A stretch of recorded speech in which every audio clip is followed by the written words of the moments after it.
The Chronicle of the Dungeon Master of Slaughter.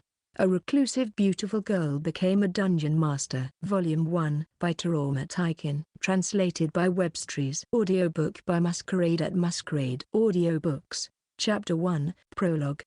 What's wrong with being a hikikomori? I, Mamori Honjo, want to ask this question to the common sense people who condemn hikikomori all over the world. What's wrong with being a hikikomori? Is it because they cling to their parents' legs, living much like parasites with no income? If that's the case, they shouldn't be able to criticize me, who doesn't leave my room at all but has an income from stock trading and crowd works.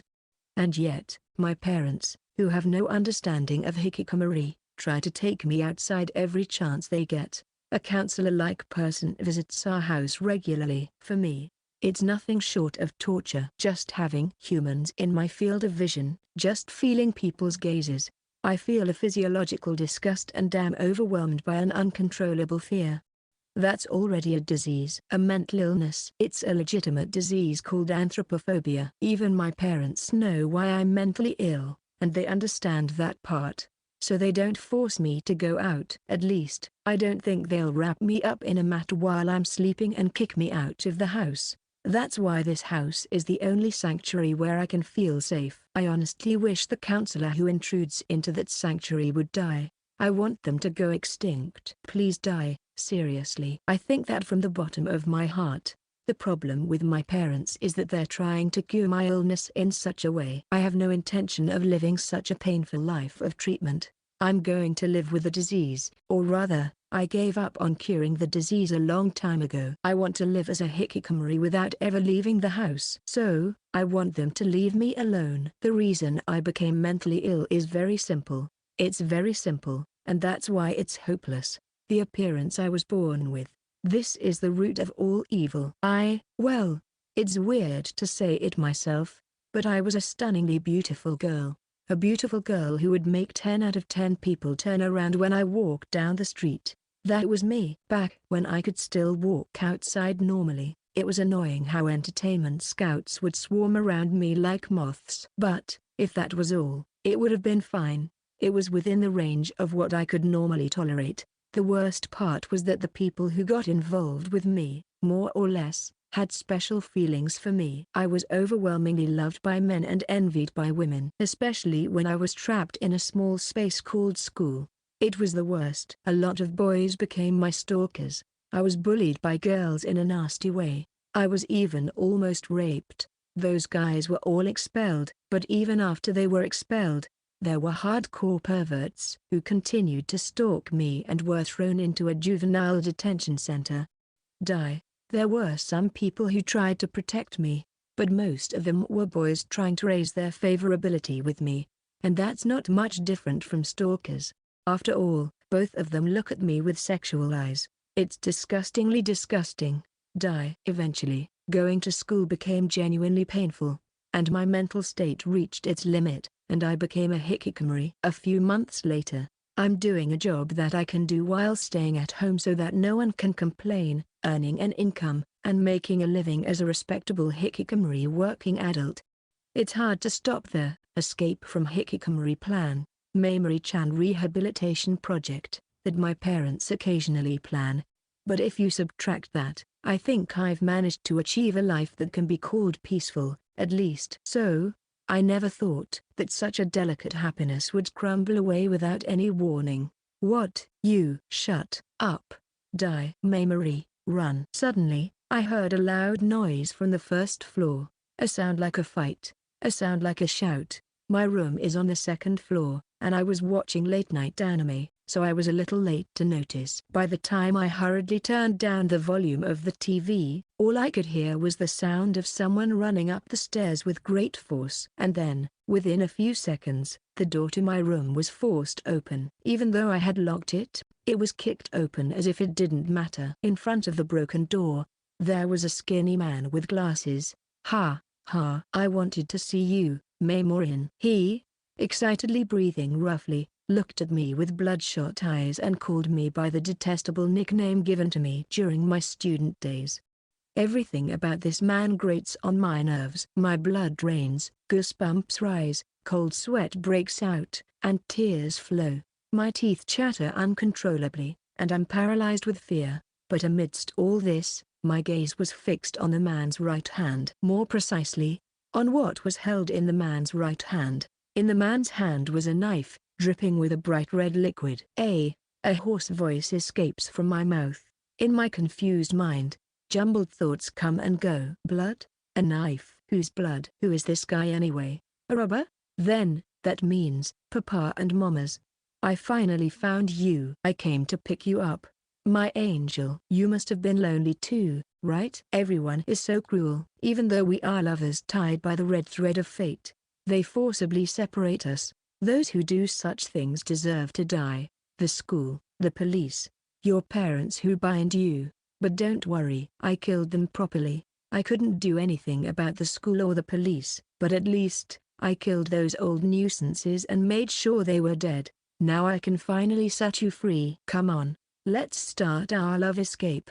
The man screams like a madman. There was something in his words that I couldn't ignore. Killed? Who? Old nuisances? Does he mean Papa and Mama? The moment my brain correctly recognized the cruel fact, despair struck my heart. Papa and Mama were the only allies I had in this world. I hated that they tried to take me outside, and I was irritated by their lack of understanding about hikikomori. But still, Papa and Mama were the only people in this world that I could be with without rejecting. And now they're dead. But before that, we've finally reunited. Let's love each other to our heart's content. I can't wait any longer. While I was being crushed by despair, the man approached me, spouting crazy words. Overwhelmed by fear and despair, and simply outmatched in physical strength, I was grabbed by the wrist and pushed down without much resistance. No, let's start with a kiss of promise. I desperately shake my head and flail my limbs in resistance. The hard sensation hitting my stomach area is particularly disgusting. You're not honest at all. AHG? Then, I was slapped hard with the hand that wasn't holding the knife. The restraint on one hand was released, but the pain temporarily stopped my body from moving. I'm sorry. I didn't mean to hurt you. That's right. You're a shy girl who can't even make eye contact with me. A sudden kiss was too soon. I'll reflect on it. The man rambled on in a flustered manner, but then he said something terrifying. But I can't seem to control my excitement anymore. The hard thing on my stomach grew noticeably larger. Realizing what it meant, I thrashed about more violently than before. I'm sorry. I really wanted to have our first time in a more romantic atmosphere, but it's your fault for being too attractive. Don't worry. I'll be gentle. As he said this, the man lifted his hips, and my legs were freed. At that moment, I drove my knee into the man's groin with all my might. Along with a disgusting squishy sensation, I felt like I had crushed something soft with my knee. The man clutched his groin and writhed in agony. The restraint on my wrist was also released. And near my hand was the blood-soaked knife that the man had let go of in a split second. I plunged it into the man's neck with all my might. Over and over again, I stabbed him frantically. Blood spurted from the man's body onto me. My sanctuary was being stained with bright red paint. Still, I kept stabbing the man with the knife until his wound was a mess of minced meat. When my arm got tired and stopped moving, I finally stopped my hand, pushed away the man's motionless body, and escaped from the state of being pushed down. I think the man is definitely dead. And looking at the man's face filled with agony and death, I finally remembered. This guy, the stalker from that time, the pervert who followed me around in my first year and was expelled, and even after being expelled, he didn't stop stalking and was thrown into a juvenile detention center. No, it doesn't matter who this guy is now. Holding my cheek that hurt from being hit, I left the room and went down the stairs, and I'm heading to the first floor, praying that this bad premonition will be wrong. But reality was cruel. It was there in the hallway on the first floor, the thing I didn't want to be there. Papa, Mama. There were the bodies of my parents, fallen as if piled on top of each other. There was a lot of blood, and a pool of blood was forming around the two of them. No matter how you think about it, it's a fatal amount of bleeding. I touched the necks of the two with my trembling hand. There was no pulse. I don't remember much about what happened after that. The fact that Papa and Mama died, the fact that I killed someone. It all happened so suddenly that my emotions couldn't keep up. I don't even think about reporting to the police. I just feel like I was stunned. Eventually, the morning sun rose, but I didn't have the energy to care about that. I lost consciousness at some point, but just before I lost consciousness, I felt like something like a shining magic circle was floating all over the floor. With my tired heart and head, I couldn't even be surprised by such a mysterious phenomenon. I let go of my consciousness as it was. Chapter 2, Dungeon Core. When I woke up, the first thing I felt was the hardness of the floor. It's hard, incredibly hard, not like a hallway or anything, but as if I was lying directly on a rock wall. The overwhelming discomfort of the bed. My usual low-resilience bed could learn a thing or two. There's no way I could sleep forever in such an uncomfortable place, so I got up. I rub my sleepy eyes and look around. I see a cave-like background. Unable to understand the situation, I freeze for a few seconds. Then, I close my eyes and open them again. I see a cave-like background. I rub my eyes hard. It hurts. But, thanks to that, I'm a little less sleepy. In that state, I open my eyes again. I see a cave-like background. Okay, it seems that I'm still half asleep. For now. I tried pinching my cheek hard. Ouch. It was a mistake to do it without holding back. I feel such intense pain that I think my cheek is going to tear. And I quickly let go of my hand. But, thanks to that, I'm completely awake. I look around again. I see a cave-like background. Okay, it seems that this is reality. My brain is confused by the incomprehensible sight. Could it be that I was dumped in this cave while I was asleep? Is this part of my parents' hikikomori plan? Let's rehabilitate Mamori-chan project. Ha ha ha. Papa and Mama have done something quite daring. Is it that? If you can't handle crowds, get used to nature. Is that it? Isn't that abuse? I'll sue, you know. Thinking that far, I suddenly remembered what happened yesterday. I remembered. That's right. Papa and Mama are already dead. I remember what happened yesterday. My head couldn't keep up with the sudden event, but it's all real that Papa and Mama were killed by that stalker, and that I killed him. Because, dirty. My body is covered in the stalker's blood. The blood is completely dry and crusty. It's disgusting. I want to take off my clothes and wash my body. I want to take a bath. But this is inside a cave. I don't understand. My head is in utter chaos. I don't even have the luxury to mourn the death of Papa and Mama. My emotions can't keep up because an abnormal situation is currently happening, where a stalker broke into my house and killed my parents. And I killed that stalker in self-defense, and an even more abnormal situation is happening. Well, that might have been a good thing, in a way. Thanks to this abnormal situation, I don't have to think deeply about that night of slaughter. For now, let's sort out the situation. Yesterday, my parents were killed by a stalker. I killed that stalker, and then I fell asleep exhausted. And when I woke up, I was here. How did this happen? Kidnapping? No, probably not. Because, if I was kidnapped, the perpetrator would have at least done X. I'm a super beautiful girl, and if that were the case, I would have been made to change clothes or stripped naked. Even for a super beautiful girl, there probably aren't many people with a special fetish who want to X a bloody girl.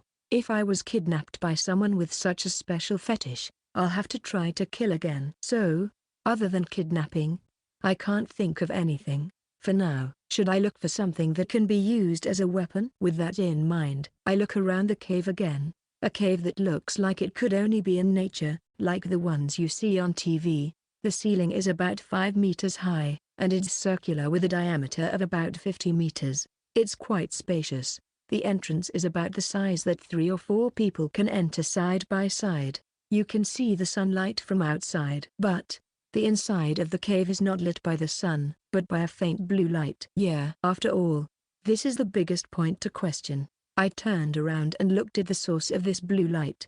It's a mysterious substance, like a huge crystal that glows faintly blue. The crystal, which exists as if it's growing from the ground, is shaped like a beautiful hexagonal prism, as if it's an artificial object. Is it natural or artificial?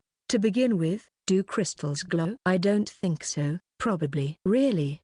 What is this? Muttering so, I touched the crystal. Somehow, yes, really just somehow, the moment I did, a vast amount of information flowed into my head. Huh? Even as I was confused by the abnormal situation that had occurred again, the torrent of information mercilessly entered my head.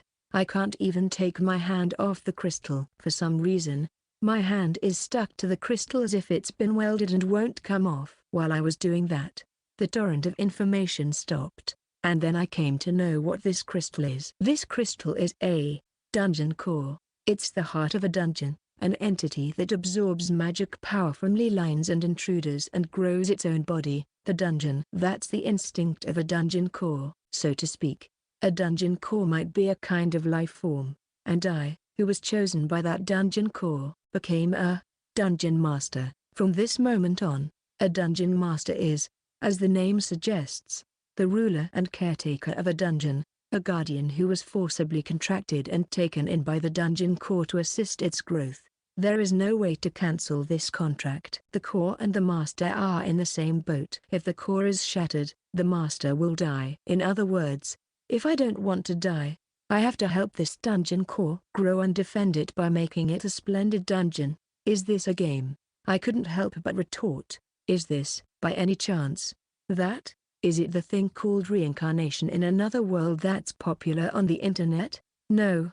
In this case, it's a transfer to another world. Isekai. Either way, I think it's safe to say that this is not Earth. There's no such thing as a dungeon core on Earth. I might just not know about it, and the government might be desperately hiding it in an SF pattern. But if that's the case, I'd be more convinced if I was told it was another world. Well, that's fine. For now, I'll just assume that I've been transferred to another world. Tentative. So, in order for me to survive in this other world, tentative, I have to build an ironclad dungeon here. The future is bleak. After all, this dungeon core is brand new. This dungeon has no maze, no monsters, and no magic power, apparently called DP. To strengthen the dungeon, all I have is a part of a cave and a dungeon master who is the only one. A state of extreme poverty with nothing. Moreover, there is one major problem that is far more dangerous than those problems. I don't really need to live. Yes, that is, I don't have the will to live. Having lost my only family and having no friends, I honestly have little attachment to this world. I don't care if I just die in the wild. This dungeon core, which took me in as a master, can only be said to have made a mistake in its choice. Sigh. I guess I'll go to sleep. I decided to sleep, leaning against the dungeon core, as I didn't care about anything anymore. The bed is terrible, but I didn't feel like staying awake for nothing. But, I didn't fall asleep. Huh? A new sensation that emerged when I became a dungeon master is sounding an alarm. This sensation is an intruder. If I look towards the entrance, there are 3 monsters there. Monsters that are about the size of a human child and look like ugly little demons. Goblin. With the voice that inadvertently came out of my mouth, the goblins must have found me. Seeing me, the goblins grinned with a disgusting face that made me feel disgusted. Chapter 3, First Battle. Hi. A scream reflexively escaped from my mouth. It was similar, the gaze of the goblins directed at me, to that of the stalker who killed my parents. In other words, they are looking at me with sexual eyes. I've heard about it. Goblins are evil, cunning, and they reproduce by raping human women. I've read a certain manga about slaying goblins. If the chills and fear I feel are real, these goblins are not much different from the goblins in that manga. 3 goblins are approaching a pitiful sacrifice without any combat power. I'm scared. I'm scared. I'm scared. I was thinking until a moment ago that I wouldn't mind dying in the wild. Now I'm scared to death. No, more than dying, when I imagine the pain I'll have to endure before that. I'm so scared and I hate it. I hate it. I hate it. I hate it. I hate it. I didn't wish for such a death. No. As if taking that small voice as a signal, The 3 goblins start running towards me. Surely, the goblins will hit me with the crude club in their hands, and with the crude club, metaphorical expression, in their loincloth. They will do unspeakable things to me. To avoid such a future of despair, my body moved calmly against my expectations. Perhaps, having repelled that stalker, I might have developed some mental resistance. My body won't stop shaking, and my tears won't stop flowing. Still, my body moved. Menu. My body was taking the action it thought was best in the spur of the moment. When I shout while touching the exposed dungeon core, a transparent display appears in front of me. What is displayed there is a list of monsters that can be summoned with the ability of the dungeon core, but the magic power, DP, to do that is currently only 12 DP. With this, I can only summon about 1 slime, 10 DP. If my imagination based on my light novel is not wrong, I think slime is lower than goblin. It's doubtful whether it can become a shield. But I won't give up. If I don't have DP, I'll increase it. I, who had the information of the dungeon core inputted into my head, know. There are several ways to increase DP. Automatic recovery by absorbing magic power from ley lines. Killing intruders. Maintaining the situation where intruders are in the dungeon area. Converting items into DP. And, direct injection from the dungeon master. Go for it. By the dungeon master injecting her own magic power, the dungeon core can convert it into DP. I don't know if I have something like magic power. I've never felt anything like magic power in my life. And I've always thought it only exists in fiction. But this is a different world. Probably there's a dungeon core. There are goblins, so it's not strange if I have magic power. Please, help me, my magic power. My prayer was answered. The dungeon core glows intensely. Whether they were surprised by that, the goblins stopped in their tracks. I look at the menu. The DP is increasing at an amazing speed. This might be a convenient development. Summon. And I summoned a monster with the DP that had increased all at once. I didn't have time to choose, so I just thought in my heart, summon the strongest one I can with the DP I have now. This menu is not a touch panel style, so that alone is enough to summon. And a magic circle shining brightly unfolds in front of me, and a monster appears from its center. A full body armor like a western full plate mail, iron-colored armor, as simple as it can be in shape. As simple as it can be in color. It doesn't have a sword or a shield, and it's not armed at all, but the power I feel is far superior to that of the goblins. Seeing that, I thought, I might be saved. Order, expel the intruders. Following the command that slipped out of my mouth in a moment, the armor began to move. Contrary to its appearance, it moved quite agilely. Just like that, the armor slammed its fist into one of the goblins. Gudja. Even without weapons, the armor's fist is a literal iron fist. The goblin couldn't withstand its destructive power and collapsed with its skull crushed. My senses as a dungeon master tell me that new DP has come in. In other words, that goblin is dead. Jiggy. The remaining 2 goblins slammed their crude clubs, which looked like they were made from thin tree trunks, against the armor. But it doesn't work. Armor is a protective gear to guard the body. Its defensive power seems to be not for show. The goblins, disturbed by their ineffective attacks, one was kicked away by the armor and slammed into the cave wall. The other one was knocked down by a right straight punch as it turned around. I feel the sensation of DP coming in from both goblins. They're dead. They're all wiped out. In other words, I survived. I won. I'm saved. I, still feeling the throbbing of my heart pounding with fear, collapsed on the spot, swaying. My buttocks and knees hurt from hitting the rock wall. But, I was so relieved that I didn't care about such things. Chapter 4, Status. Well, I can't just sit here forever. I try to stand up while suppressing my dizzy head, but it's too much of a hassle, so I check the situation while still sitting. Appraisal. First, I activate one of the Dungeon Master's abilities, Appraisal. This ability, familiar from various light novels, has the same effect as it does in most of those novels.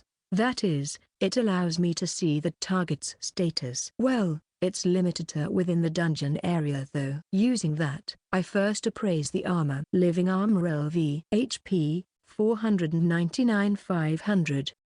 MP, 00. Attack, 300. Defense, 450. Magic, 0. Magic resistance, 450. Speed, 150. Skills, none.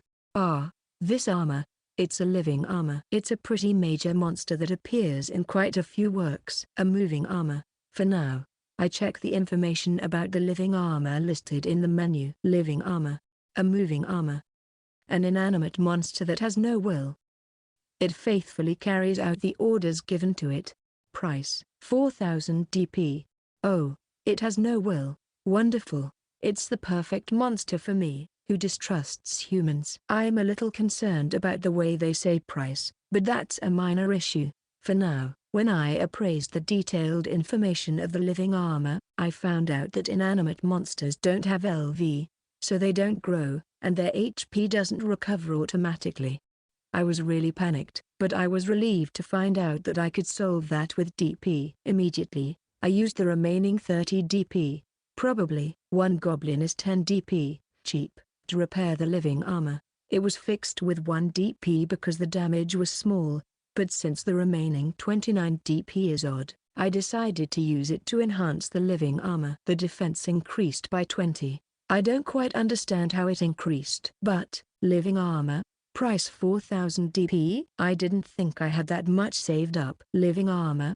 No, let me call you the living armor senpai out of respect for you, my benefactor. Before summoning the living armor senpai, I had probably 12 DP, which I think I got from natural recovery, excluding the 30 DP I had now, which I got from killing the goblin. In other words, 12 DP plus the amount of magic power I injected converted into DP. I must have used all of that to summon the living armor senpai, which means I injected 3988 DP worth of magic power at once. If that's the case, isn't my magic power a bit too monstrous? For now, I'll appraise my own status. I didn't even need to use the appraisal function for this. I could see it just by chanting status. Dungeon Master LV2. Name, Honjo Mamori. Abnormal condition, fatigue. HP, 1822. MP, 12,4400. Attack, 6. Defense, 5. Magical power, 1050. Magic resistance, 11. Speed, 8. Unique skill, Great Sorcery. Skills, none. Titles. Hero Otherworld Immerse Transfer. Wait a minute. There are too many things to point out. First, my LV has suddenly become 2. But, well, this isn't a big problem. Probably, it's due to the effect of the living armor senpai slaughtering the goblins earlier. Maybe it's treated as if I was in some kind of party with the living armor senpai. Something like that? I don't know. The abnormal fatigue. Yeah. I can't deny it. I have no choice but to agree. Is the amount of HP normal? I wonder. I don't know because I have no one to compare it with.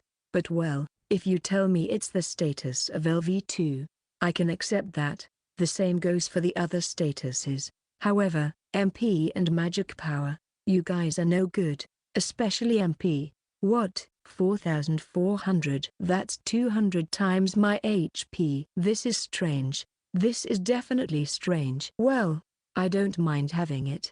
In fact, I welcome it. But the thing about abnormalities is that they wear you down mentally just by existing. I feel like my abnormal fatigue has gotten worse. Well, anyway, the fact that my MP is drastically reduced probably means, definitely means, that the magic power I poured into the dungeon core was my MP. As a test, when I poured all the remaining MP into it, my DP increased by 12 points. Apparently, 1 MP equals 1 DP. I could have guessed that. Next, the unique skill called Grand Magic. Just from the name, I can't help but feel that this skill is the cause of my excessive MP and magic power. For now, display the details. Grand Magic significantly increases the status of MP and magic power. Significantly increases the proficiency of magic-related skills. Unique skill. a special skill that only the chosen ones can acquire. Most of them are innate, and there are almost no acquired unique skills. As I thought, the culprit was grand magic. But, good job. I don't know why I have such a thing, and I don't like things I don't understand, but it's not an exaggeration to say that I was able to summon the living armor senpai thanks to this skill. With respect, I'll call you Grand Magic Senpai, and then, the unique skill. Only the chosen ones can acquire it. What's with that Chiyuni setting? My Chiyuni heart is throbbing. I'm a hikikomori too. I've read a lot of web novels in my spare time. I'm equipped with Chiyunabi at standard. Well, leaving aside the wonderful fact that I might be a genius, let's move on. Next is the title, Hero, Otherworlder, and Mistransfer. I think this is probably the biggest point of contention, and the root of all evil. Title. A special status given to a person. Very few people have it. Hero. A title given to those who are summoned from another world by the selection of the gods and are destined to fight the demon lord for the sake of mankind. Grants a unique skill to the holder of this title. Grants a growth correction to the holder of this title. Otherworlder. A title given to those who visit from a different world. Grants the ability to understand the language and writing of this world to the holder of this title. Mistransfer. A title given to a stray hero who was not summoned to the original summoning place and could not receive the mission as a hero. Those who hold this title are not treated as heroes. Yeah, as expected, there's a mountain of things to point out. First, the title of hero. What does it mean to be destined to fight the demon lord? Isn't that just a tool or a weapon? Or rather, is the reason I have a unique skill because of this title? So I wasn't a genius after all. I'm incredibly disappointed. Or rather, what is the demon lord? Who is God? As for the title of Otherworlder, well, it's reasonable. If I dare to say, because of this title, it's confirmed that this is another world. And finally, mistransfer. Regarding this, honestly, it might be better to say I was saved. Looking at the description of the hero title, if I had been summoned as a normal hero without mistransferring, there's a high chance I would have been forced to risk my life to fight for the sake of mankind, which I absolutely hate. Considering that, I think this situation was still better. I am free. I'm somehow tired. I got really tired when I tried to cram a lot of information at once. Once I feel tired, it feels like all the fatigue up to now hits me all at once, making it even harder. I haven't been awake for long, but I really want to sleep.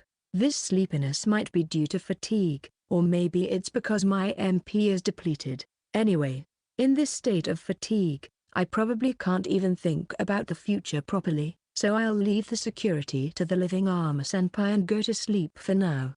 The bed is uncomfortable. After all, it's directly on the rock wall. I wish I had at least a futon. As I was thinking about it, I found a futon and pajamas among the items I could summon.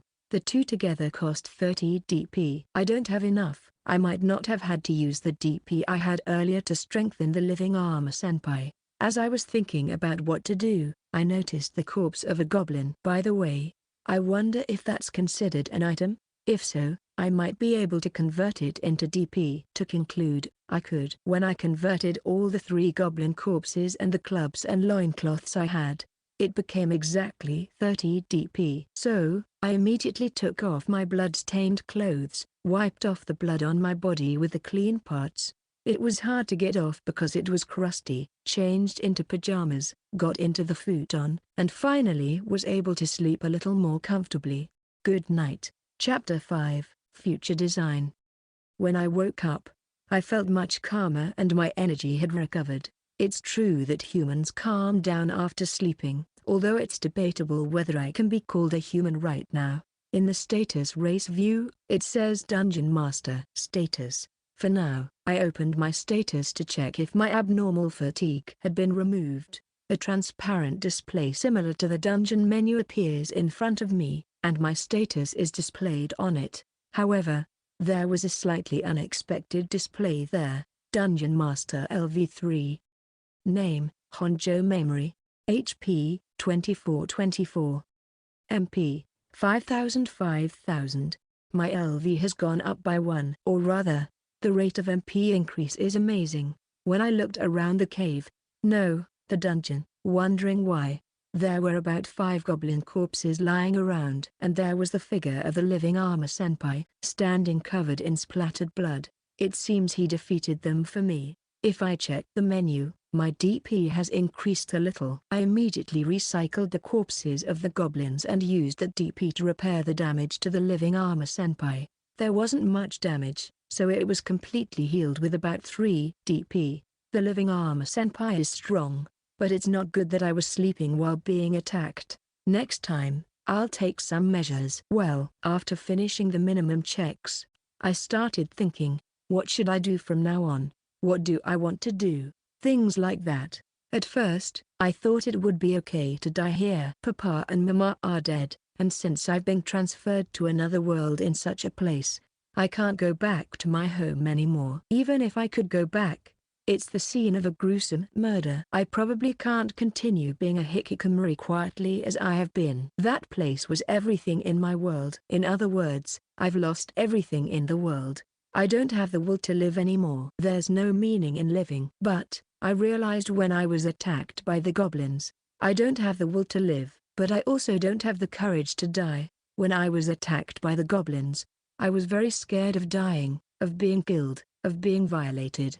No, it's not just the goblins. It was the same with the stalker. That's why I stabbed him to death in desperation. It's the same now. I could die by biting my tongue, hitting my head against the rock wall, or having the living armor senpai destroy the dungeon core. Yet, I don't have the courage to do that. In the end, I can't kill myself. For me, who chose the path of hikikomori to escape from painful things. Then, what should I do? The answer may have been decided from the beginning. That's why I checked my status. I searched for a way to survive. In the end, it's just as the dungeon core intended. I will become a dungeon master. I'll become a dungeon master, build an impregnable labyrinth, and make it my new sanctuary. No one can conquer it. Whether it's a stalker, a goblin, a hero, or a demon lord, I won't let them reach me. I'll build an iron wall labyrinth, and I will shut myself away in the depths of such a labyrinth so that I never have to be scared like that again. I will perfect the path of hikikomori. All right. Once that's decided, let's start building the dungeon right away. And so, I opened the menu again and started enhancing the dungeon. All for the sake of my peaceful hikikomori life. Anyone who threatens my peace, whoever they may be, I'll kill them all. At that time, I was laughing. With a mad smile on my face, I started building the dungeon. For me, a paradise just for me. Chapter 5.1, A certain hero's summoning to another world. Is Honjo-san taking the day off again today? Monday's homeroom. Akane Surano, the homeroom teacher who took attendance, also known as Sorakan-sensei, muttered with a solemn expression. This teacher is a good person. She is genuinely kind and caring towards her students, and she is not worried about Honjo-san, who became a hikikomori, because of her responsibility as a teacher or her personal feelings, but as a fellow human being. She is truly concerned.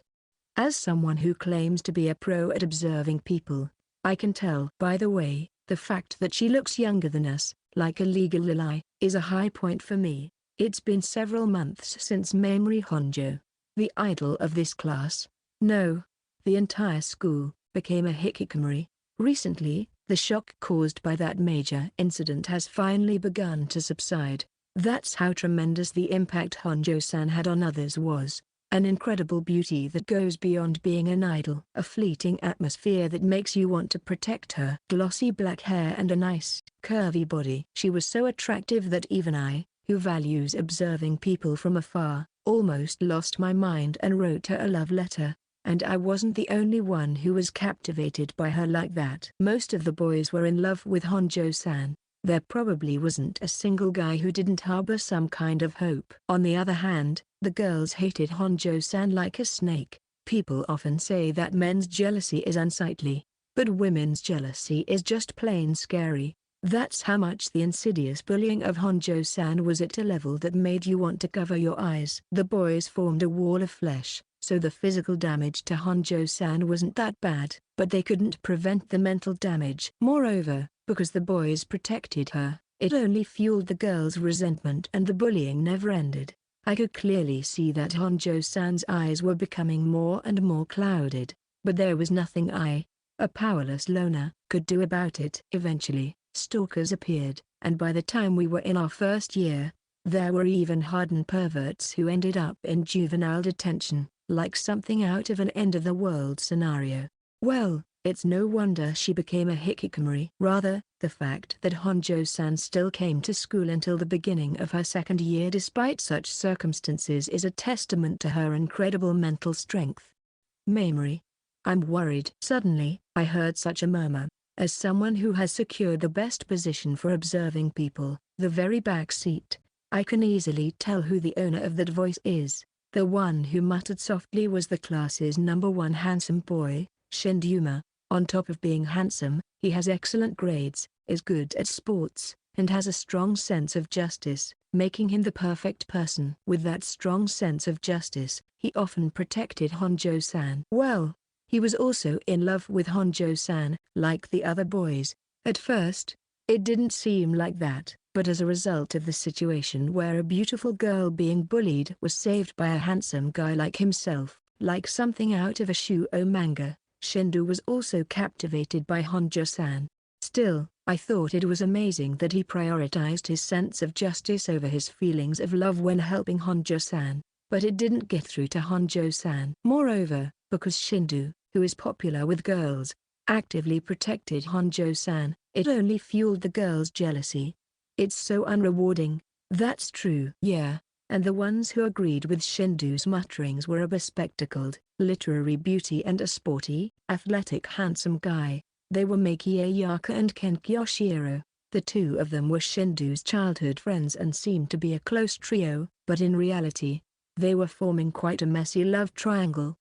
Maki liked Shindu, and Ken liked Maki, and in the midst of all this, Shindu, unaware of their feelings, had fallen for Honjo-san. It's not a love triangle, but a love quadrangle if you include Honjo-san. It's a level of messiness that it would surprise even a daytime drama. You can only feel sorry for Honjo-san, who was dragged into this without her consent. The worst part was that Maki, driven mad by jealousy, was bullying Honjo-san behind the scenes. Moreover, Ken knew about it and pretended not to see it. In other words, their words of concern, agreeing with Shindu now, were nothing but a shallow lie. By the way, Shindu hasn't noticed anything. He might be surprisingly stupid. As I was observing people like that, it suddenly happened.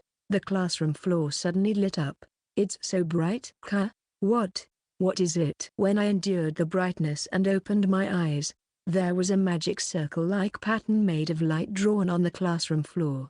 As my classmates raised their voices in astonishment, the magic circle's glow grew stronger and stronger. Calm down, everyone. Please calm down. Sorakan-sensei desperately raised her voice, but she seemed to be the most confused of all.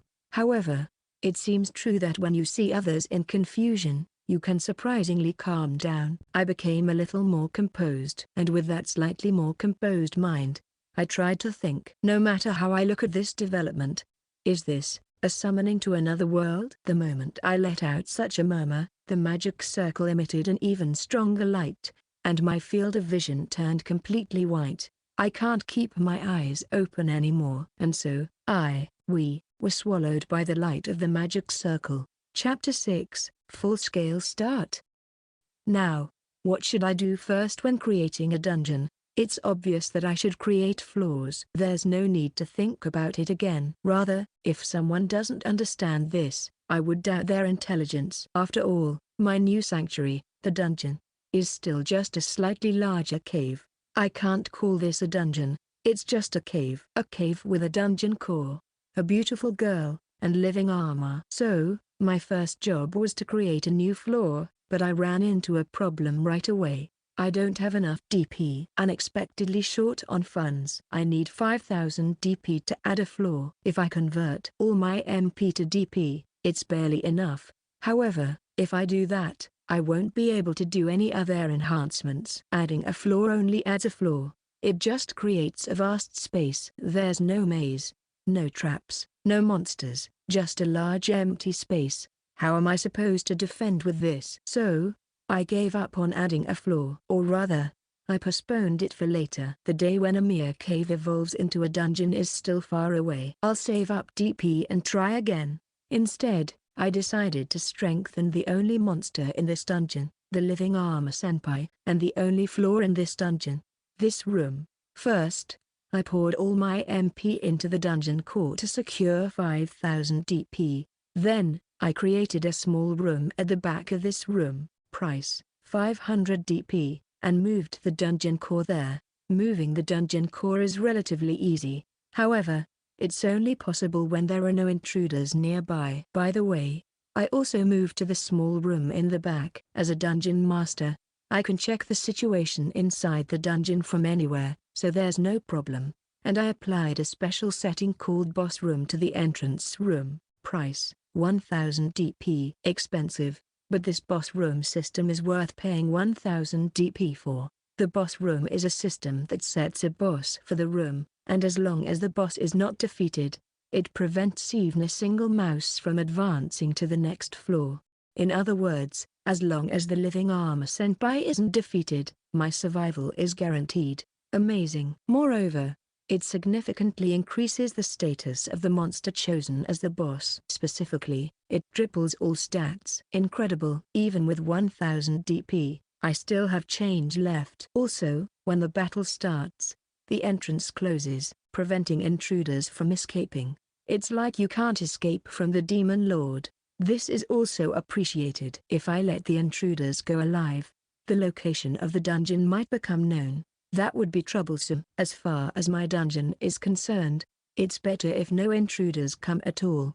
Now, anyway, I have about 3500 DP left. From there, I used another 1000 DP to fill the boss room with traps, pitfalls, hanging ceilings, extending floors, spiked walls, arrows from walls, guillotines. For now, just these. With just these, if I cooperate with the living armor senpai, it should boast considerable killing power. The more moves, the stronger. Next is the living armor senpai's weapon. It's better to have a sword than to be barehanded. It's a knight-like armor. It's more natural to have a sword and shield. So, I used 200 DP to create a steel sword, and 800 DP to create a black iron shield, and equipped the living armor senpai with them. I allocated more DP to the shield because the living armor senpai's HP doesn't naturally recover. I wanted to keep the damage as low as possible, so I created a fairly high-quality shield. Now, I have 1500 DP left. If possible, I want to use this DP to further strengthen the living armor senpai. I want to enhance its status, and if I'm being greedy, I want to improve the material of the living armor senpai itself to a higher quality metal. The living armor senpai is currently living armor, iron. Just changing it to steel like the sword would greatly improve its status, and I think it would become even more powerful if I changed it to black iron like the shield. After appraising it in detail, it seems that the strength of the living armor monster is directly linked to the material. However, I'll have to swallow my tears and save the remaining DP. Whether it's steel or black iron, it would be quite expensive to produce enough material to construct a full body armor. It's barely possible with steel. A black iron body would cost 60,000 DP. It's even more expensive than adding a floor, even though the black iron shield only costs 800 DP. I wonder why. Is it because of the processing cost? Anyway, I can't afford it. So, I'll save this 1500 DP. Since my MP seems to fully recover when I sleep, I'll use it tomorrow to add and modify floors. Strengthening the living armor senpai. Unfortunately, it'll have to wait until next time. It can't be helped. I'm holding back on things like building a bath, so I'll have the living armor senpai endure as well. Still, with the enhancements so far, the living armor senpai's status has become like this. Living armor LV. HP, 1500 1500. MP, 00. Attack, 900. Defense, 1410. Magic, 0. Magic resistance, 1350. Speed, 450. Skills, none. Steel sword, durability 500. Effect, attack plus 20. A sword made of steel. It's very sturdy. Black iron shield, durability 1000. Effect, defense plus 300, magic resistance plus 300. A shield made of black iron. It's incredibly sturdy. I don't have much to compare it to since I'm the only one around, but I think a defense power of 4 digits is definitely strong. With this, it seems like it could defeat goblins without a scratch. It's very reliable, reassuring. And so, I placed the living armor senpai next to the dungeon entrance. As long as the living armor senpai isn't defeated, no one will invade further. So I thought it would be better to have it in a place where it could ambush intruders as much as possible. As for me, since I have nothing to do even when I'm awake, I decided to go to sleep quickly to recover my MP. Just in case, I fiddled with the menu and set it to sound an alarm if an intruder comes. Good night. Chapter 7. Novice Adventurers. Adele, is it around here, isn't it? As the request said, goblins have been appearing quite a bit. Sigh. Goblin extermination, seriously boring. I want to try dragon slaying or demon lord subjugation soon. Please don't complain, Keith. With that attitude, you'll be killed even by goblins. Well, Adele is a woman, so she might not be killed, right? Well, she might suffer something worse than death. Don't say such ominous things, Doyle. Ahaha. My bad. We, who accepted the goblin extermination request in Maya Village, were walking through the forest searching for our destination while making such light-hearted remarks. This time's request is to exterminate the goblin nest, which is believed to be nearby. As Keith said, I also want to take on more flashy requests like adventurers mentioned in ballads, but we're just beginners, so it can't be helped. We can do dragon slaying and demon lord subjugation once we become stronger. Now is the time to accumulate experience. It's okay. We can definitely become heroes someday. Keith and I were unbeatable swordsmen in our hometown village, and Adele is the only genius who can use magic in the village. We have the talent to rise to the top. So, there's no need to rush. Recently, our levels have been increasing quite a bit. We've been told that we have promising futures in the guild, and we'll soon graduate from being beginners. But, it's true that dealing with goblins, such small fry monsters, is not very exciting for us. The goblins that occasionally attacked the village were incredibly weak. We could win even when we were children, so there's no way we'd lose now. Let's finish this quickly and go home. As we were walking through the forest like that, we suddenly found a cave entrance that seemed perfect for a goblin nest. This might be a chance to go home early. Let's go, both of you. Yeah, understood. And so, we stepped into the cave. It's dark. Light ball.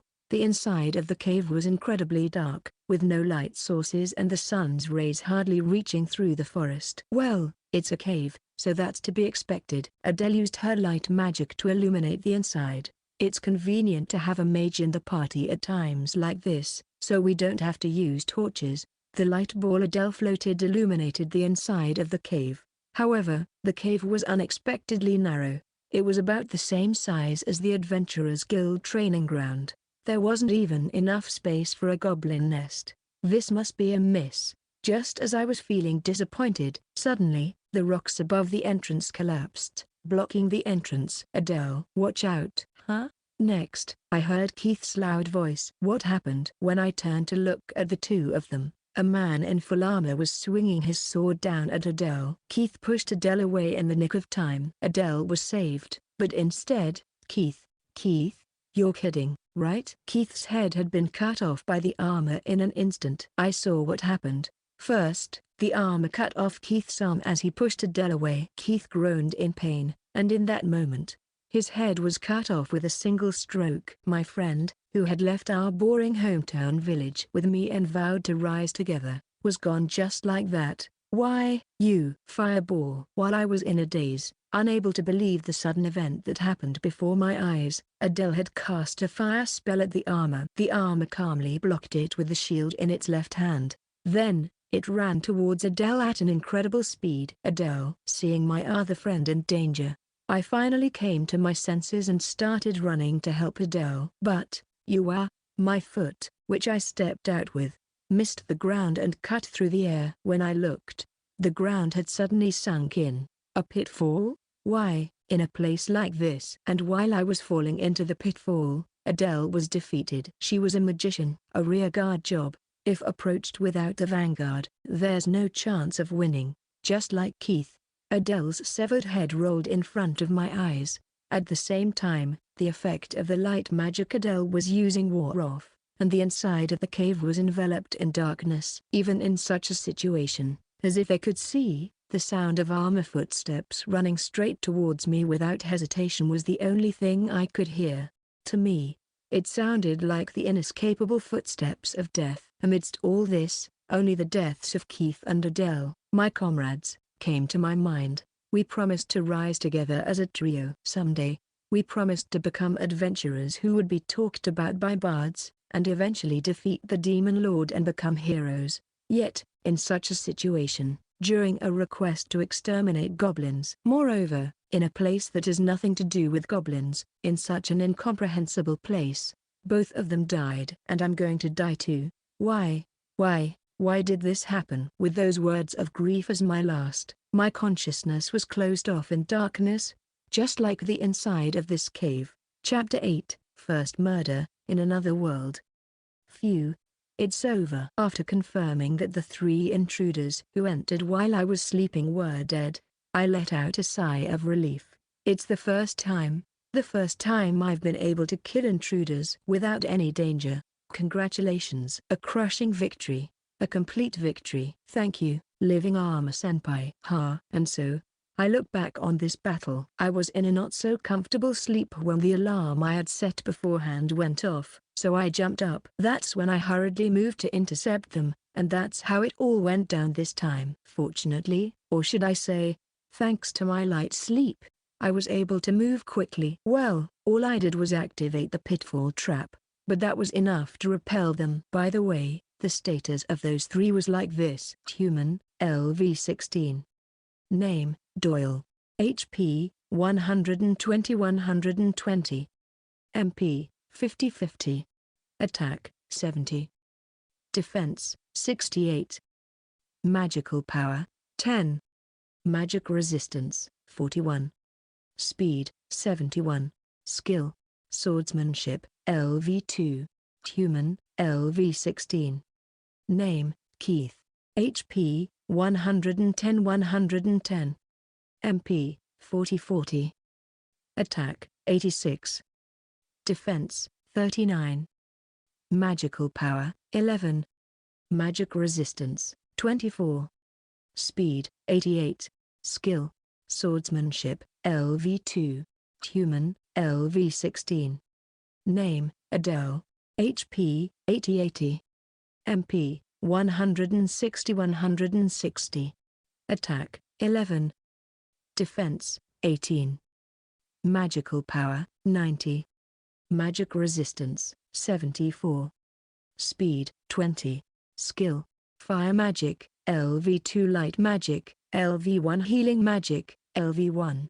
They were a trio dressed like adventurers often seen in manga, and all of them were LV16. I don't know how strong that is, but in terms of status, they were far below the initial Living Armor Senpai, considering that they weren't that strong of enemies, were they? Still, they were much stronger than goblins. Maybe if I had neglected to strengthen the Living Armor Senpai, I might not have been able to win. After all, it was 3 against 1.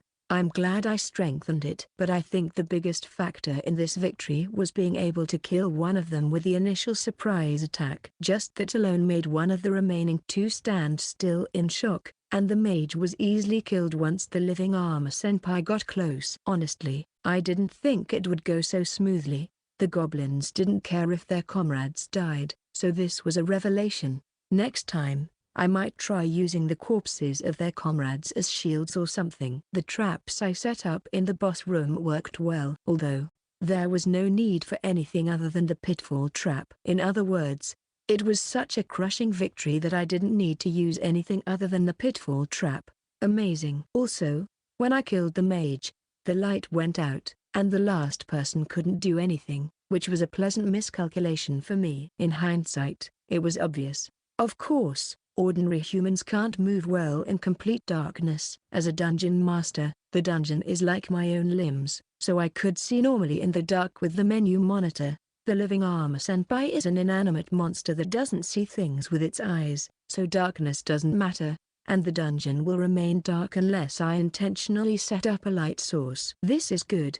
I'll continue to run my dungeon as a dark dungeon. Now, let's move on to checking the results of the battle. The DP I got from killing those three was 624 DP. That's about 200 DP per person.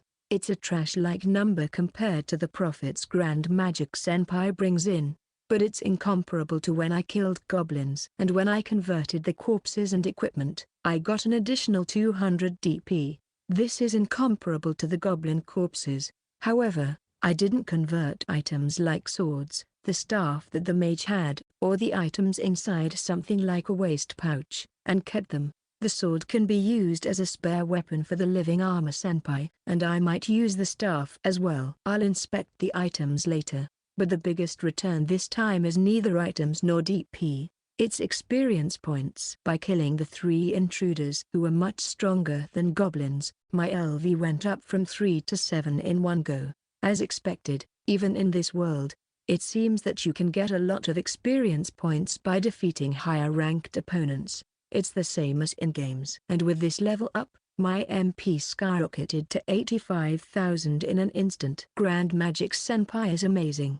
However, maybe because I didn't get enough sleep, my MP hasn't fully recovered. It's about 40,000 now. Instead, I got a skill called MP Auto Recovery, LV1. This is the first time I've acquired a normal skill. I don't know what conditions I met to acquire it, but I think it's probably a proficiency system. I've recovered MP by sleeping several times, so it wouldn't be strange if my proficiency increased because of that. It's a skill that the mage intruder named Adele didn't have, but one of the effects of Grand Magic Senpai was significantly increase the acquisition proficiency of magic-related skills, so I guess that effect worked for the first time. Grand Magic Senpai is amazing. However, this skill isn't very useful at the moment. I think it's because the skill LV is 1, but even though it's called auto recovery, it really only recovers a tiny amount. It's about whether it recovers 1 per minute or not. Yeah, I have high hopes for the future. Well, let's put the new skill aside for now. Alright, let's do this. Once again, I pour all my MP into the dungeon core. With the amount I saved last time, it's 60,800 DP. Now I can add and modify floors. Finally, it's time to evolve from a mere cave to a dungeon, with a somewhat emotional feeling. I operated the menu. Chapter 9, Widen Cave. Operate the menu and execute the addition of a new floor. 5,000 DP is consumed, and the dungeon rumbles. Then, a large floor is created behind the boss room and the core room. I decided to call the room with the dungeon core that. When I checked the dungeon map in the menu, the size was about 4 times that of the boss room. In other words, a circle with a diameter of about 200 meters. It's spacious. Alright, let's quickly use the remaining DP to remodel. No, wait. At that point, I suddenly realized, is it really okay to remodel it? If I create a maze and set up traps and monsters, this place will become a complete dungeon. Well, it's already a dungeon, but I mean it will become a dungeon that is obviously a dungeon at first glance. Of course, intruders will notice it's a dungeon and be cautious. One of the reasons I was able to kill the 3 intruders so easily this time might be because they let their guard down, thinking this was just a cave. Especially the guy who fell into the pitfall. He fell beautifully as if he hadn't even considered the existence of a pitfall. If he had realized it was a dungeon, he should have been cautious of at least one trap, but he fell into the pitfall so cleanly. Isn't that because he didn't realize this was a dungeon until the very end? After all, this place really looks like just a cave at first glance, and the living armor senpai doesn't look like a monster at first glance either. It looks like a person wearing full armor. Especially in the dimness of our dungeon, you wouldn't be able to tell the subtle differences between it and a human. A dungeon that doesn't look like a dungeon at first glance and isn't guarded. This is a strength, but if I don't remodel, the defense will. As a result of my pondering, I decided not to do a major remodel. I only installed a maze, 1000 DP, and didn't touch anything else. This maze is not the typical maze that appears in RPGs, but a maze, cave, type that looks like a normal, intricate cave at first glance. And, using the same method as when I moved the dungeon core, I moved the boss room and core room to the newly created floor below. Thus, this dungeon became a cave-mimicking dungeon that is indistinguishable from a regular cave until you reach the boss room. However, the entrance to the boss room has become a door for some reason, so if someone advances to the front of the boss room, they will at least notice that it has been tampered with by humans.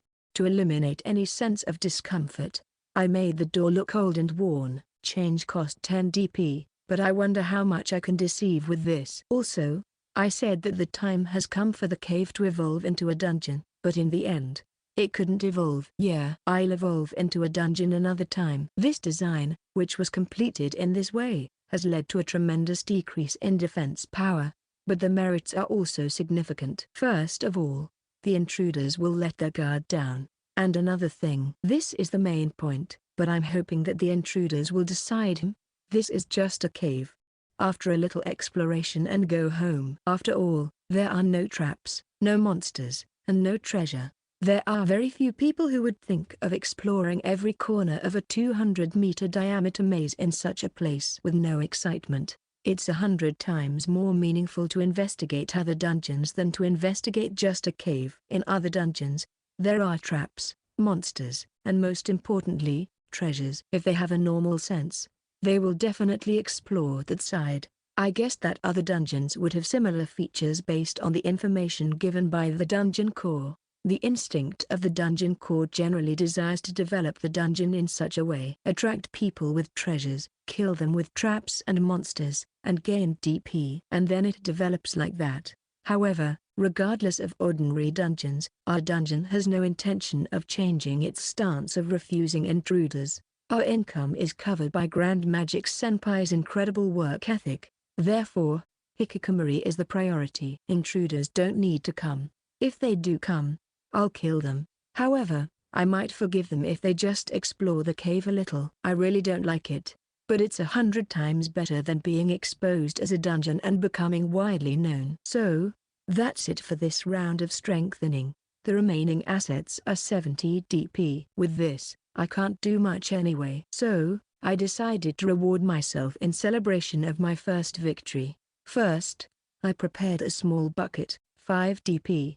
Then, I took out 2 small rods from the intruder's waist pouch. As a result of appraisal, I found out that these 2 rods are Fire Magic Tool and Water Magic Tool, respectively. It seems that when you pour MP into them, they activate simple fire and water magic. Using the MP that had recovered during the dungeon remodeling with MP auto recovery, I produced water and poured it into the bucket, then used fire to heat the water.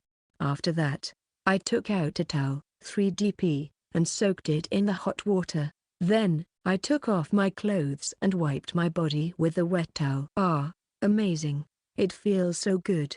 I never knew that wiping my body with hot water could be so blissful. It's a happiness that I could never feel in Japan, where baths were taken for granted. After fully enjoying it, I returned the dirty water, which didn't even amount to 1 DP, and put away the bucket and towel. I plan to dry the towel and use it again. Next is the main event. I ordered the most luxurious looking meal I could get with the remaining 62 DP. A katsudon came out. It cost 60 DP.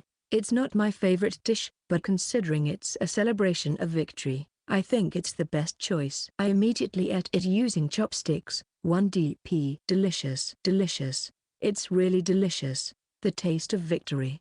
Besides, when I think about it, this is my first meal since coming to this other world. I didn't realize it because I didn't feel like eating anything until now, but it seems I was quite hungry. I usually have a small appetite, but this time, With the victory feast, my chopsticks kept moving. Occasionally, I drank water from a cup, 1 dp, filled with magic tools and finished eating all the katsudon. After finishing eating, I was still excited about the victory, and my tension was high, so I raised the cup high and shouted loudly, "Cheers to the beginning of a new sanctuary." After shouting that, I chugged the remaining water in the cup. It was just water, but it tasted so good, and I felt happy. However, I never imagined at that time, the remodeling I did just to disguise the cave would unexpectedly lead to such a situation. Chapter 9.1 A Certain Hero's Life in Another World. It's been a few days since we were swallowed by that mysterious magic circle. We are now in a training ground of a castle with a medieval European-like atmosphere. All right, come at me, Yuma, Kyoshiru. Here I go. Yeah. In my line of sight, Shindu and Ken, holding training wooden swords, are being trained by a beautiful blonde-haired, blue-eyed woman. Oops, that sounded a bit indecent, but what they're doing, or rather, what they're doing is perfectly healthy training. That blonde beauty's name is Ivy Bluerose, the captain of the Wolfus Kingdom's Knights. Indeed, a very fantasy-like position and name. A little further away, Maki and her group, including a group of people wearing magician-like robes, are learning magic from an old man. That old man is Randolph Foxter, the head court magician. Indeed, a very fantasy-like position and name. And the one teaching my group is Muscle. Not a metaphor or anything. Just Muscle. Kenji. Don't look away. Sir. Yes, sir. Good. That's a good answer. Listen up. You guys weren't blessed with powerful unique skills, but never think of yourself as a failure. Ordinary people don't have unique skills. Rather, think of yourself as lucky just to have such a thing. Positive thinking in everything. Close the gap with the guys above with your fighting spirit. Got it? Sir. Yes, sir. Good. This sweaty, muscular man is Carpuxio Bombini, a member of the Order. Indeed, a very fantasy-like position and name, or not. Compared to the others, this guy is strangely colorful. But he is a good person. There's no doubt about that. The training is tough because he's too passionate. Now, why are we training in such a place? The cause goes back to a few days ago, right after we were swallowed by that magic circle. Section. We did it. It's a success. Oh, they are the hope of humanity. The first thing we heard after being swallowed by the magic circle was the voices of people filled with joy. When I opened my eyes, which were closed due to the dazzling light of the magic circle, I saw a group of people wearing magician-like robes. And at our feet was a glowing pedestal with the same pattern as the magic circle, its light gradually fading. I was taken aback by such a fantasy-like sight. Well, of course. Rather, I'd like to see someone who can act calmly in such a sudden SF development. I'm surprised. So, who are you guys? There he is, the guy who can act calmly, the super handsome honest student. Shindu spoke to the group of magician-like people while looking puzzled. Even the adult Sorakan-sensei is still confused. In fact, the teacher is the most confused. Shindu is amazing. Is this the real power of a handsome guy? Nice to meet you, heroes. We are the court magicians of the Wolfus Kingdom. Please remember us from now on. One of the magician-like people answered Shindu's question. Court magicians, very fantasy-like. I've never heard of the country's name, and we're being called heroes. So is this really another world? Is it starting? A great adventure in a world of swords and magic. As I said earlier, who are these heroes? You are the ones. The heroes chosen by our god, the goddess who is the guardian of the world, and summoned from a different world. That's who the heroes are. His Majesty the King will explain in detail. Please. This way. Following the guidance of the mages, we, led by Shindu, headed towards the so-called king. Some people had anxious faces, wondering if it was okay to follow them obediently, but seeing Shindu moving forward without hesitation, no one chose to stay behind. Well, complaining here wouldn't help, and I think Shindu's judgment is correct. A loner with no say should just follow obediently. In a throne room-like place we visited, there was a middle-aged man sitting arrogantly. A nice middle-aged man with a stern look, probably. No, I'm almost certain that he is the king. After all, His aura is different. The aura. I'm Alexander Wolfless, the king of the Wolfless Kingdom. Brave heroes, first of all, I deeply apologize for summoning you here due to our circumstances. I'm sorry. Saying that, the king bowed his head. I don't really understand. But isn't it a considerable situation for a king of a country to bow his head? Does that mean that the heroes have such an important position? On top of that, I have a request. This world is now heading towards destruction by the hands of the evil demon lord. In order to repel it, we need the power of the heroes. Please, lend us your strength. Wait a minute. As I was excited by the word demon lord, Sorakan-sensei, who had been silent and confused until now, interrupted the king. The surrounding nobles frowned, and Sorakan-sensei, sensing the atmosphere, became frightened. Still, Sorakan-sensei didn't back down. While frightened, Sorakan-sensei continued to speak with a resolute attitude, though her hips were drawn back. So, that means, you want the students to fight, right? As a teacher, I can't let them do dangerous things. Please, can't you at least send them back to where they came from? Amazing. Sorakan-sensei is amazing. Even though she's clearly scared, she made her request to the king with an incredible aura. Perhaps touched by her appearance, some of the classmates looked at the teacher with loving eyes, but they are a group that legally admires the legal Lili. In other words, yes Lolita, no touch gentlemen and ladies. Even if their favorability increases, it's already like breaking the limit.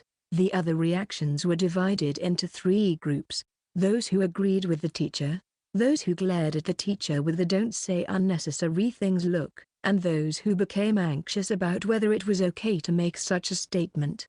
Those who agreed were Shindu, Maki, and other relatively sensible people like Ken. They seemed to prioritize realistic things over the excitement of going to another world. Those who glared at the teacher were probably excited about the other world like me. I'm not glaring, though. At the forefront was the delinquent group led by Goda Dicky, a bully representative and a man like a modern Japan. They seem to be dissatisfied with the real world. They must be expecting a wild development in the other world. I don't want to be associated with them. The last group that seemed anxious, well, it might be the most normal reaction. Ordinary people were there. I'm sorry, but we cannot send you back to your original world. The summoning magic that called you here is a secret technique created by the goddess church, receiving an oracle from the gods, and this secret technique is beyond our understanding. Therefore, even though we can use the secret technique to summon you, we cannot develop magic to analyze and send you back. I apologize. What? Oops, the conversation had progressed while I was observing people, but we can't go back? I don't have any friends and my relationship with my family is cold, so I don't have any lingering feelings for Japan. But wouldn't it be a big problem for those who aren't like me? As I thought that, sure enough, some of my classmates' faces turned pale. But rest assured, it's true that we cannot send you back ourselves. However, that doesn't mean there's no way. What is it? It's to defeat the Demon Lord. If you can defeat the Demon Lord and protect this world, the mission of the heroes will be over. At that time, you should be able to return to your original world with the help of the goddess. Of course, those who don't want to return don't have to. After the Demon Lord's subjugation, if you wish to stay in this world, we will grant you permanent residence in our kingdom and let you choose your desired reward. The king's words increased the motivation of some, but there are many who don't feel the same, and above all, the teacher's face is still pale. But we were in a place completely unrelated to conflict. I can't imagine being able to fight such a terrifying existence as the Demon Lord. There's no problem with that. Heroes have potential abilities and growth rates that are incomparable to those of this world, and they should each have a unique skill. With so many people possessing such power, the countries of the world, including ours, will support you with all their might. With that much power gathered, we will surely be able to defeat the Demon Lord. The teacher was at a loss for words. Sorakan-sensei, who is flustered, is cute. That being said, there must be some cheat abilities for heroes. Well, if there weren't any, they wouldn't do hero summoning. Long live the promise. I wonder what my cheat is? Can I see it if I shout status? Teacher will be fine. While I was thinking about my yet-to-be-seen cheat, Shindu, who had been silently listening to the king's story, interrupted the conversation while stroking the teacher's head to reassure her. Nadipo. This handsome guy is using Nadipo on a teacher. Nadipo, something like stroking or patting a designated object or person. It is often used in the context of entertainment or as a form of relaxation. Your Majesty, if that's the case, we will fight. However, there are those among us who do not wish to fight or simply cannot fight. So please, at least don't force those who are unwilling to fight. Very well. I promise. Thank you. And so, thanks to Shindu's smooth play, those who didn't want to fight didn't have to. This is a relief. If, by any chance, my cheat isn't suitable for combat, I'll use this as an excuse to escape. From what I can tell with my human observation skills, the king seems to be a relatively good person, so I don't think he'll change his mind and throw me into battle. And so, our otherworldly life began. Afterward, everyone revealed their status using an item called Appraisal Stone. It seems that if you just want to see your own status, you can see it by shouting status. Like I imagined. But you need an appraisal stone to show it to others. My status, as displayed, was like this: Otherworlder, LV1. Name, Merakenji. HP, 3030. MP, 2525. Attack, 7. Defense, 8. Magical power, 9. Magic resistance, 6. Speed, 11. Unique skill, Appraisal. Skill, none. Title: Hero Otherworlder. Appraisal. The synonym for cheat is here, but my excitement was short-lived, as the reaction of the people of this world who were watching the status disclosure of the heroes was not good. I heard later that being able to see the enemy's status is indeed strong, but my basic status is too low to be considered. When I think about it, that's true. In the light novels I know, there are many protagonists who use appraisal as a powerful weapon, but there's no one who fights with appraisal alone.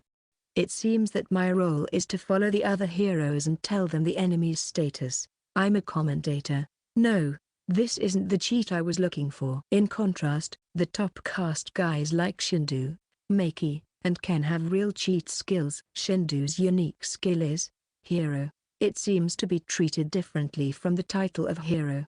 The effects are a significant increase in all stats and the acquisition of exclusive skills, which is a refreshingly straightforward cheat. Unreasonable. So, Maki's unique skill is the magic cheat, Great Sage. Ken's unique skill is the swordsmanship cheat, Sword Saint. There are also many other amazing skills, such as Sorakan Sensei's spatial magic, and Goda's King of Destruction. Unfair. So, we ended up being taught by instructors suited to our abilities. The physical types like Shindu and Ken are taught by the knights.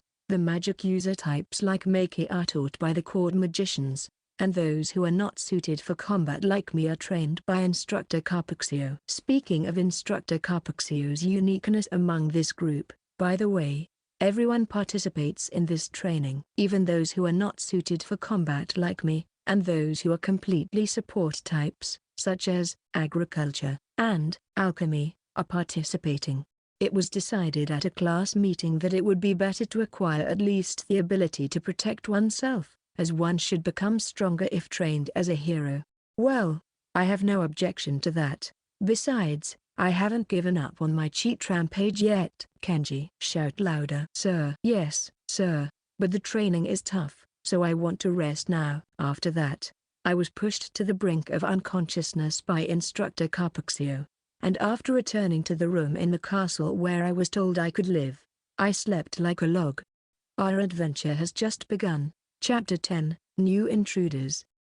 The day I remodeled the dungeon, they came just as I finished my katsudon and was thinking about going to sleep to recover my MP. My sense as a dungeon master informed me of the appearance of new intruders. If I'm awake like this, I can sense the presence of intruders without relying on an alarm. I think I'm no longer human because humans shouldn't have such sensing abilities. My race has also changed to Dungeon Master. Anyway, there are intruders. This time there are 5, or rather, 5 creatures. Green-skinned, ugly-faced monsters about the size of human children. My most hated monster in this world, goblins. They've come back without learning their lesson. The goblins are having a conversation with their cries. In the meantime, I'll appraise them for now. I didn't have time to appraise them the last time or the time before that. Goblin, LV2. HP, 1010. MP, 22. Attack, 5. Defense, 3. Magical power, 1. Magic resistance, 2. Speed, 8. Skills, none. Weak? Somehow, they're weaker than I expected. Even their physical stats are lower than mine. Can they survive with such poor stats? No, they were dead. All the goblins I've seen so far have been killed by the living armor senpai without exception. Well, let's deal with these ones the same way. That's what I was thinking, but then I realized, how do I deal with them? Our only combat power is the living armor senpai, and he can't be moved because he's the guardian of the boss room. I can't create a new monster to intercept them because my DP is depleted right now. In the first place, I don't really want to release monsters on the first floor, as it would ruin the cave disguise strategy. At least, since I can transport monsters between floors without intruders, there is an option to have the living armor senpai charge in and quickly annihilate the goblins, then use the transport function to return to the boss room. But during that time, the boss room would be defenseless, and the living armor senpai would be weakened if he left the boss room. So I don't want to do this either. In that case, I can't do anything from my side. Feeling frustrated, I monitor the movements of the goblins. The goblins, with their night vision, walked around the cave without being bothered by the darkness of the dungeon. However, after wandering around the cave for a while, they seemed to get lost. And after panicking, they started fighting amongst themselves, blaming each other, and one of them died.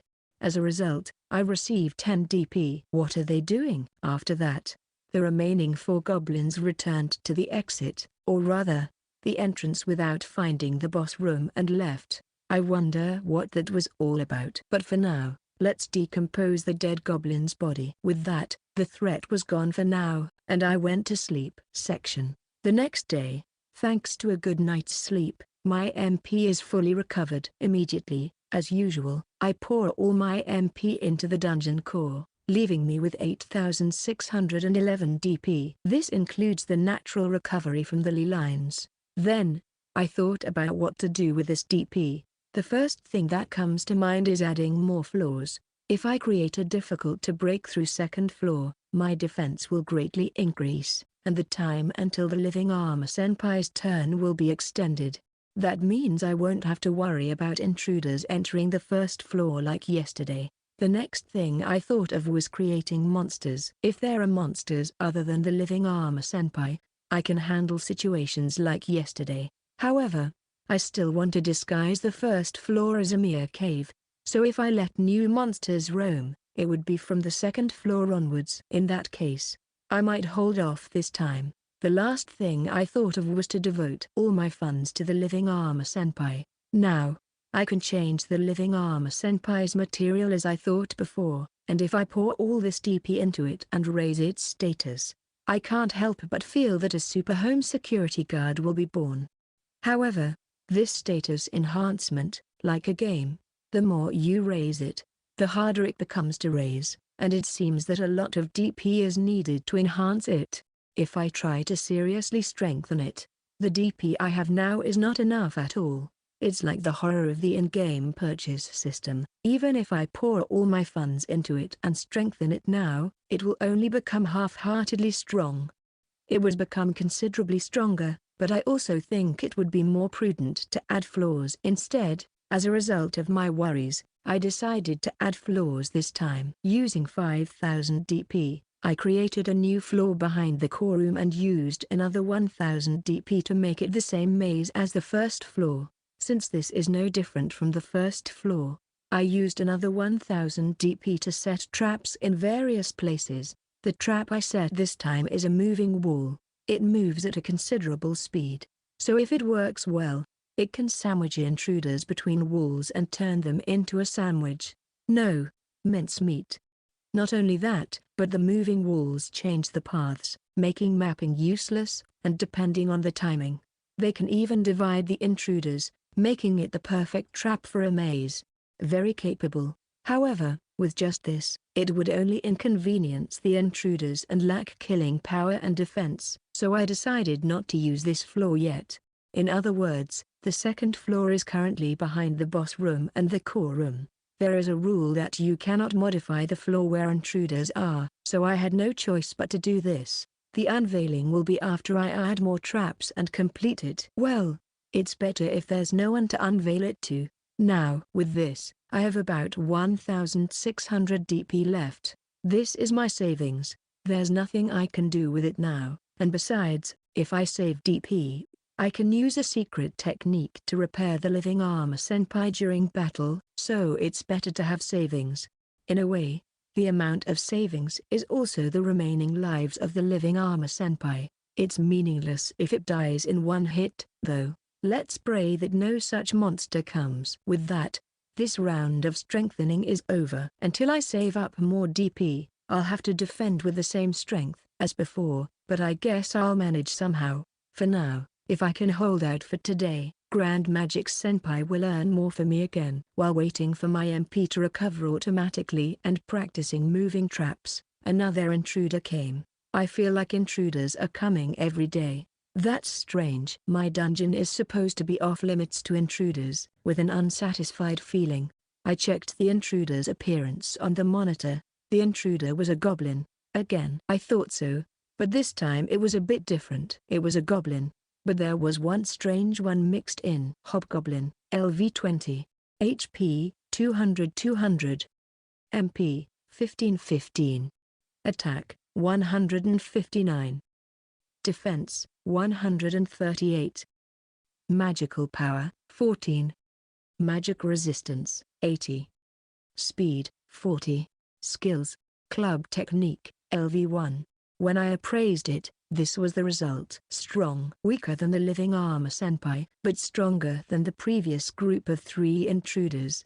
It's a strength that could be considered a different species from goblins. Its appearance is also different from ordinary goblins, being a giant about 2 meters tall and wide. It feels like a sumo wrestler and a pro wrestler combined and divided by 2. And there are 10 ordinary goblins that seem to be followers of such a hobgoblin. That was the intruder this time. I might need to be a little more cautious. I was thinking that. But the goblins didn't enter the boss room. They advanced to about the halfway point of the cave and, unbelievably, settled down there. What are they doing? Go home. Get out of my sanctuary. Besides, if you guys were here, I wouldn't know why I didn't release monsters on the first floor. I'm thinking of using the remaining DP to summon monsters and exterminate them now. When I was thinking that, my senses detected the presence of another new intruder. Is it another goblin? I looked at the monitor with a fed-up feeling, and there was a middle-aged man dressed like an adventurer. Human, LV 48. Name, Gale. HP, 820-820. MP, 297-297. Attack, 701. Defense, 710. Magical power, 322. Magic resistance, 556. Speed, 589. Skills, swordsmanship, LV8 shield technique, LV8 stealth, LV3. Strong? What is this guy? He's ridiculously strong. His equipment is also well coordinated with good items, and he looks like a top-notch adventurer, making my spine shiver. This might be dangerous. While feeling an incredibly bad premonition, I prayed that he would just kill the goblins and go home. Chapter 11, Seasoned Adventurer. As a long-time adventurer in the city of Bordeaux, I heard that a rookie party I had my eye on hadn't returned from a goblin extermination mission in the nearby Maya village, and I had a bad feeling about it, so I hurried to the scene. This is the advantage of being a solo adventurer, being able to move quickly and lightly. Maya village is located less than half a day's walk from Bordeaux, the city where I've been based for many years. That's why they should have been able to finish a goblin extermination mission in a day trip. However, It's been about a day and a half since they left the city. It's too early to assume something happened to them. Considering their personalities, they might have tried to finish the goblin extermination quickly without proper preparation or scouting. But maybe they accepted Adele's advice and proceeded cautiously. No, I can't really imagine that scene, especially Keith. He doesn't seem to have much patience, but if that's not the case, if my bad feeling was right, they might already be dead. That's what being an adventurer is like. It's not strange to die at any moment. They had potential as rookies. It's hard to imagine them losing to goblins, but it depends on the situation. If there were higher-ranking goblins among them, they could easily be defeated. They might be able to handle one, but if they were surrounded by multiple higher-ranking goblins, they wouldn't stand a chance. Or maybe they encountered a powerful enemy other than goblins during the mission. Well, all of this is just speculation. Let's hope my intuition is wrong. If it's right, I'll at least collect their belongings. With that in mind, I visited Maya village and asked about their whereabouts. As expected, they seem to have entered the forest directly after confirming the request. In other words, they haven't come out of the forest for more than a full day. My bad feeling becomes more realistic. After that, I also entered the forest and searched for their tracks. In the process, I found human footprints. Exactly 3 sets. It's almost certainly theirs. Following the footprints, I arrived at what appeared to be the entrance to a cave. The footprints continued into the cave. Moreover, there were small footprints that seemed to belong to goblins. The particularly large footprints were probably those of a higher-ranking hobgoblin. They would be a tough opponent for them in a one-on-one fight. If they were killed by goblins in this cave, they would be. The only one who might still be alive is Adele, the woman, but in that case, she would be suffering more than death. What goblins do to human women can only be described as tragic. If that's the case, I need to save her as soon as possible. I took a torch from my tool bag at my waist and lit it. Holding it in my left hand while still equipped with a shield, I searched the cave. This tool bag is a magical item with storage magic. It can hold more than it appears. It's expensive enough that only high-ranking adventurers can afford it, but it has helped me a lot. As I continued through the cave, believing in Adele's survival, I finally encountered them. Of course, it's goblins. The goblins charged with an unpleasant scream. There were 10 regular goblins, and 1 hobgoblin. Indeed, if there were this many, it wouldn't be surprising if they lost. If the hobgoblin rampaged behind a wall of regular goblins, it would be tough for beginners. But for me, they're not a threat at all. I unsheathed my black iron sword from my waist and cut down the goblins one by one. Next, the hobgoblin swings its huge club that matches its massive body, but I deflect it with the black iron shield equipped on my left hand. Having a torch in my hand is a handicap, but there is such a difference in ability between me and these goblins that it doesn't matter. The hobgoblin has impressive power, but it lacks any technique. Well, it's pointless to expect technique from a goblin, but I won't be defeated by such a brute force attack. Aiming for the moment when the hobgoblin finishes swinging its club, I use an art that I can learn by raising my swordsmanship skill LV and sever the hobgoblin's arm. Then, I take advantage of the hobgoblin's groan of pain and mow down its torso. The upper and lower halves are separated, and a large amount of blood gushes out from the cut surface. With that, the hobgoblin dies, and I quickly dispose of the other goblins and make them follow suit. However, Adele is not here, neither are Oil and Keith's corpses. Is there another group? Feeling somewhat unsatisfied, I continue to explore the cave. Chapter 12, Skilled Adventurer's Threat. This is bad. This intruder is stronger than I expected. Among the enemies I've appraised so far, the hobgoblin with the strongest status was killed instantly without a chance. Thanks to that, I got a little DP, but I can't be happy about it. This intruder, not only their status, but their technique is amazing. They handle the sword and shield with the sharpness of a martial arts master. As expected, their high weapon skill level is not for nothing. The higher the weapon skill level, the more freely you can handle the corresponding weapon. And this intruder, unlike the previous 3, is a middle-aged warrior. In other words, They have years of battle experience. On the other hand, the living armor senpai is brand new. Naturally, they don't have any weapon skills. In fact, I think inanimate monsters don't grow, so they won't be able to acquire skills from now on. By the way, I, who supports with traps, am a complete amateur with almost no battle experience. This might even overturn the status difference between the living armor senpai and the intruder. Damn it, I should have used DP to strengthen the living armor senpai if I knew this would happen. Why would such a strong person come to a mere cave? Moreover, at such a perfect timing. Isn't it strange? But even if I complain, the intruder won't stop. They're getting closer and closer to the boss room. My prayer for them to just kill the goblins and leave didn't reach. Reality is cruel, but now that it's come to this, I have no choice but to do it. I'll make up my mind. Phew.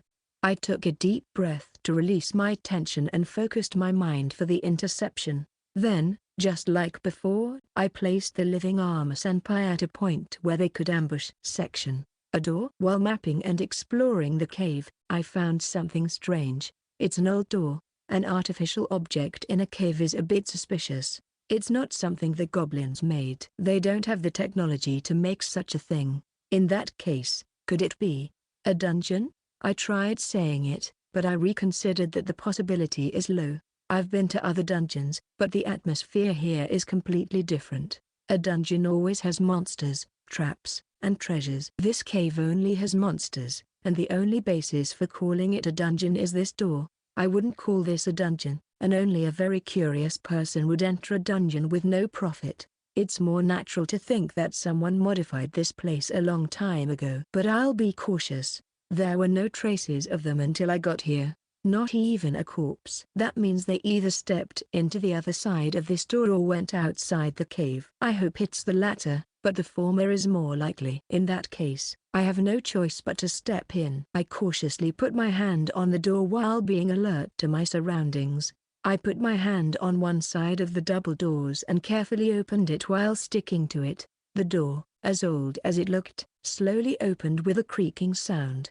I peeked inside from the open part. There's a fairly large space, but on the other hand, that's all there is. Feeling a bit let down, I thought, well, that's about it, and stepped into the door. The moment I did, the door slammed shut with a loud bang, and from behind the door, a lead-colored blade was swung down at me. Wow! I instinctively used my shield to block the attack. It's heavy. Is this attacker stronger than me? Unable to bear it, I tried to regain my posture by creating distance and leapt back. But, what? Suddenly, the ground beneath me collapsed.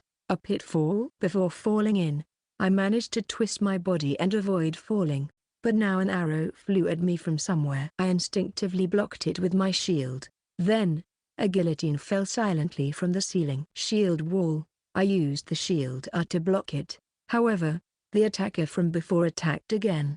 I couldn't fully defend against the straight sword swing with my broken posture, so I did my best to avoid a direct hit. As a result of deflecting the sword's trajectory, the opponent's sword deeply slashed my leg. Enduring the pain, I put strength into my remaining leg, kicked the attacker away, and used the recoil to create distance. Then, I somehow managed to stand up. What's your purpose? I spoke to the attacker, intending to buy time. The opponent was a man clad in full armor, and he was strong. He was a skilled fighter with a higher status than me. I may not be able to compete with those who fight brilliantly against the Demon Lord's army on the battlefield, but I've been an adventurer for many years and have raised my LV. I'm not a genius, and I can't use true equipment, but I pride myself on being a top-class adventurer. For some reason, someone stronger than me is deep in this cave, and they're even using traps to try to kill me. I don't understand. And then, TCH, you won't listen? The armored man attacked again without any discussion. He held a sword in his right hand and a shield in his left, a style oddly similar to mine. The armored man pulled his sword straight back and launched an accurate thrust. But it was too accurate, making his aim obvious. I skillfully used my shield to deflect the thrust. This guy has incredible status, but his technique isn't that great. In that case, shield bash. I slammed the shield, striking out into the armored man's chest, breaking his posture. He wouldn't be able to use his shield right after an attack, and then strike sword. As if returning the favor, I unleashed my art's thrusting technique on the armored man. The armored man was blown away by the impact and slammed into the wall. I've been a solo adventurer for 30 years. It's a combat technique I've honed to still be effective. I won't lose to anyone in this. But, hard, my all-out attack only managed to slightly dent his armor. What incredible armor. It looks like nothing more than ordinary iron. Could that armor be true equipment? No, rather, more importantly, no way, a monster? The moment I thought about the armored man's true identity, another arrow flew at me from somewhere. But this time, I easily blocked it with my shield. It's painful not being able to dodge with my injured leg, but I can still fight. And again, the armored man charged. This time, he came at me with a full-body tackle with his shield raised. I rotated around my uninjured leg and deflected the force. Then, we engaged in a sword fight. The armored man's movements were somewhat unnatural. His movements were extremely accurate, but there was no reading or strategizing typical of a warrior, as if he was just moving according to a predetermined plan. That's why I, with inferior status and an injured leg, can still fight somehow. As I thought, I don't feel any human-like qualities from his movements. It's as if I'm fighting a golem. In that case, his true identity is, could it be a living armor? I've never encountered one, but it's a moving armor monster that rarely appears in dungeons. If this guy is a living armor and this place is a dungeon, then the arrows flying at me, the guillotine falling from the ceiling, the suddenly closed door, the pitfall, everything can be explained.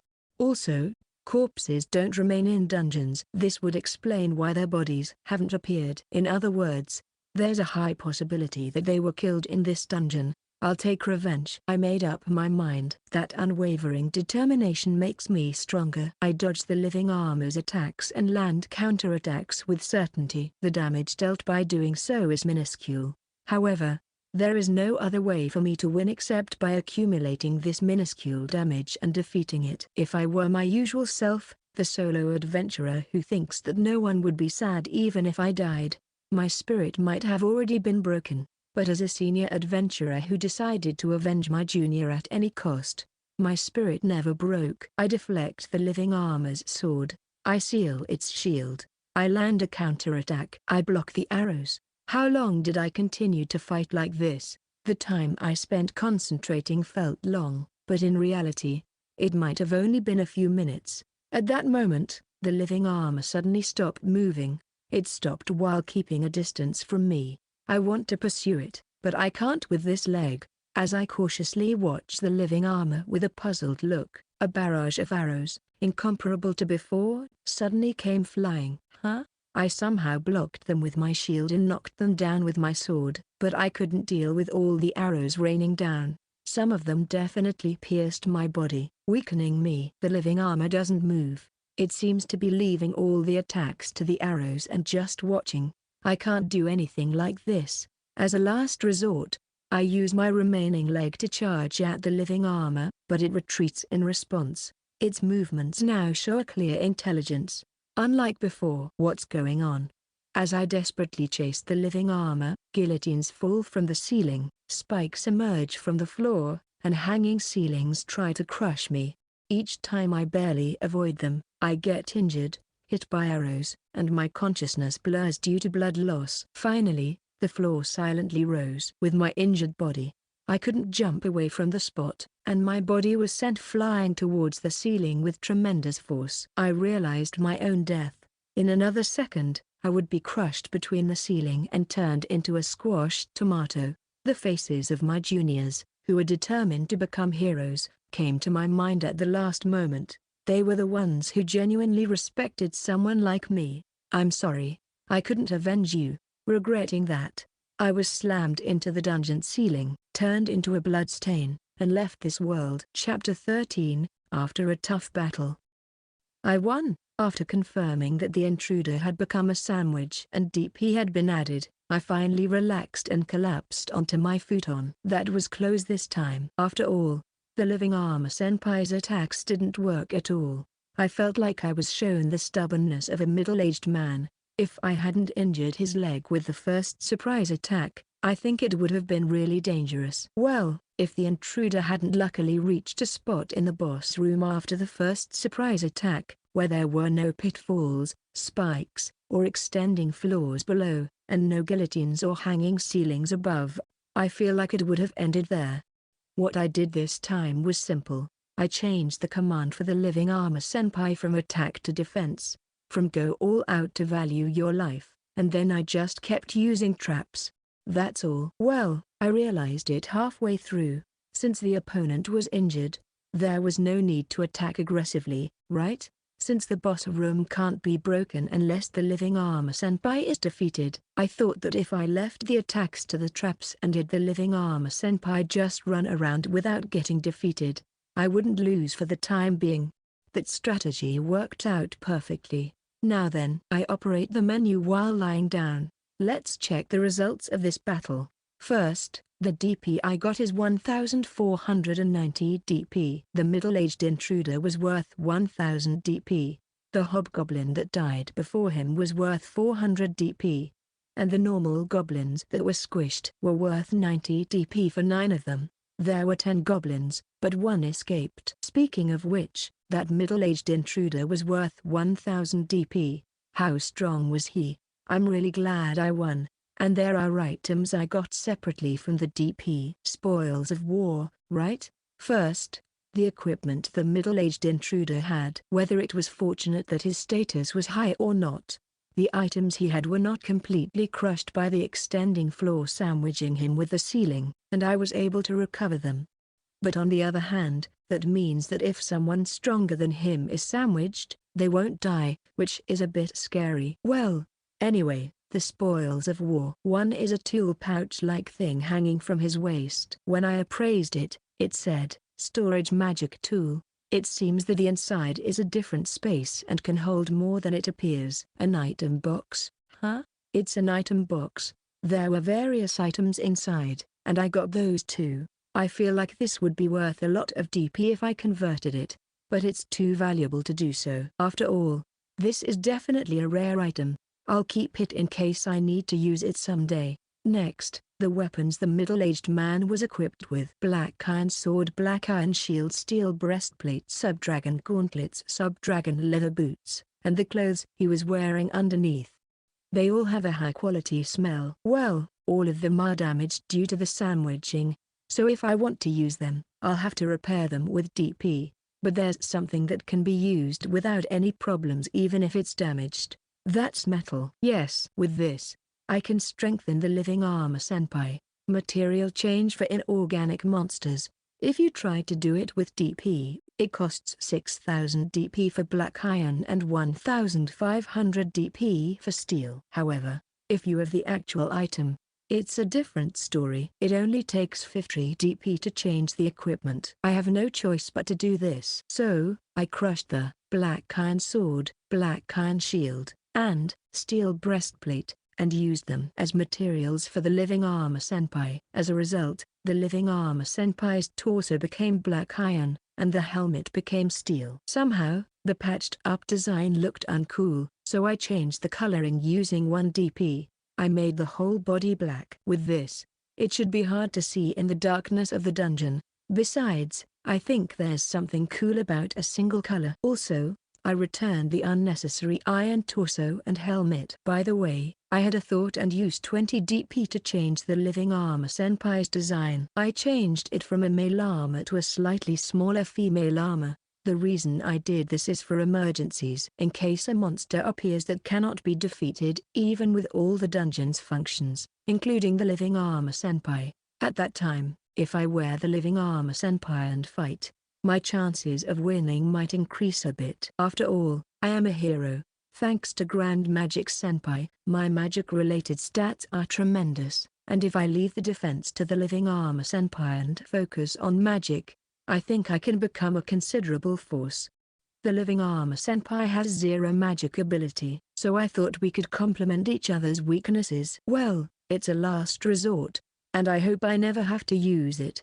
Besides, I can't even use magic yet. I don't even know how to learn it. At this point, it's just a theory. Next up are DP and experience points. As a result of this battle, my LV went up from 7 to 15. Defeating strong enemies certainly gives a tremendous amount of experience points. By the way, my status became like this: Dungeon Master LV 15.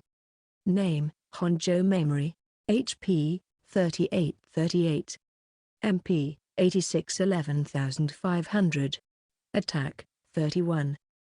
Defense, 29. Magical power, 6600. Magic resistance, 51. Speed, 37. Unique skill, Grand Magic. Skill, MP Auto Recovery, LV4. MP was finally exceeded 10,000. Grand Magic Senpai, you're seriously amazing. MP Auto Recovery is also growing steadily, so I can say it's going well. Other stats are also increasing, although they are like trash compared to magical power. Well, my LV is about the same as the previous 3 intruders, so I should become stronger. But, even though our levels are almost the same, my stats other than magical power are much lower than those 3. Even though I'm a hero, is it the difference between those who train and those who don't? I guess you can't measure status by LV alone, but if I keep raising my LV at this rate, I might become strong enough to wear the living armor senpai someday. By the way, the status of the strengthened living armor senpai is like this: living armor LV, HP, 3000. MP, 00. Attack, 2100. Defense, 4530. Magical power, 0. Magic resistance, 4350. Speed, 900. Skills, none. Strong, very strong. With this, I can probably win against this time's middle-aged intruder just by relying on my stats. I should have strengthened it earlier if changing the material would make it this strong. I'll strengthen it even more when my MP recovers tomorrow. It's the beginning of inflation, and this is the final result. I watched the middle-aged intruder's corpse, stripped of its flesh, on the monitor using the Dungeons collection function. At first, I thought I'd quickly return it, but I changed my mind a little when I came here. That's because I thought the biggest factor that cornered me this time was the immaturity of the living armor senpai and my combat skills. If I had used traps more skillfully, the living armor senpai wouldn't have taken excessive damage. And, if the living armor senpai had moved more skillfully, considering the stats, we would have won more normally. What should I do to eliminate that weakness? I think the only way is to practice more, and I think it's better to have a practice partner for that. There's always a limit to practicing alone.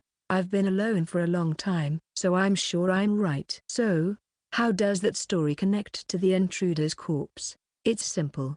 I'm thinking of having this guy be a practice partner, or rather, a sandbag.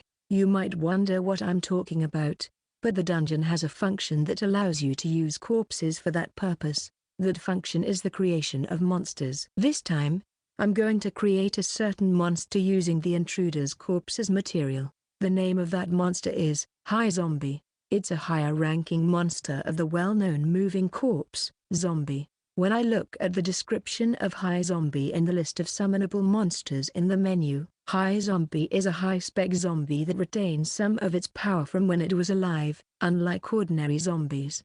Also, unlike ordinary zombies, it doesn't rot over time. There's no need to worry about lingering grudges.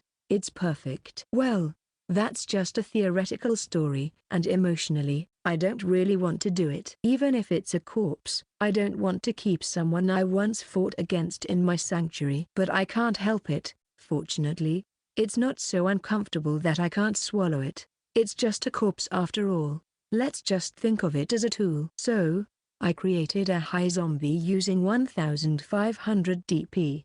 A magic circle similar to when I summoned the living armor senpai spreads around the middle-aged intruder's corpse, and when it disappears, the blood-stained corpse, which no longer resembles a human, rises up.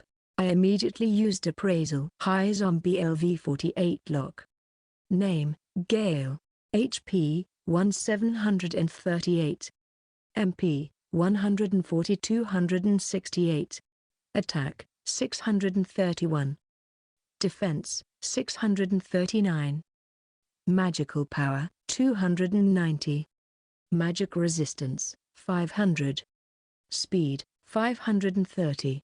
Skills: swordsmanship, LV8 shield technique, LV8 stealth, LV3. Yeah, well, it's generally weakened. All stats are reduced by about 10%, but it's not as much of a drop as I thought. By the way, there, lock, display written in the LV section means that it won't grow any further because it's a corpse. I think the reason why HP is only 1 is because it's carrying over the damage from when it was alive. For now, I use DP to repair the zombie. Like the living armor senpai, zombies don't naturally recover, so I have to use DP to heal them every time. The cost performance is bad, but well, it can't be helped. Nice to meet you, middle-aged zombie. And so, a middle-aged zombie joined my team. Chapter 14, Intensive Training Now. After adding the middle-aged zombie to our group, I immediately handed out 2 sets of wooden swords, 10 DP, and wooden shields, 10 DP, and had the middle-aged zombie and the living armor senpai equip them. These are for special training. With these, they should be able to spar with a bit more peace of mind. Still, given the living armor senpai's status, even a wooden sword could inflict a fatal wound, so I ordered him to hold back during the special training. And now, let the special training begin in earnest. The living armor senpai, holding back his power, attacks the middle-aged zombie, who easily deflects it. Somehow, hasn't the middle-aged zombie become stronger than when he was alive? Even though the living armor senpai is holding back, he's still easily deflecting the attacks. Maybe it's a vision issue. Becoming a zombie should have made it possible for him to see in the dark, so he might be stronger than when he was fighting with only the light of a torch. I shouldn't be leisurely watching. There's no point in just watching, so I activate traps and join the special training. I shoot arrows and such, making sure not to involve the living armor senpai, but they don't work on the middle-aged zombie. He positions himself so close to the living armor senpai that it's hard to use traps effectively. In that case, I change the living armor senpai to defense mode. I make him keep his distance from the middle-aged zombie and attack only with traps. However, even this doesn't catch the middle-aged zombie. He dodges the traps with ease. If he hadn't been injured, would he have been this strong? Turning into a zombie and doing this was a really good win. We continued the special training in the same way, but it doesn't go well. Somehow, I feel like there's a limit to this method. It's like, the traps and the living armor senpai aren't working together well. It's like they're not bringing out each other's potential. It feels like a doubles match where they're not in sync. Realizing this won't do, I pause the special training to think, what can I do to make it go better? Normally, it would be for me to perfectly support the living armor senpai, but I can't shake the feeling that it still won't work. That's because the living armor senpai's combat skills are not high. After all, without the support of traps, he can't even win against an injured middle-aged zombie when he was alive. Also, I noticed while watching just now, the living armor senpai's movements are simple. It's like a game AI that won't work against a master gamer, a master warrior like the middle-aged zombie. And since inanimate monsters can be strengthened but not grow, the living armor senpai's movements will never improve. That's not good. Even master gamers can pattern the movements of boss monsters in games like Monster Hunter and perform feats like hunting them without taking damage. In fact, I could do that much. So, there's no way the master warriors of this world can't do the same. If a veteran with higher status and skills than the middle-aged zombie appears, the living armor senpai might be easily defeated. That's not acceptable. Absolutely not. I must come up with a countermeasure at all costs.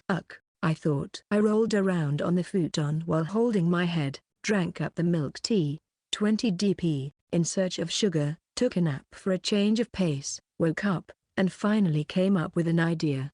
A brilliant plan. That's it. I should fight. You might think I'm saying something crazy. However, of course, this doesn't mean that I'll wear the living armor senpai and fight. That's strictly a last resort. What I came up with is a discussion on how to move inanimate type monsters. When I first appraised it in detail, I remembered that there were two methods mentioned briefly. The first one is the automatic operation I've been using so far. The second one is manual operation, where the caster directly controls it. I think this second one is probably for inanimate type monsters created outside the dungeon. In a fantasy world like this, it's normal to have magic that creates golems and such. I wouldn't be surprised if someone with earth magic skills shouted create golem.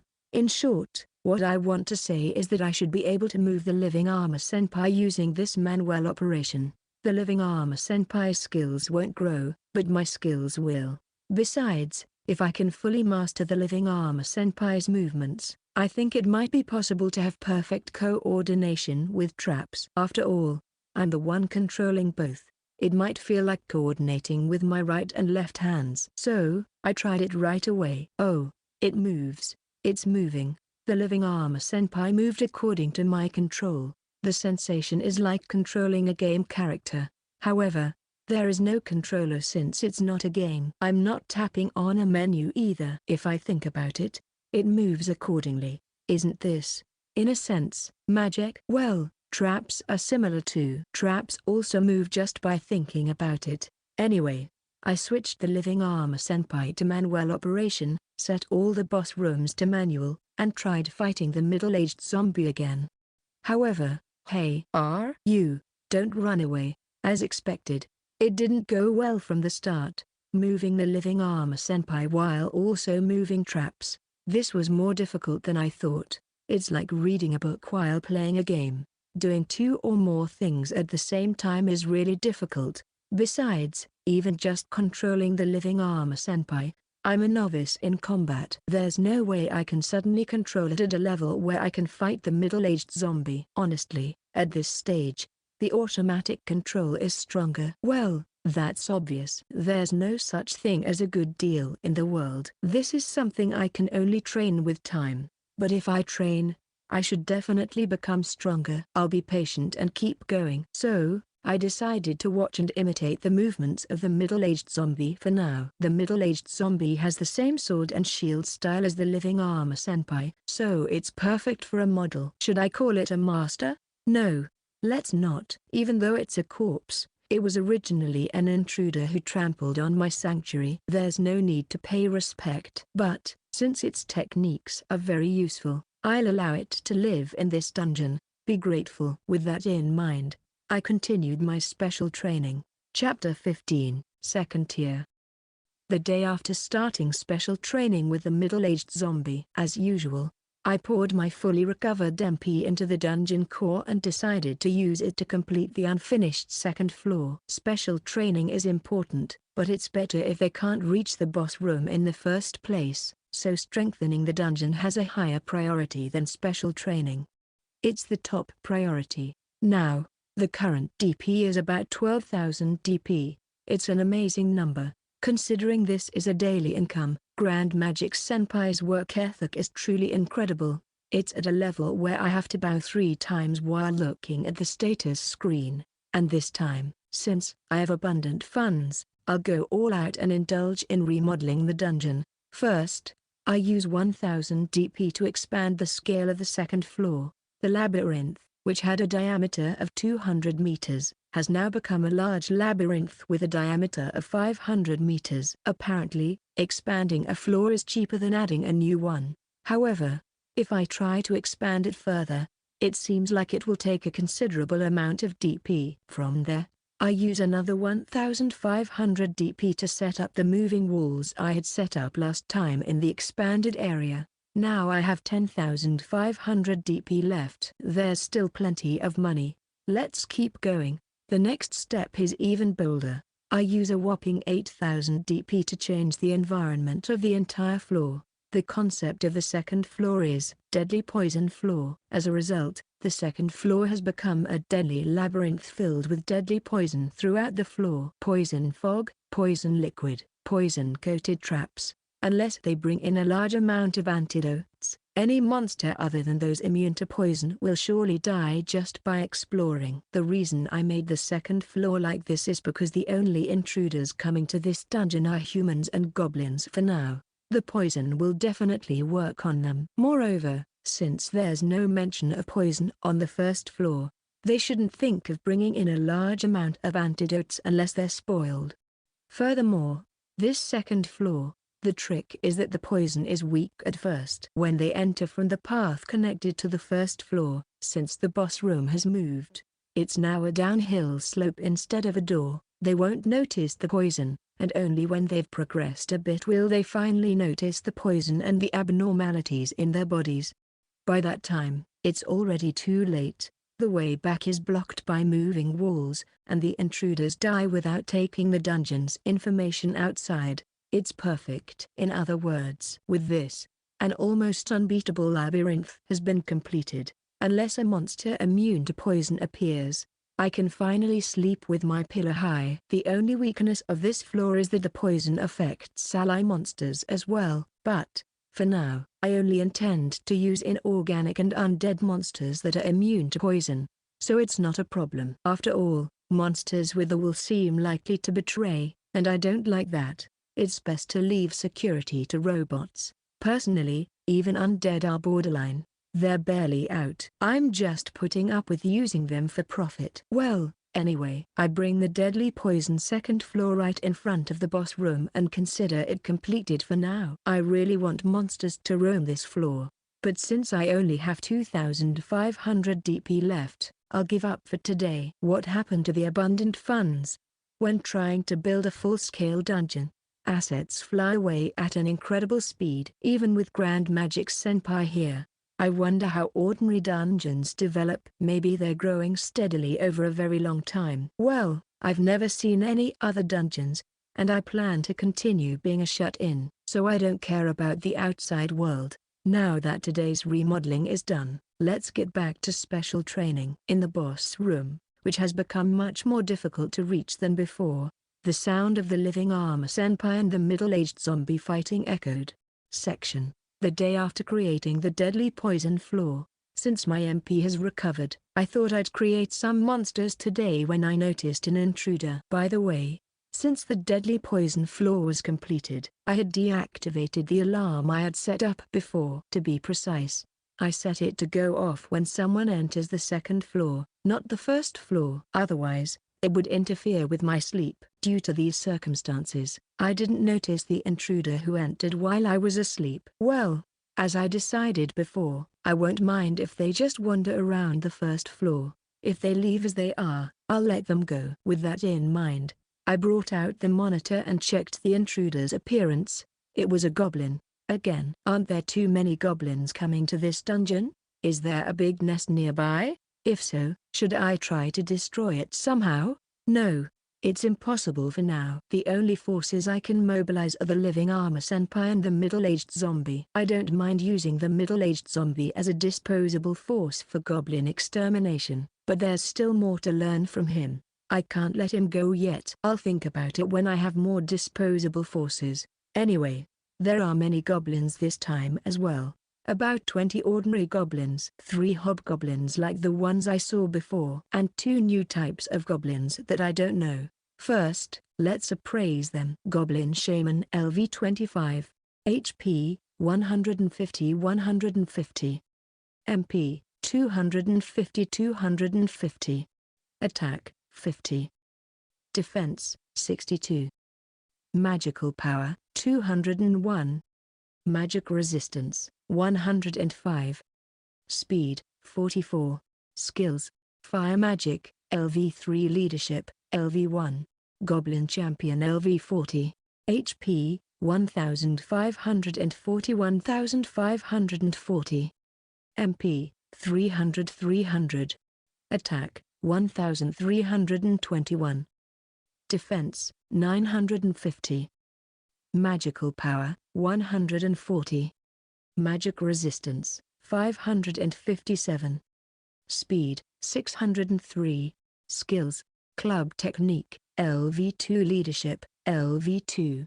Strong for a goblin? The shaman is bad enough, but the champion is on another level and dangerous. This is stronger than the middle-aged zombie when he was alive. This isn't a goblin anymore. It's one size larger than a hobgoblin, a mass of muscles, and has higher stats than the middle-aged zombie despite having a lower LV. Hasn't it surpassed humans in terms of race? The goblin group began exploring the first floor. After spending a few hours exploring the first floor, they found the entrance to the second floor, and at the command of the champion, a few goblins and one hobgoblin stepped into the second floor. They wandered around the second floor for about 20 minutes before becoming prey to the deadly poison and dying. They held out surprisingly well. Although only the hobgoblin lasted for 20 minutes, the rest died within a few minutes. Then, like the previous ones, the champion confirmed that the search party didn't return and settle down on the first floor. So go home. But, I guess I should be relieved that the champion didn't come to the second floor. With its high HP, it might be able to force its way through the deadly poison floor. Well, I think the living armor senpai can easily kill it when it's considerably weakened. While they were doing as they pleased, I wasn't doing nothing. I converted MP to DP and created monsters this time. Not a boss like the living armor senpai, but mass-produced disposable monsters. What I want from this monster is to be able to operate on the deadly poison second floor and not be painful to dispose of. In other words, it can be produced at a low cost. As a result, I chose the Golem as a mass-produced home security guard. Golem. The well-known, that Golem, a giant made of earth and rocks. An inanimate monster. It's a weak monster that can be summoned for 100 DP, but this time, instead of summoning it normally, I created a mysterious device called Golem Maker and made a golem with it. This Golem Maker was inconspicuously mixed in with a list of producible traps in the dungeon, but its performance is exceptional. When you put materials into the Golem Maker, it creates a golem for free using those materials. This allows me to create mass-produced home security guards at virtually no cost. Well, the Golem Maker cost 10,000 DP, so it's more like a prepaid fee. But if I make 100 of them, I'll get my money's worth. So let's work hard to produce them. So today, I stopped my special training, dispatched the middle-aged zombie to the second floor, and had him dig the dungeon walls tirelessly with pickaxes. 10 DP. Normally, the interior of the dungeon is indestructible, but it can be destroyed as a destructible object by the dungeon master's will. I collect the broken wall, or rather, the fragments of the rock wall with the item retrieval function and put them into the Golem Maker. And here is the performance of the golem that was born. Rock Golem LV, HP, 200 MP, 00. Attack, 100. Defense, 100. Magical power, 0. Magic resistance, 50. Speed, 50. Skill, none. Yeah. Well, it's reasonably high performance if you consider it as a mass-produced model, I guess. It doesn't seem like it can win against a hobgoblin one-on-one, but I'll manage somehow with the power of numbers and the deadly poison on the second floor. Thus, the mass-produced monsters roaming the dungeon were born, and this dungeon finally evolved from a cave to a true dungeon. It's been a long journey so far. Chapter 16, Renovation. The Golem Maker was installed in the back of the boss room due to concerns about the trouble it would cause if it were destroyed. As a result, the core room, which also serves as my living space, became cramped, so I decided to renovate it. First, I added a room, 200 DP, to house the Golem Maker. In this room, I installed a conveyor belt, 50 DP, and made everything from rock collection to golem production and transportation to the second floor fully automated. If the number of golems exceeds the capacity of the second floor, I plan to build a new storage facility. By the way, when I had made a few golems, the mining team changed from the middle-aged zombie to golems. Also, the rocks that serve as the material for the golems are contaminated with deadly poison on the second floor, so I made this room a sealed space without an entrance. It's like being inside a wall. Otherwise, the poison would have spread to my living space. Since the operation of this room can be done with only the functions of the dungeon, there is no problem even without an entrance. And as a celebration of the dungeon's evolution, I rewarded myself. I used a water source, 500 DP, and a fire magic stone, 200 DP. to build a large bathhouse, including the room fee and renovation costs. It cost a total of 1,500 DP. I indulged in luxury. Furthermore, I also luxuriously renovated the bedroom and replaced the old futon with a splendid bed. 250 DP. I immediately dived into the bed. Yawn. It feels good. I want to sleep like this, but I held back and decided to make a living room. It's a living room, but not the living armor senpai's. Make no mistake about that. As for the living room, it's strange how just adding a sofa, 100 DP, and a table, 50 DP, makes it look like a living room. I also laid a carpet, 30 DP, changed the interior of all the rooms except the Gillam production room to flooring, 400 DP, and added bright LED-like lights to all the rooms, 900 DP in total. Finally, I placed the dungeon core in the living room, and it was complete. A wonderful space has been created. I'll take a bath right away. I undressed in the dressing room I built on a whim, washed my body in the shower, and then soaked in the bath. Ah! It feels good. I'm melting. All the fatigue I had until now is melting away. I'm so happy. This is it. This is the pinnacle of the shut-in lifestyle I was seeking. I felt that I would do my best to protect this lifestyle from now on. I thought so again. And so, the day after the renovation was treated as a holiday, I sat on the living room sofa and resumed my training with the middle-aged zombie, operating the traps in the boss room with the living armor senpai. Golem production was automated, and the goblins didn't show much movement except occasionally going outside to get food. Since there was nothing urgent to do, I returned to my training. By the way, the price of a golem is 100 DP. But that seems to be the price when made from materials. If you make it from scratch, it will cost twice as much, 200 DP. The same goes for other inanimate monsters, like the living armor senpai, which costs 2000 DP if made from iron or other materials. It seems it could have been made for 1000 DP if the armor was already prepared. I feel like I wasted something. But when I summoned the living armor senpai, I didn't have the luxury or materials to think about that. So it's better not to worry too much. Also, there are other makers like the golem maker for inanimate monsters, and most of them can be made by the maker.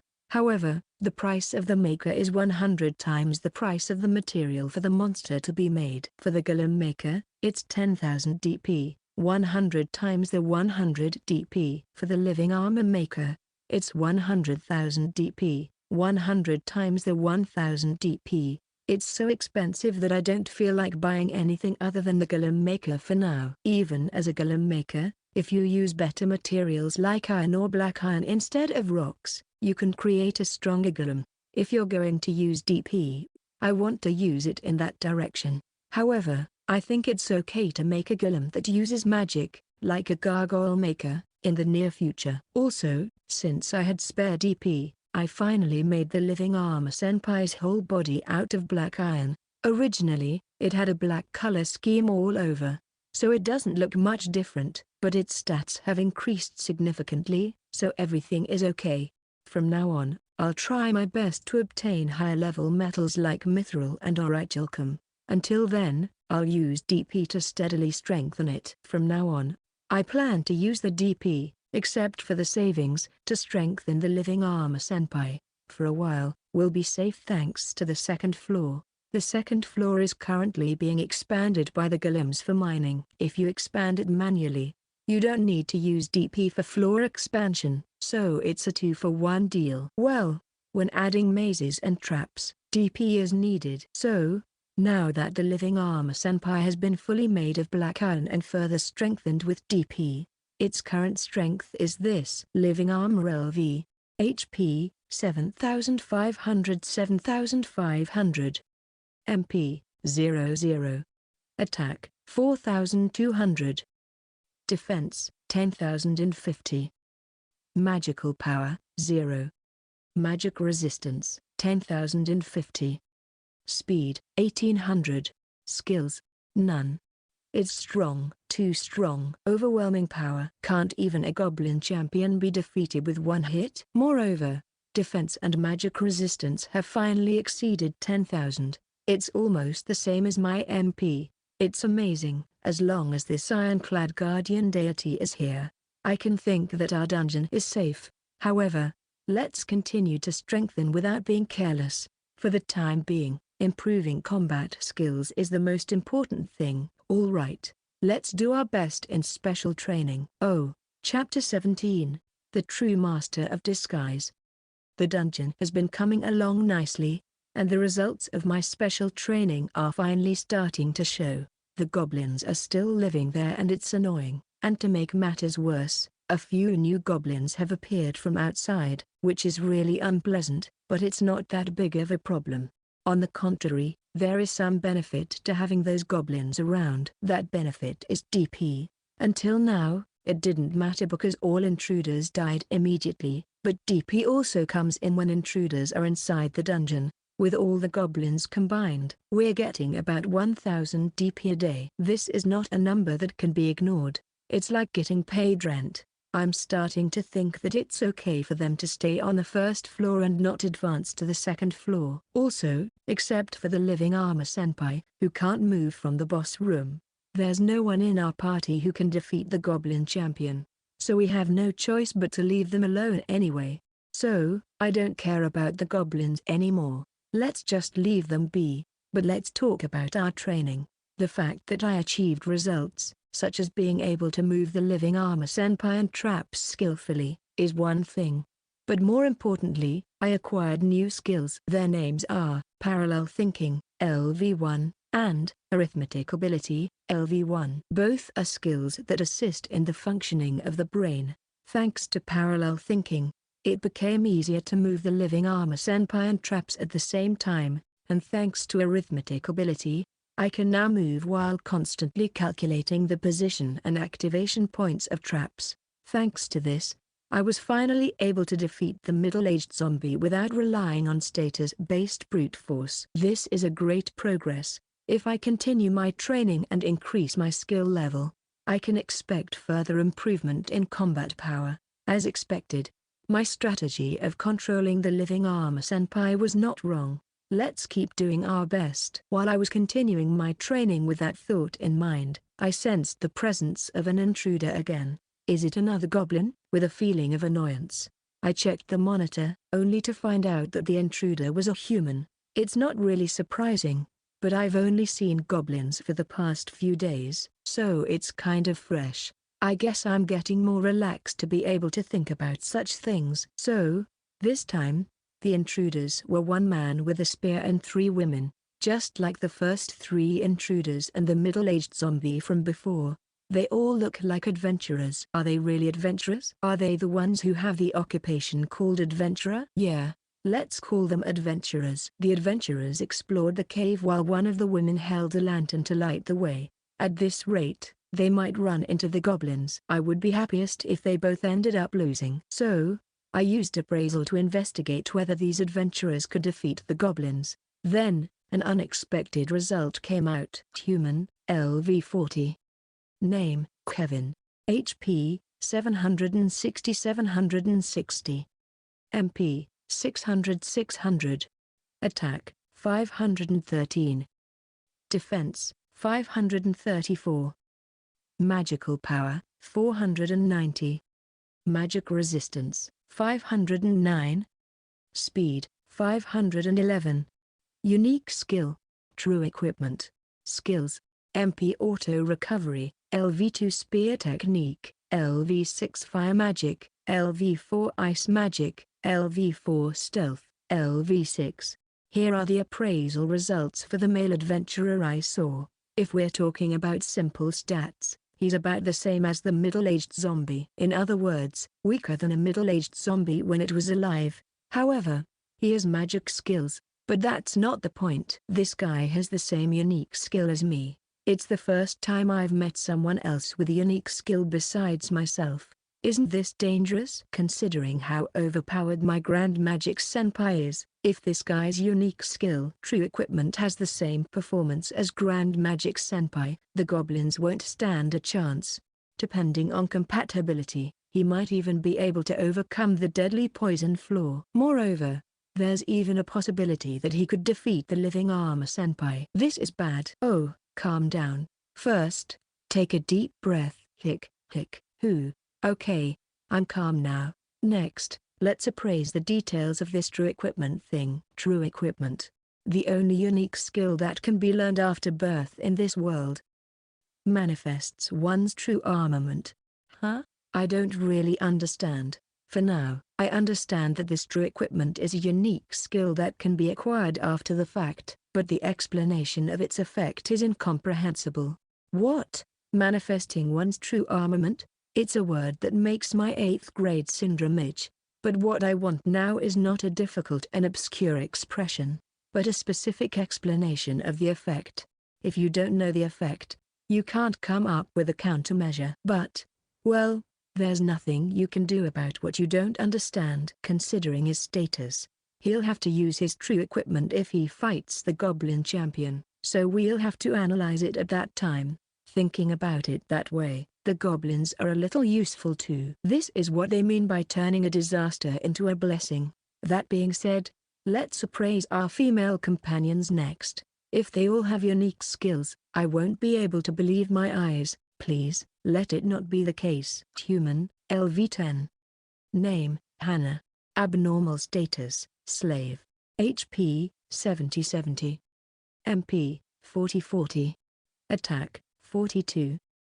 Defense, 44. Magical power, 28.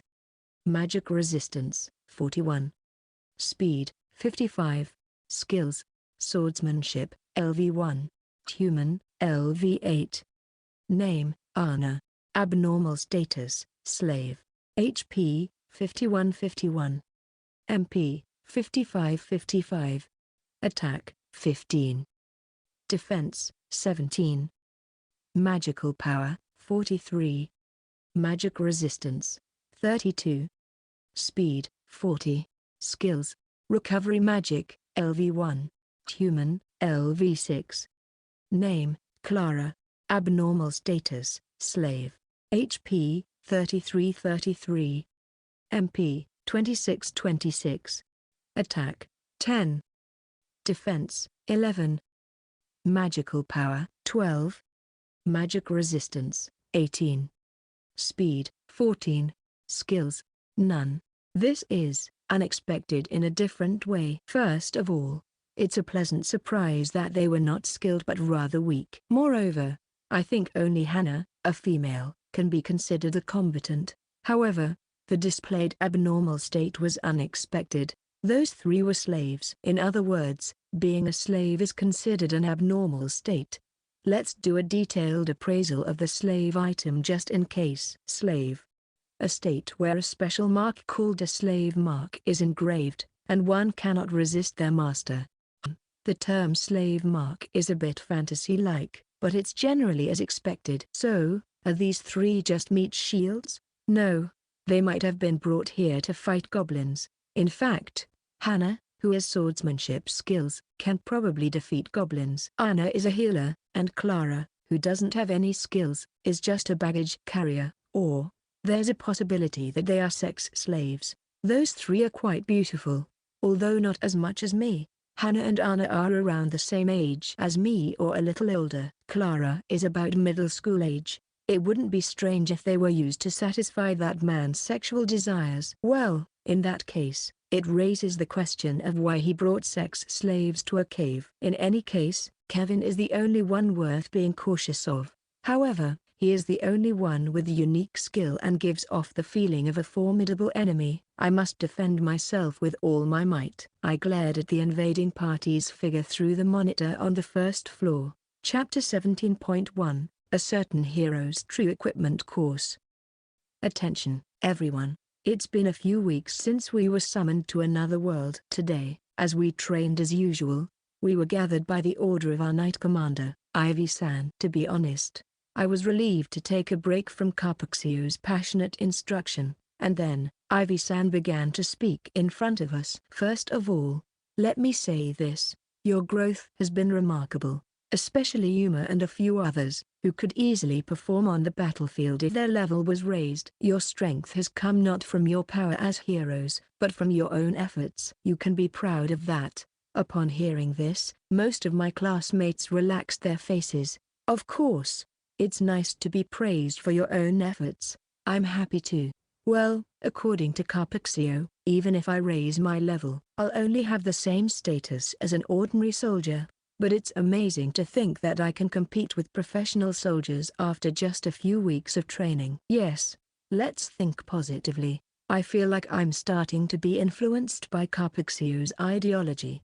As the hope of the world, the day will come when the people of the country will see you. So, everyone has been waiting for this. We will begin training for the mastery of true equipment from today. All right. With Ivy-san's words, everyone's tension rose at once. Of course, I'm one of them. As a man, I still admire that cool technique. My 8th grade syndrome is acting up. On the other hand, the girls' tension isn't that high. Apparently, there are few girls who understand this 8th grade syndrome. Now, let me explain briefly about true equipment again. True equipment is a unique skill that can only be acquired after birth, and at the same time, it is a skill that everyone has the potential to learn. Its nature varies greatly. Even those who have the same true equipment skills have completely different shapes and effects depending on the individual. Well, even though there is a possibility that everyone can learn it, only a very few can actually master true equipment. But you have the power of heroes. You might be able to do it. After saying that, Ivy-san said, "Well then, let me show you an example again," and held out her hand in front of her. As this line suggests, Ivy-san had shown her equipment form before. As a result, the motivation of the boys' training increased dramatically. Give us victory, Till Fang. Woo-oo-oo. When the Golden Knight Sword, which was this person's true equipment, appeared in Ivy-san's hand, the boys cheered. Even Shindu's eyes were shining. As expected, true equipment are cool. Well, I've shown it before, but this is my true equipment, Till Fang. In addition to the explosive enhancement of all true equipment's common stats, it has a unique ability, the dedicated effect of greatly increasing the stats of all allies, called Winner's Blessing. I don't mean to brag, but I'm pretty confident that it's a very powerful true equipment. Ivy-san had a smug look on her face. Well, beautiful people are beautiful no matter what face they make. Ivy-san, whose nose is sticking out, feels like a disappointing person, and I feel close to her. In this way, if you can learn true equipment, you can achieve a significant power-up. After all, true equipment your true power. It's like a lifelong partner, and it will be a great power in the fight against the Demon Lord. Now, let's start the special training right away. Be prepared, because I'm going to be tough. Yes. And so, our true equipment training began. I'm looking forward to it. My true equipment, just for me. As we started our training, we happily fantasized about our unseen partners. Chapter 18. Observation Diary using true equipment. While I monitored on the screen, the group of intruders advanced through the cave, slaying goblins as they went, until they finally made contact with the main force led by the goblin champion. For the time being, I'm relieved that they clashed safely. Since they live on the first floor, I expected the intruders to encounter the goblins if they advanced, but there was still a possibility that they could find the entrance to the second floor without encountering them, so I'm really relieved. I hope they crush each other as much as possible. Upon seeing the howling goblin champion, the intruders were momentarily stunned and stopped moving, even the man who was a true equipment user. It seems that it was quite unexpected. However, if they are stunned on the battlefield, perhaps this guy isn't as strong as I thought. While I held such faint hope, the war began. Leading the charge, the goblin champion swung his iron club and charged at the true equipment user. Seeing this, the true equipment user came to his senses and used his spear as a shield to block the club. However, due to the difference in their stats, he was blown away and slammed into the rock wall. Well, the goblin champion's attack power is about 1,300. In contrast, the true equipment user's attack power is about 500. It's natural that this would happen if they collided head-on. By the way, Since true equipment is supposed to be a weapon, I suspected that the spear that blocked the goblin champion's attack at first might be true equipment. But after appraisal, it turned out to be completely different. That spear was named Mithril Spear, a high-performance spear with a tip made of fantasy metal mithril, but that's about it. It didn't have any special effects. However, the fact that it didn't break from the current blow suggests that the handle is also made of high-quality material. Well, I also think it's too long and difficult to use in a cave. Gaha. Oh, the true equipment user who was slammed into the rock wall, coughed up blood. I praised him. His HP had decreased by about half, surprisingly weak, and the goblin champion is strong. But if there is such a difference in their strength, he will probably use true equipment soon. If that happens, the outcome of the battle is still unknown. Moreover, there is a great possibility that this difference in strength will be reversed, and my prediction came true. The true equipment user released the mithril spear and raised his hand in the void. "Stand up, Achilles." The moment the man uttered those words, a spear of simple shape appeared in his hand. "What is that? Is it a sword from a certain anime?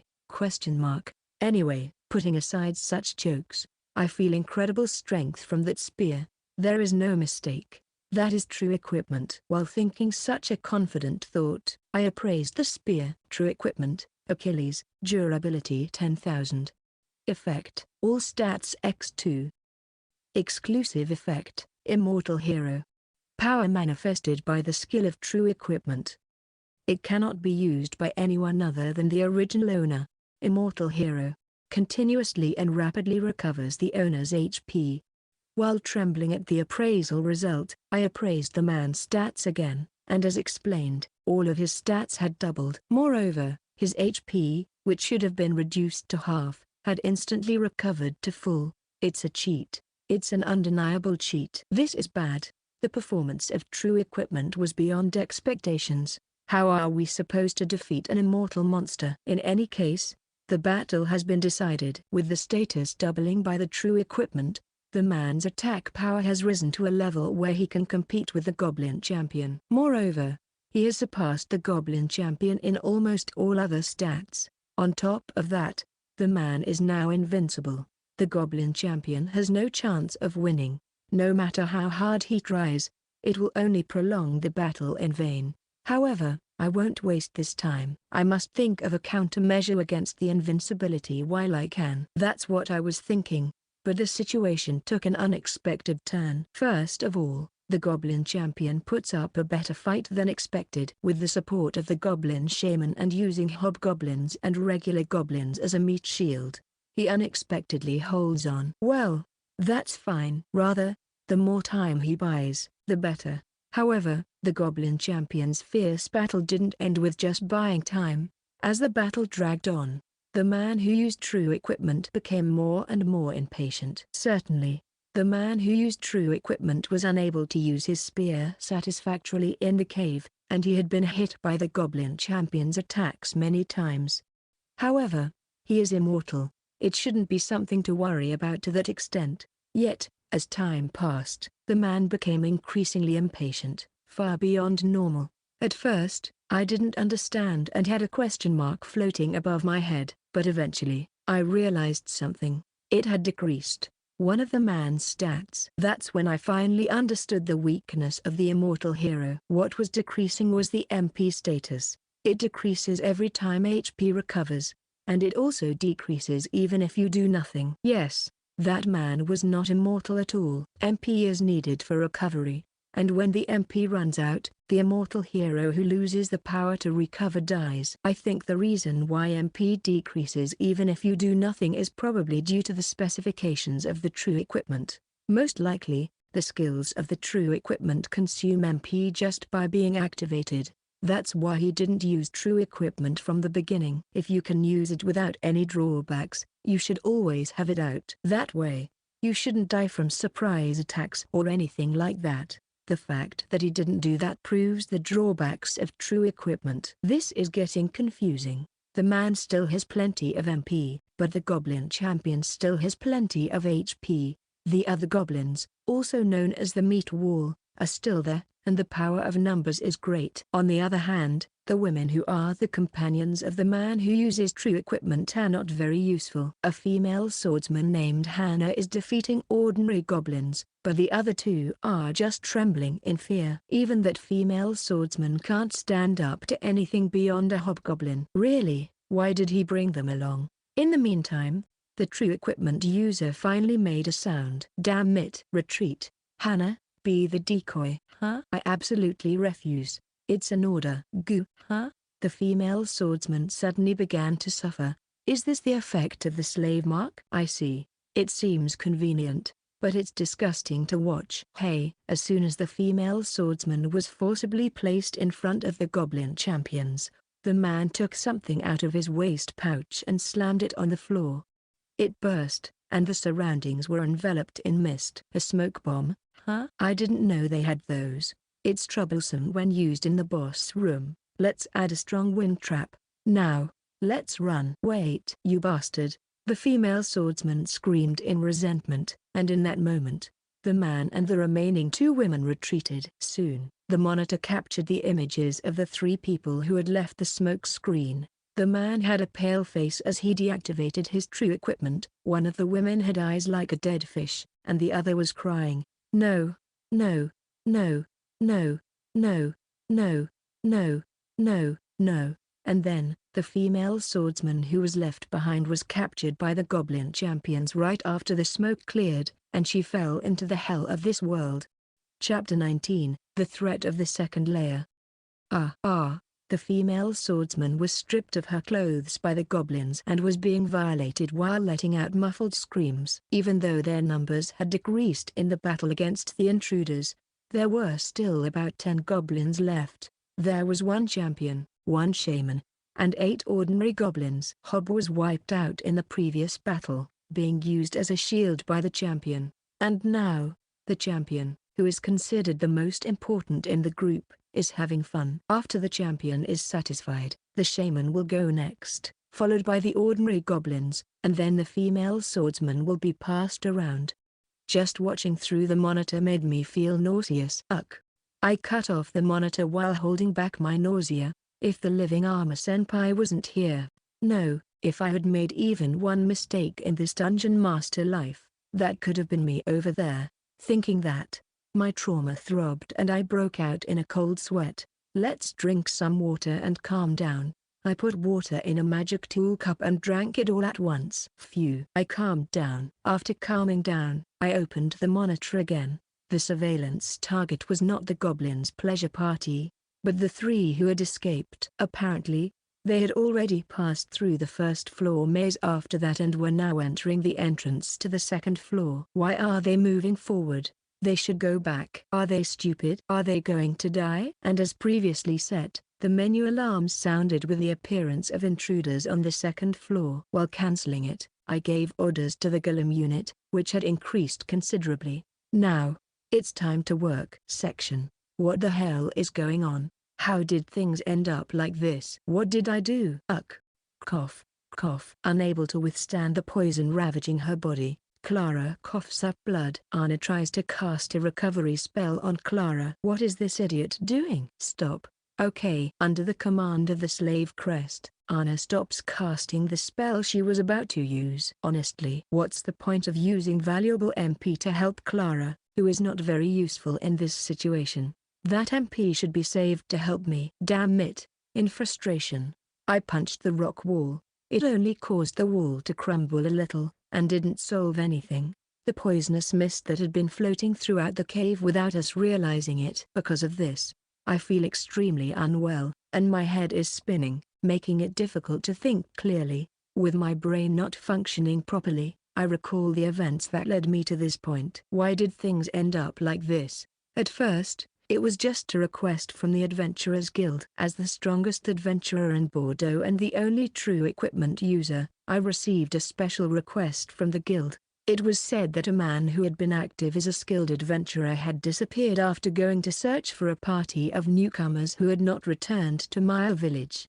He was probably dead. Although I wasn't interested in the story, I couldn't refuse the request. The missing adventurer was highly valued by the guild for his skills.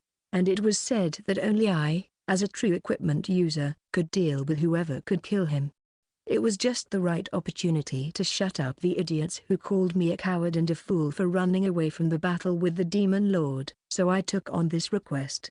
The request is to search for missing adventurers, investigate and possibly eliminate the cause of their disappearance. Since it seemed like it would be a long journey, I brought along the slaves I purchased as sex slaves. I didn't want to leave them in the village and have them touched by the villagers, so I brought them along for the investigation as well. Fortunately, Hannah is a former novice adventurer who fell into debt. I bought her just by looking at her face, but she should be useful in battle as well. Anna seems to have read a magic book somewhere, as she could use simple healing magic even before I bought her. She can serve as a substitute for healing potions. Clara is, well, a baggage carrier. So, with the three of them in tow, we were exploring the forest near Maya village when we found the entrance to this cave. As part of the investigation, I stepped inside without any particular hesitation. Little did I know that it was the entrance to hell. There were goblins in the cave. They were easy opponents, even for a novice adventurer like me, as I killed them without a second thought and moved forward. There was a group of goblins centered around a particularly large goblin. The goblin, who seemed to be the boss of the group, was incredibly strong. Even I couldn't handle him without using the real equipment. I was convinced that he was the one who killed the missing adventurer. However, even then, I had room to spare. If I used my true equipment, I wouldn't lose. My true equipment, Achilles, is invincible. That's what I thought. However, that goblin was more tenacious than expected, and with the other goblins around, I was pushed into a situation where my MP could run out and I could be defeated if I continued. I don't think it was a wrong decision to choose to escape there. Adventurers are a species that exist to survive. As a result, I ended up using my favorite slave, Hannah, as bait. But I survived. It's a shame that I can no longer taste the pleasure of subduing that rebellious girl. But there are plenty of replacements for a sex slave. I'll just buy another similar slave. Now, I have to return to the guild and report the information about that goblin and complete the request. Thinking so, I was moving through the cave aiming for the exit, but at some point, a poisonous mist began to drift. Perhaps it was a mistake to go down that slope.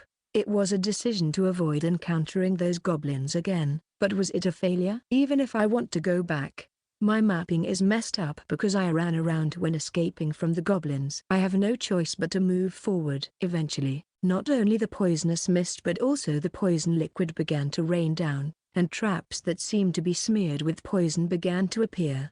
Moreover, even golems started attacking. That's when I finally realized this cave was a dungeon disguised as a cave. However, it was too late when I realized it. First of all, Clara died after being attacked by a golem. It was the result of me abandoning her because I had no power to help her. I have no regrets about that decision. And then, Anna died. It was a natural result because I prioritized my own recovery over hers. With no baggage carrier, I was forced to move forward in the pitch-black cave, illuminating it with the lantern I held in my hand. In the meantime, the detoxification potion ran out. I didn't expect this situation, and I only had a little bit to begin with. There's nothing I can do. In order to somehow deal with the decreasing HP due to poison, I decided to keep Achilles manifested at all times. With this, the automatic HP recovery can sufficiently offset the damage. However, I can't completely prevent the deterioration of my physical condition due to the poison. I've been constantly attacked by headaches and nausea. I feel like I'm going crazy. And finally, I ran out of MP potions. With this, I can't replenish the MP consumed by Achilles. I do have the MP auto recovery skill, but the recovery amount is far from enough. Am I going to die? Am I going to die here? A genius called the true equipment user, me. In a place like this, unable to do anything without anyone knowing, despair attacks my heart. But it seems that God and the goddess haven't abandoned me yet. When my remaining MP was less than half, it appeared in front of me. A door in front of my weakened eyes was a large, old-fashioned door. With a desperate feeling, I opened the door. There was a female swordsman dressed in jet black armor. Chapter 20, versus True Equipment User. I'm surprised. I never thought that a man in such a weakened state, using his true equipment, would make it all the way to the boss room. This dungeon is still far from being solid. After all, we need to work even harder. Putting that aside, it's time for defense now. The door to the boss room, opened by the man using the true equipment, closes with its usual force. With this, neither of us can escape. Now, the living armor senpai manual. Control mode. Let's make a grand debut. Fire at will. First, as a greeting, arrows are fired all at once from the wall, aiming at the man who uses true equipment. However, the man who uses true equipment dodged it. Despite being weakened by poison, he surprisingly jumps into the air with agile movements to avoid it. But, that's a bad move, isn't it? As expected, it seems that his head is affected by the poison, and he can't make proper judgments. A large number of arrows, with their firing direction adjusted, attack the true equipment user and has evaded into the sky. Just because there's a wall, it doesn't mean that arrows can only be fired horizontally. The angle of the firing port can be adjusted as much as needed. Also, these arrows are coated with poison, so if you're grazed by them, your symptoms will worsen. By the way, the boss room is also filled with deadly poison mist. Just because you've escaped the deadly poison floor, it doesn't mean you're free from the threat of poison. Some of the fired arrows hit the man who uses true equipment and is unable to move in the sky. I think it's amazing that he was able to knock down most of the arrows by spinning his spear, but it seems he couldn't completely defend against them. And right above the true equipment user, there was a guillotine set up on the ceiling, so it was activated. Whether he didn't notice the guillotine falling among the arrows until the last moment or his response was fatally delayed, the true equipment user had one of his arms severed. However, he is indeed the immortal hero. The moment his arm was severed, his HP recovered, and his arm regenerated in an instant. Well, it's a super recovery in exchange for MP, so the current attack is not a waste. Furthermore, while the true equipment user is still in the sky, I'll shoot a lot more arrows after somehow dealing with that and landing on the ground. This time a new floor trap, a landmine, explodes, dealing damage and blowing the true equipment user away with the blast. The floor where he was blown away is covered with spikes. Learning from the previous experience with the middle-aged zombie, the floor of the current boss room is tightly packed with traps, leaving almost no gaps. I didn't skimp on DP for strengthening this room as the last stronghold. In fact, I can overwhelm him with just traps for now. The living armor senpai hasn't moved a single step from the starting point. Even though this battle is supposed to be the debut of the living armor senpai's manual. Control mode. Well, there's nothing better than winning overwhelmingly, so I have no complaints. And the true equipment user, who forcibly escaped from the spikes that pierced his body, fell into a pitfall on the floor next to him. Is it over with a barrage of arrows while he can't move? That's what I thought when, freeze, the true equipment user activates a powerful ice magic, freezing the entire floor. I forgot. That's right. He had an ice magic skill. With this, the floor traps are sealed. Landmines and spikes might be usable by breaking through the ice wall, but pitfalls are completely nullified. I should have made a flame trap as well. Fireball. As I was thinking that, the true equipment user cast fire magic on himself. A large ball of fire floats like the sun in the center of the boss room. This is probably to secure his field of vision. His lantern was destroyed in the first attack. Having nullified the floor traps and secured his field of vision, the true equipment user charges at the living armor senpai as if squeezing out his last strength. Yes, the last. This is his last strength. The true equipment user's MP is almost depleted due to the consumption on the deadly poison floor and the multiple fatal injuries healed during the battle in the boss room, as well as the 2 spells he just used. Therefore, this is his last special attack. The living armor senpai, under my control, confronts it head-on. Sonic Lance, a technique that pours all of his remaining MP. The spear arts approach the living armor senpai. The living armor senpai, using his shield, he lightly deflects it. What? It was like a middle-aged zombie. A fluent technique. Yes, I am definitely absorbing the technique during my special training with the middle-aged zombie. Well, with my current skill level, it's all I can do to deflect a telephone punch.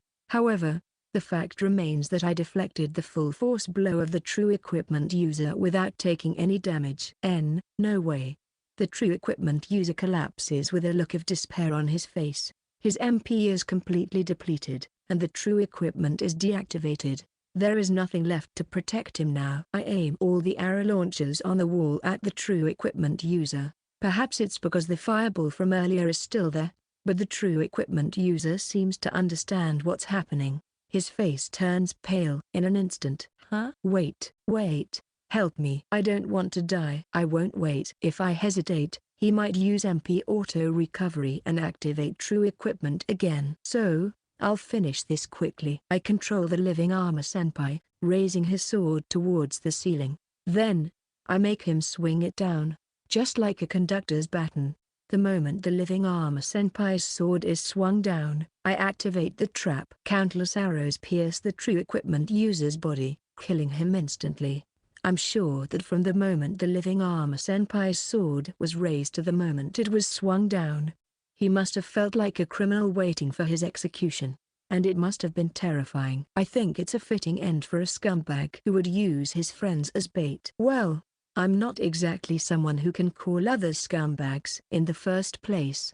I'm not even human anymore. I'm a dungeon master. Anyway, with that said, killing the true equipment user has brought in a considerable amount of DP. With this, all the intruders this time have been wiped out, except for the one who is being toyed with by the goblins. I survived again this time. And, I think it was good to test the new system of the boss room in actual combat. But, fighting for my life is really tiring. I'll finish checking the results and get some rest soon. So, I sit down on a fluffy sofa and move on to checking the results. Hey, I've become quite impressive. Chapter 21, Remarkable Achievements.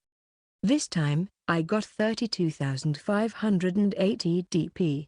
Nearly 30,000 DP of that came from killing the true equipment user. I guess it's true that those with unique skills are on a different level. Next, the various items. The biggest one is their mithril spear, that the true equipment user casually let go of during the battle with the goblin champion. The true equipment user abandoned ownership and fled the scene, and I managed to recover it with the dungeon's recovery function before the goblins could pick it up. The dungeon's recovery function can only recover items that have no owner or are owned by me. Well, the timing was good. As for the use of this spear, I crushed the mithril tip and used it as a material for the living armor senpai. Then, the living armor senpai's chest center turned into mithril. It's just like that thing that glows for 3 minutes in Ultraman. Even with just that, the status has increased considerably. As expected of mithril, it's a higher ranking metal than black iron. Well, there seems to be even higher ranking metals like orichalcum. Another notable item is the waist pouch that the true equipment user had on his waist. As expected, it was the same magic tool storage that the middle-aged zombie had. Well, I noticed it when he took out a lantern from inside. Since it's a rare item, probably, I'll keep it. I now have 2 of them, including the one the middle-aged zombie had. And I believe they will both come in handy someday. If necessary, I won't hesitate to convert them. Also, there's one piece of equipment that I decided to keep, even though it's not particularly rare. It's the full set of equipment that a woman named Anna, who died on the poisonous floor, was wearing. The reason is that Anna's body shape and style were similar to mine. In other words, I'm keeping it because I might wear it someday. I don't plan to stop being a shut-in, but there might be a time when I have to appear in public for some reason. For that time, well, I don't really want that time to come, to be honest. By the way, this equipment was completely contaminated with poison, so I quickly created an isolated room without an entrance in the residential floor, just like the Gillam production room, and placed a Gillam there. I had the Gillam scrub the equipment along with the waste pouch. Once it's cleaned, I'll recover it with the item recovery function and store it in a newly created warehouse-like room with the items I've collected so far. It will remain unused until it's needed. Next, the experience points. This also became incredible, probably because I defeated someone with a unique skill. My LV went up from 15 to 25. My MP exceeded 20,000. Amazing. There was one discovery regarding experience points. Actually, when a woman died from the poison trap, my LV went up by 1. This means that not only killing monsters but also killing with traps and such gives experience points to the dungeon master. I think this is a rather significant discovery. However, it's unclear whether I can absorb the experience points of those who died in the dungeon without my involvement, such as the goblins killed by the intruders this time. As a dungeon master, it wouldn't be surprising if I could absorb the experience points of everyone who died in the dungeon, but I'm looking forward to the opportunity to verify this in the future. Finally, the last result. Just like last time, it's the corpses. For now, I quickly converted the seemingly useless goblin corpses and the 2 women's corpses. I could have used the women's corpses as traps, but considering the cost-effectiveness, I decided against making high zombies. If I get a strong woman's corpse, I'll reconsider it at that time. So, what was left was a single dead body of the true equipment user. Until a while ago, he was like a porcupine with arrows stuck all over his body. But the dungeon trap arrows mysteriously disappear after a certain amount of time, so now he's just a bloody corpse. The trap arrows have an infinite number of shots, and they're really mysterious. Anyway, I wonder if a zombie created from this corpse using high zombie would be able to use its unique skill. I think the possibility is 50-50. Even if zombified, the skills remain, so it wouldn't be surprising if the unique skill remained as well. So, I decided it was worth a gamble and created a high zombie using the dead body of the true equipment user. The DP consumption is higher than when I created the middle-aged zombie. Does this mean that the creation of a high zombie requires additional DP proportional to the strength of the person when they were alive? Well, it can't be helped. It's a waste, but it's a necessary expense. So, I paid the DP and created the high zombie again. Just like when I created the middle-aged zombie, a magic circle appeared around the corpse, and the dead body of the true equipment user rose up. Appraisal: High zombie LV 40, lock. Name: Kevin. HP: 1684. MP: 0540. Attack: 462. Defense: 481. Magical power: 441. Magic resistance: 458. Speed: 460. Unique skill: True equipment. Skills: MP Auto Recovery, LV2 Spear Technique, LV6 Fire Magic, LV4 Ice Magic, LV4 Stealth, LV6. I did it. I couldn't help but let out a voice. The created high zombie has the unique skill, True equipment. As expected, it's a good thing to have a strong tool at hand. The created true equipment user zombie was left on the 2nd floor to recover for the time being. This zombie recovers HP due to the effect of Immortal Hero, so it doesn't need to be repaired with DP like a normal zombie. It's cost-effective and nice. From now on, I'll use it to my heart's content. By the way, zombies don't automatically recover HP, but for some reason, they do recover MP normally. Even the middle-aged zombie without MP auto recovery has its MP recovered after a night of using arts. It's truly mysterious. Together with the mystery of the traps, I could create the 7 wonders of the dungeon if I had about 5 more. Anyway, this battle is completely over now. I'm tired. I'll take a bath and go to bed. Chapter 22, Goblin King. Several days have passed since the true equipment user attack incident. In the past few days, I've tried some pretty large-scale renovations, relying on my abundant DP. First, I expanded the 2nd floor to about 3 times its original size. Moreover, instead of simply expanding it, I created 2 new floors by adding layers, and expanded both of them to the same size as the previous 2nd floor, connecting all 3 floors. As a result, the current 2nd floor has become a 3-dimensional labyrinth with slopes going up and down everywhere. There are so many slopes that I think one would completely lose sight of the way back to the first floor if they got lost. There hasn't been much opportunity for it yet, but the moving walls that are discreetly installed on the second floor will probably mess up the mapping as well. If you don't want to die, just defeat the goblins on the first floor and go home. After expanding the second floor, I replenished the monsters to guard the expanded floors. At first, I was thinking of creating a gargoyle maker, but I had a thought and decided to do something else instead. That thought was about the weakness of golems. Last time, the golems were trampled by the true equipment user. Even though he was weakened, they did manage to kill one of the slave women, but that was about it. It's questionable whether they effectively exhausted the true equipment user. Honestly, I think it was better than having none at all. So, I decided to prioritize strengthening the golems before creating gargoyles. I extravagantly used about 30,000 DP to mass-produce black iron, put it into the golem maker, and created 10 black iron golems. Golems, like the living armor senpai, are monsters whose performance is directly linked to their material, so just by making them out of black iron, they become quite strong golems. By the way, their status is like this: Black Iron Golem LV HP 1500 MP 00 Attack 1000 Defense 1000 Magical Power 0 Magic Resistance 1000 Speed 500 Skills none. Amazing. It's about 10 times stronger than the rock-made rock golem. With this, it can fight against a goblin champion. There are 10 of them. Moreover, even if they are destroyed, the materials remain, so as long as they are not taken away by the intruders, they can be revived by putting them back into the golem maker. Amazing. It's immortal. In a way, it's more immortal than their immortal hero.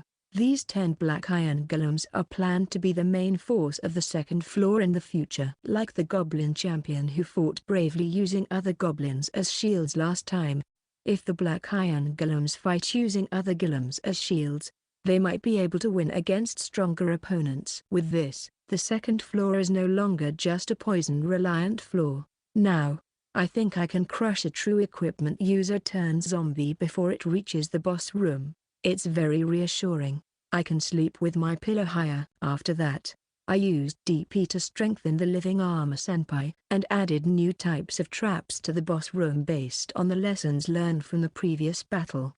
That's about it for the dungeon strengthening. I'll save the remaining DP carefully, and the living armor senpai's remaining lives are perfect. While I was strengthening the dungeon like that, there was some movement on the first floor where the goblins were. First, the female swordsman had become a mama. You must not think deeply about this meaning.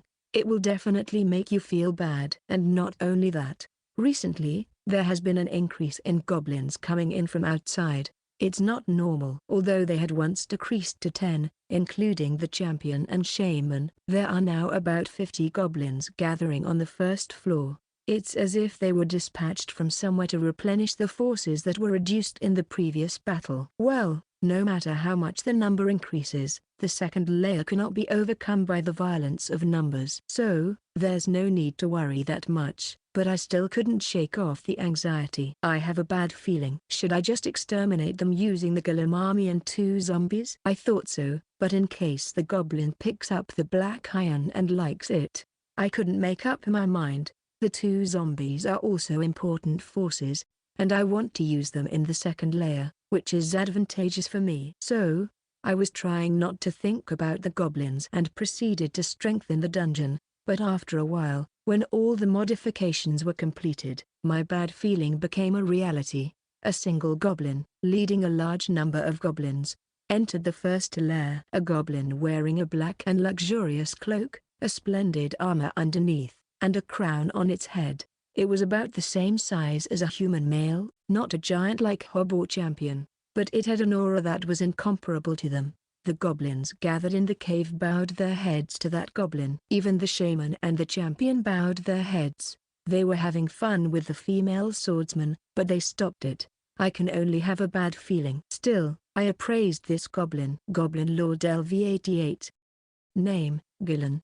HP, 9,950 9,950 MP 8,470 8,470 Attack 5,521 Defense 5,060 Magical power 5,100 Magic resistance 4,998 Speed 5,000 Unique skill True equipment Skill Automatic HP recovery LV6 MP Auto Recovery LV8 Axe Technique LV9 Fire Magic LV10 Healing Magic LV11 Leadership LV10 Stealth LV10 It's a monster. I thought it would be strong, but it was far beyond my expectations. What is this? It's not the goblin I know. Or rather, it's the first time I've seen a monster with a name. Wait a minute. This is seriously dangerous. If it's this monster, it might easily break through the strengthened second layer. After all, it has not only the status but also the true equipment. I don't feel like I can win with the second layer's forces. I have to use all my forces without hesitation, exhaust them as much as possible with poison. And then, in the boss room, I have to be prepared to use up all my DP and keep preparing the living armor senpai while fighting. That's the level of whether there's a chance to win or not, depending on the performance of its true equipment. Even this expectation might be too optimistic. As I held my breath watching the monitor, the Goblin Lord began to move slowly. Guided by the champion, it went to a large room-like place in the middle of the first lair, and sat on the throne made by the goblins there. Huh? And then, the Goblin Lord fell asleep as it was. There's no doubt about it, as the status showed. Abnormal status, sleep. Huh? Is it not attacking? Did it just move to a new house? Jai. Jai. Looking at the Goblin Lord sleeping carelessly and snoring, I relax my shoulders. For the time being, I might have had a narrow escape. Chapter 23, The Worst Housequest. Several days have passed since the Goblin Lord settled in the first lair. For now, they haven't made any moves. They seem to be just enjoying themselves by doing unspeakable things to the large number of women they brought from their previous residence. And every few days, a new goblin is born. The newborn goblins are taken outside by their senior goblins, where they raise their levels and bring back food. By now, they have completely established an ecosystem. They're using my sanctuary as a breeding ground. Although I feel unbearable anger, the Goblin Lord is too strong for me to do anything. I'm even too scared to meddle with them. Instead, I hurriedly strengthen the dungeon. The only chance of winning against the Goblin Lord is the boss room and the living armor senpai, so I spent half of my daily income on strengthening and saved the other half to increase my remaining chances. Fortunately, or unfortunately, the income has increased thanks to the Goblin Horde led by the Goblin Lord occupying the first lair. Now, I can get about 30,000 DP per day. The breakdown is 20,000 DP from Grand Magic Senpai and 10,000 DP from the Goblin's rent. The strengthening is going well. By the way, the composition of the Goblin Horde is 1 Lord, 3 champions, 10 shamans, 25 hobgoblins, and over 100 regular goblins. It's a large group that could almost form a village. I wonder if someone will exterminate them. No. If someone capable of defeating the Lord comes, that would be scary in its own way. Several more days passed. This time, the goblins that went outside started bringing back women. I appraised the statuses of those women, but they were so weak that they would probably lose even to a regular goblin. They would definitely not win against a hobgoblin or higher. I think they are probably non-combatants. Like villagers. Everyone's clothes are tattered and hard to tell, but when I think about it, they seem to be dressed like village girls. Of course, those women are used as toys by the goblins and usually die quickly. I can tell they died because a small amount of DP comes in, even without looking at the monitor. Apparently, their bodies can't withstand the goblins' atrocities due to their low status. On the other hand, those with relatively high statuses, like the female swordsman who was there from the beginning, suffer and can't die easily. Hasn't that female swordsman given birth to about 10 of them already? Being enslaved, used as bait, and becoming a goblin's breeding ground is too pitiful. and I can't help but feel a little sympathy. But I have no intention of helping. After all, I hate humans just as much as goblins. Several more days passed, and finally, intruders other than goblins appeared. Two pairs dressed like adventurers. Either they foolishly entered without knowing that the goblins had taken over, or they were a small elite extermination squad. If it's the latter, I have to be cautious as well. For now, appraisal. Human, LV 35. Name, Emilia Wolfus. HP, 588 588. MP, 504 Attack, 681. Defense, 263. Magical power, 692. Magic resistance, 254. Speed, 601. Unique skill, true equipment. Skills, MP auto recovery, LV1 swordsmanship, LV5 light magic, LV5 healing magic, LV5 human, LV60. Name, Denise Cougar. HP, 2750 MP, 2000 Attack, 1007. Defense, 1043. Magical power, 1000. Magic resistance, 1051. Speed, 2650. Unique skill, true equipment. Skills, MP auto recovery, LV5 swordsmanship, LV10 fire magic, LV8 healing magic, LV5. Wow, they're strong. On top of that, both of them are true equipment users. If I hadn't seen the Goblin Lord, I would have been astonished. Also, it's the first time I've seen someone with a last name in this world. The woman named Emilia is, well, not that impressive. She is strong, and depending on the abilities of the true equipment, she might struggle a bit, but I think the current living armor senpai can easily win. In fact, at the point where she's on par with the true equipment user zombie from when they were alive, it's doubtful whether she can even beat a goblin champion. On the other hand, the man named Denise is seriously strong. He's definitely the strongest among the humans I've seen so far. Having all 4-digit stats confirms that he's a monster. And he's a true equipment user on top of that. Even so, I don't think he stands a chance against the Goblin Lord. That thing is beyond a monster. It's an anomaly. Even the current living armor senpai, who has desperately enhanced himself, doesn't have a shred of guarantee that he can win for sure. This man might put up a good fight if he uses his true equipment, but I think it's game over if the Goblin Lord counters with his own true equipment. Huh?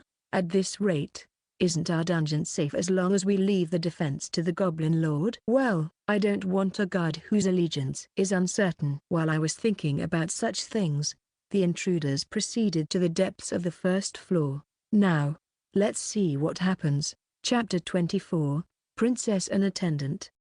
Understood. That case, I'll solve it as Emilia-sama has gotten herself involved in another strange matter. I wish she would be more aware of her own position. Seriously. Let's go, Denise. Yes, Emily-sama. I hurriedly corrected myself, almost calling her by her real name, and followed Emilia-sama, who was energetically leaving the house, with a gloomy feeling.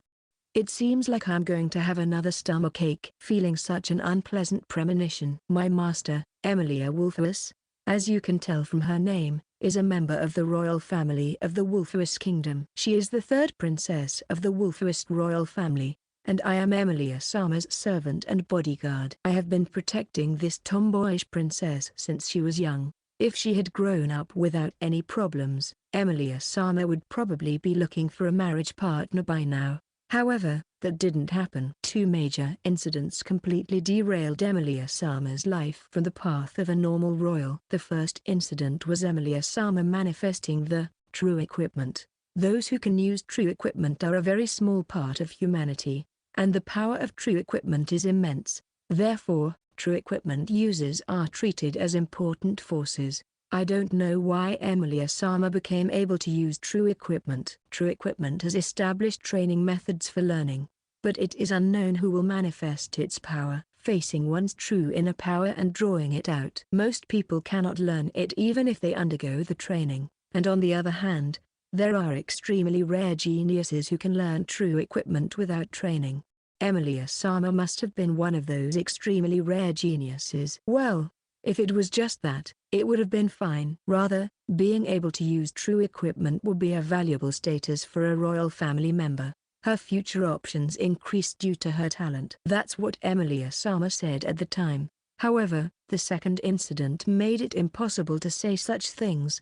That incident happened 10 years ago, a major event that shook the world. The birth of the Demon Lord. The Demon Lord, the king of monsters, is said to appear once every few hundred years and rampage to destroy us humans, their enemies. Each time, humanity borrowed the power of the hero, the apostle of the goddess, and managed to repel the Demon Lord, albeit with great sacrifices. And this time was no different. After the birth of the new Demon Lord was announced to the world by the Goddess Church, which received the divine revelation from the goddess, countries around the world tried to summon the hero using the magic of hero summoning, which was said to have been conveyed at the same time as the divine revelation. As a result, it took 10 years, and several countries were destroyed by the Demon Lord's army, but finally, the hero summoning was successful in our country. That's good. The summoning of the hero is something to be celebrated. However, the problem is that the war with the Demon Lord does not end immediately just because the hero has been summoned. Humanity must support the hero and continue to fight until the hero defeats the Demon Lord. For that, strong forces are needed. Of course, valuable forces like true equipment users cannot be left idle. Yes, despite being a royal family member who should be protected, Emilia-sama was ordered by her father, the king, to eventually go to the battlefield. That being said, the king is not a demon. Rather, he is a person with deep emotions. Sending his daughter to the battlefield was a result of Emilia-sama herself offering to do so after being continuously pointed out by those around her. It must have been a bitter decision for His Majesty to officially order it. I have been told many times, "Please take care of my daughter." There is no need for His Majesty to tell me that. I will protect Emilia-sama, even at the cost of my life. However, it is not like we will immediately go to the battlefield. First, we will accumulate training, then gain practical experience and raise our LV. Now, we are in the stage of gaining that practical experience, and to prevent the dispersion of experience points, it became a journey of just the two of us, with me being the strongest among the guards. However, due to Emilia-sama's suggestion, we ended up helping the troubled citizens while leveling up. Well, that in itself is a good thing, but seeing Emilia-sama jumping out without considering the danger every time makes me break out in a cold sweat. My stomach hurts. I wish she would be more aware of her position and value her life. Sincerely, Denise. I think that cave is suspicious.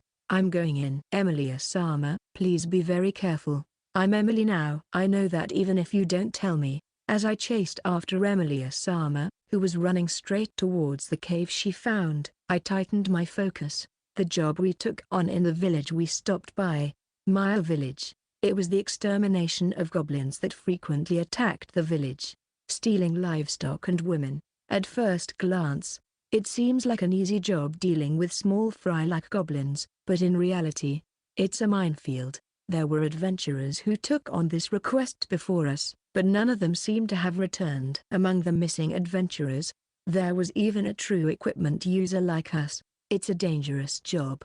However, the battle with the Demon Lord will be even more dangerous. In that case, we cannot be frightened in a place like this. I tightened my focus once again. No matter what happens, no matter what, I will protect this beloved master. Chapter 25, Goblin Extermination with the Princess and Her Attendant. Hey Gigi-I. Emilia-sama's rapier pierces the throat of a goblin. With the second and third strikes quickly pulled out and swung, she effortlessly takes down the other goblins, the last big one left. Even the massive hobgoblin is easily defeated by Emilia-sama. Hee. This is easy. Don't let your guard down. Besides, if you get too cocky after defeating small fry, it'll show where you come from. Is that your idea of a joke? I'm serious. However, Emilia-sama's hometown is in this country, and more specifically, in the royal capital at the heart of the country. Perhaps this expression was not appropriate. But, the advice not to let one's guard down is extremely appropriate. No matter how strong one is, if they let their guard down, they will die. I don't want Emilia-sama to die. I always say this. But maybe I should be more insistent this time. That's what I was thinking, but it seems there's no time for that. They're here. Countless footsteps can be heard, and soon after, a large group of goblins appears. Led by a goblin champion, a higher-ranking goblin with a body larger than a hobgoblin. The goblin champion is a powerful monster with strength comparable to the elite who fight the demon lord. Despite being a goblin, this is probably the monster that has been killing adventurers so far. This might be too much for Emilia-sama to handle alone. Emilia-sama, let's do this together. No need for your help. I can handle this by myself. Huh? No sooner said than done. Emilia-sama rushes in alone. My stomach clenches. Once she's like this, Emilia-sama won't listen. If I help her, she'll become incredibly upset. Fortunately, it's just a heavy burden. Not an unwinnable situation. There's no choice. I'll just watch and help when necessary. I just hope my stomach can hold out until then. Dance Francesca. Emilia-sama sheathes the rapier she's been wielding and deploys her true equipment. Its shape is the same as the sheathed rapier. However, it is a beautiful true equipment adorned with elaborate decorations. Quick! Emilia-sama uses a special art that can be activated by the unique effect, Dancing Princess, of her true equipment, accelerating. She then targets a goblin shaman in the crowd with her rapier and kills it with a thrust. First, she takes out the long-range attacker, a correct decision. Blade spin. Next, she activates an art that swings her rapier while spinning. Multiple slashes are generated from it, reducing the number of goblins. However, the champion remains standing, as does the hobgoblin. The champion roars and raises its club, attacking Emilia-sama. With Emilia-sama's defense, a direct hit could be fatal. However, Emilia-sama gracefully deflects the attack with her rapier, spinning and flowing around the champion's club. Twist Sting. Twist Sting Quintet. Jahua. A continuous counterattack follows. The twisting thrust, enhanced by the art, pierces several holes in the champion's body. However, it must be praised for its vitality. The champion swings its club without minding the damage, but Emilia-sama calmly keeps her distance and chooses magic as her next means of attack. Holy Arrow. Numerous arrows of light pierced the champion, and incidentally, some of them penetrated Hob, causing his death. The champion was also taking significant damage. Then, Emilia-sama rushed towards the weakened champion. She ran, jumped, and prepared her rapier, releasing her next art from that stance. Rain Tempo. A rain of thrusts pierced, penetrated, and slashed the champion's body. And so, the goblin champion fell, covered in blood. Emilia-sama turned to me, smiling broadly and making a peace sign. Cute. How about that? Cute. No. It was a great battle. I thought it would be a heavy burden, but the result is as you see. Emilia-sama is growing at an incredible speed, both in LV and skills. As for her heart, no comment. However, you're still too naive, Emilia-sama. Huh? The blood-covered goblin champion rose and swung his fist at Emilia-sama. The moment of victory is when one is most careless and the most likely to die. But I will not let my master be defeated so easily. In front of me. I stepped in, drew the sword from my waist, and slashed at the champion's neck. The champion's neck was severed, and blood spurted out like a fountain from the cut surface. He must be dead for sure. Emilia-sama. Goblins have incredible vitality. This is true for other monsters as well, but you must not let your guard down until you have dealt the finishing blow. In the end, she became sullen because I had to help her. Her cheeks are puffed up. With such an immature spirit, she is not yet ready for the battlefield. Shall we move on? We have to rescue the kidnapped women, right? I know that. So, we explored the cave with the sulking Emilia-sama for a while. We were able to reach our destination. However, this is terrible. In the place illuminated by Emilia-sama's light magic, There were naked, injured women and a large number of goblins playing with them. Emilia-sama's face turned pale at the sight of such a disgusting scene. The goblins noticed us and attacked. We must put an end to this tragedy as soon as possible. With that thought, we swung our swords and killed all the goblins in the area. After exterminating the goblins, we were about to cast healing magic on the injured women when... What a commotion! It seems some insects have invaded my dwelling. We heard such a voice. It was a dark, stagnant voice that didn't sound human. A chilling, grotesque voice filled with an overwhelming sense of oppression. Looking in the direction of the voice, there was a single goblin, a monster that didn't look like a goblin, clad in the aura of a strong warrior.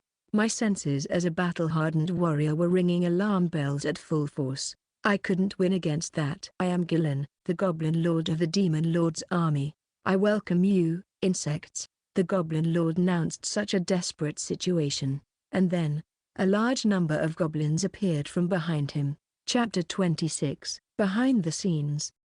I, who had been watching the intruders on the monitor, was shocked by the words the Goblin Lord had just blurted out. No, I was surprised when the Goblin Lord spoke human language, but this shock was incomparable. What did this goblin just say? A Demon Lord's executive? Who? The Goblin Lord? Don't lie to me, Baldy. No, really. I want someone to tell me it's a lie. I can't accept this reality. No, it's true that it wouldn't be strange for a monster like him to have such a grand title as a Demon Lord's executive, but why, of all places, is such a big shot coming to my sanctuary? If you're part of the Demon Lord's army, go to the hero's place. Speaking of which, I'm a hero too? Okay. Let's calm down for now. First, take a deep breath. All right, I've calmed down. Now that I'm calm, let's think about it again. First, why is a Demon Lord's executive here? I don't think it's to defeat me or anything like that. I have a reason for that. The Goblin Lord has never tried to conquer my dungeon since he settled in. I think he's probably heard that the champion sent his subordinates to the second floor and beyond, and they never came back. As long as he stays on the first floor, nothing will come up from below. Rather, I think the Goblin Lord may not even realize that this is a dungeon. After all, if you only look at the first floor, my dungeon is really just a cave, and so far, I haven't done anything dungeon-like in front of the Goblin Lord. So, I want to believe that if I keep quiet, he might overlook me. So, back to why the Goblin Lord, a Demon Lord's executive, came here. But I'm not going to think about it because it's a waste of time. After all, I don't even know what kind of existence the Demon Lord is. There's no way I can understand the purpose of someone I don't know. It's like trying to figure out why Indians don't lie. There's no way I, who don't know much about Indians, can understand Indian thinking. It's a waste of time to think about it. So, I won't think about the purpose of the the Goblin Lord. What I will think about is the risk of him continuing to squat here. The first thing that comes to mind is the arrival of a subjugation team. I don't know what the Demon Lord is, but from the information that briefly appeared in the description of the hero's title, I can at least tell that he's probably antagonistic to humans and heroes. So, it's only natural that they would come to a place where there's a Demon Lord's executive. Humans who are capable of defeating that monster. Maybe even other heroes besides me might come. I don't want that. Well, if the subjugation team only exterminates the Goblin Lord and goes home, that's fine. Rather, I'd welcome it if that pest was exterminated. If there's that much return, I'd be willing to grant permission to enter my sanctuary as a pest exterminator. But, however, in the unlikely event that the Goblin Lord flees to the second floor or beyond and the subjugation team finds out that this is a dungeon, I might die. I don't know how dungeons are treated in this world, but I don't think they'll leave it alone. And if the subjugation team passes that information on to other humans, the existence of this dungeon will become known to an unspecified number of people. I don't want that. I'll lose my peaceful hikikomori life. But, I can't think of a way to deal with it. After all, I can't even handle the Goblin Lord, which is why I'm in this situation. All I can do is pray that the situation will somehow resolve itself. And in case of emergency, I'll just keep strengthening the dungeon, and for that reason, it would be problematic if the intruder were to return alive this time. Because, now that the Goblin Lord has declared himself a high-ranking officer of the Demon Lord's army, if those two were to return alive, the information would be transmitted immediately, and there is a high possibility that a subjugation team would come at once. I have a feeling that the subjugation team will come sooner or later, but it's obvious that the later it comes, the better. After all, the more time there is, the more this dungeon can accumulate DP and become stronger. Please die. While watching the battle between the Goblin Lord and the intruder in the living space, I fervently prayed for the intruder to die. Chapter 27, Battle Against Despair. Emilia-sama, please, run away. I reflexively shouted that, manifesting my true equipment to buy even a little time for Emilia-sama to escape, and I lunged at the Goblin Lord. Run, Hermes. My true equipment, Hermes, a leg armor type true equipment, appears and attaches to my legs. Thanks to its unique effect, the swift feet of the messenger god, I can run at an incredible speed, and I slashed at the Goblin Lord at that speed. Speed slash. I unleash an art of slashing specialized in speed, a blow aimed at the neck without hesitation. The Goblin Lord, you're quite fast for a human. I'll give you that. Easily. Just easily. He caught my sword with his bare hand. Monster. Here's my return. Fireball. Huh? I somehow dodged the fireball generated at an incredible speed. However, because I dodged it, the fireball hit one of the fallen women. The woman hit by the fireball screams in agony and is burned to death without leaving a bone. I'm sorry. Oh, I've done it. I've burned an important seedbed. Hey, clean up the women. The goblins, following the Goblin Lord's orders, dragged the women and took them deeper into the cave. Normally, I couldn't overlook such an act, and even now, I deeply regret that I couldn't help them. But for now, I'm grateful for that act. The hindrances are gone, and the number of goblins in this place has decreased a little. This means that the possibility of Emilia-sama escaping has increased a little. Emilia-sama, please, run away quickly. But, leaving those women and Denise behind, even so. Run away, report this to His Majesty, and organize a subjugation team. That's the best choice you can make right now. I desperately persuade Emilia-sama. In the meantime, I don't let up on my attacks on the Goblin Lord. The Goblin Lord, with a relaxed expression, blocks my attacks and sneers as if to say, try it if you can. If he's off guard, that's convenient. Even if it costs me my life, I will let Emilia-sama escape. Denise, hurry. When I urge her with a rough tone, Emilia-sama's face looks as if she has made up her mind. That's good. Please, please, take care. Dance, Francesca. Emilia-sama manifests her true equipment and starts running. With the speed of Emilia-sama using her true equipment, even a goblin champion can't catch up. All I have to do is hold back the Goblin Lord with my life on the line. It's a funny struggle. It's really amusing. The moment I made up my mind, as if to mock me, the Goblin Lord moved. I love to crush that fleeting hope into pieces and see the face of my prey died in despair. I'll show you. I'll make you feel the real despair. And then, the Goblin Lord held his hand out to the empty air. This can't be. No way, no way, no way. Trample, barbarian. In the Goblin Lord's hand, a sinister giant axe with a black and gold color appeared. At the same time, the pressure I feel from the Goblin Lord swells. This is, without a doubt, true equipment. As I was crushed by despair, just as the Goblin Lord had declared, he sneered and turned his eyes to Emilia-sama. This is bad. Emilia-sama.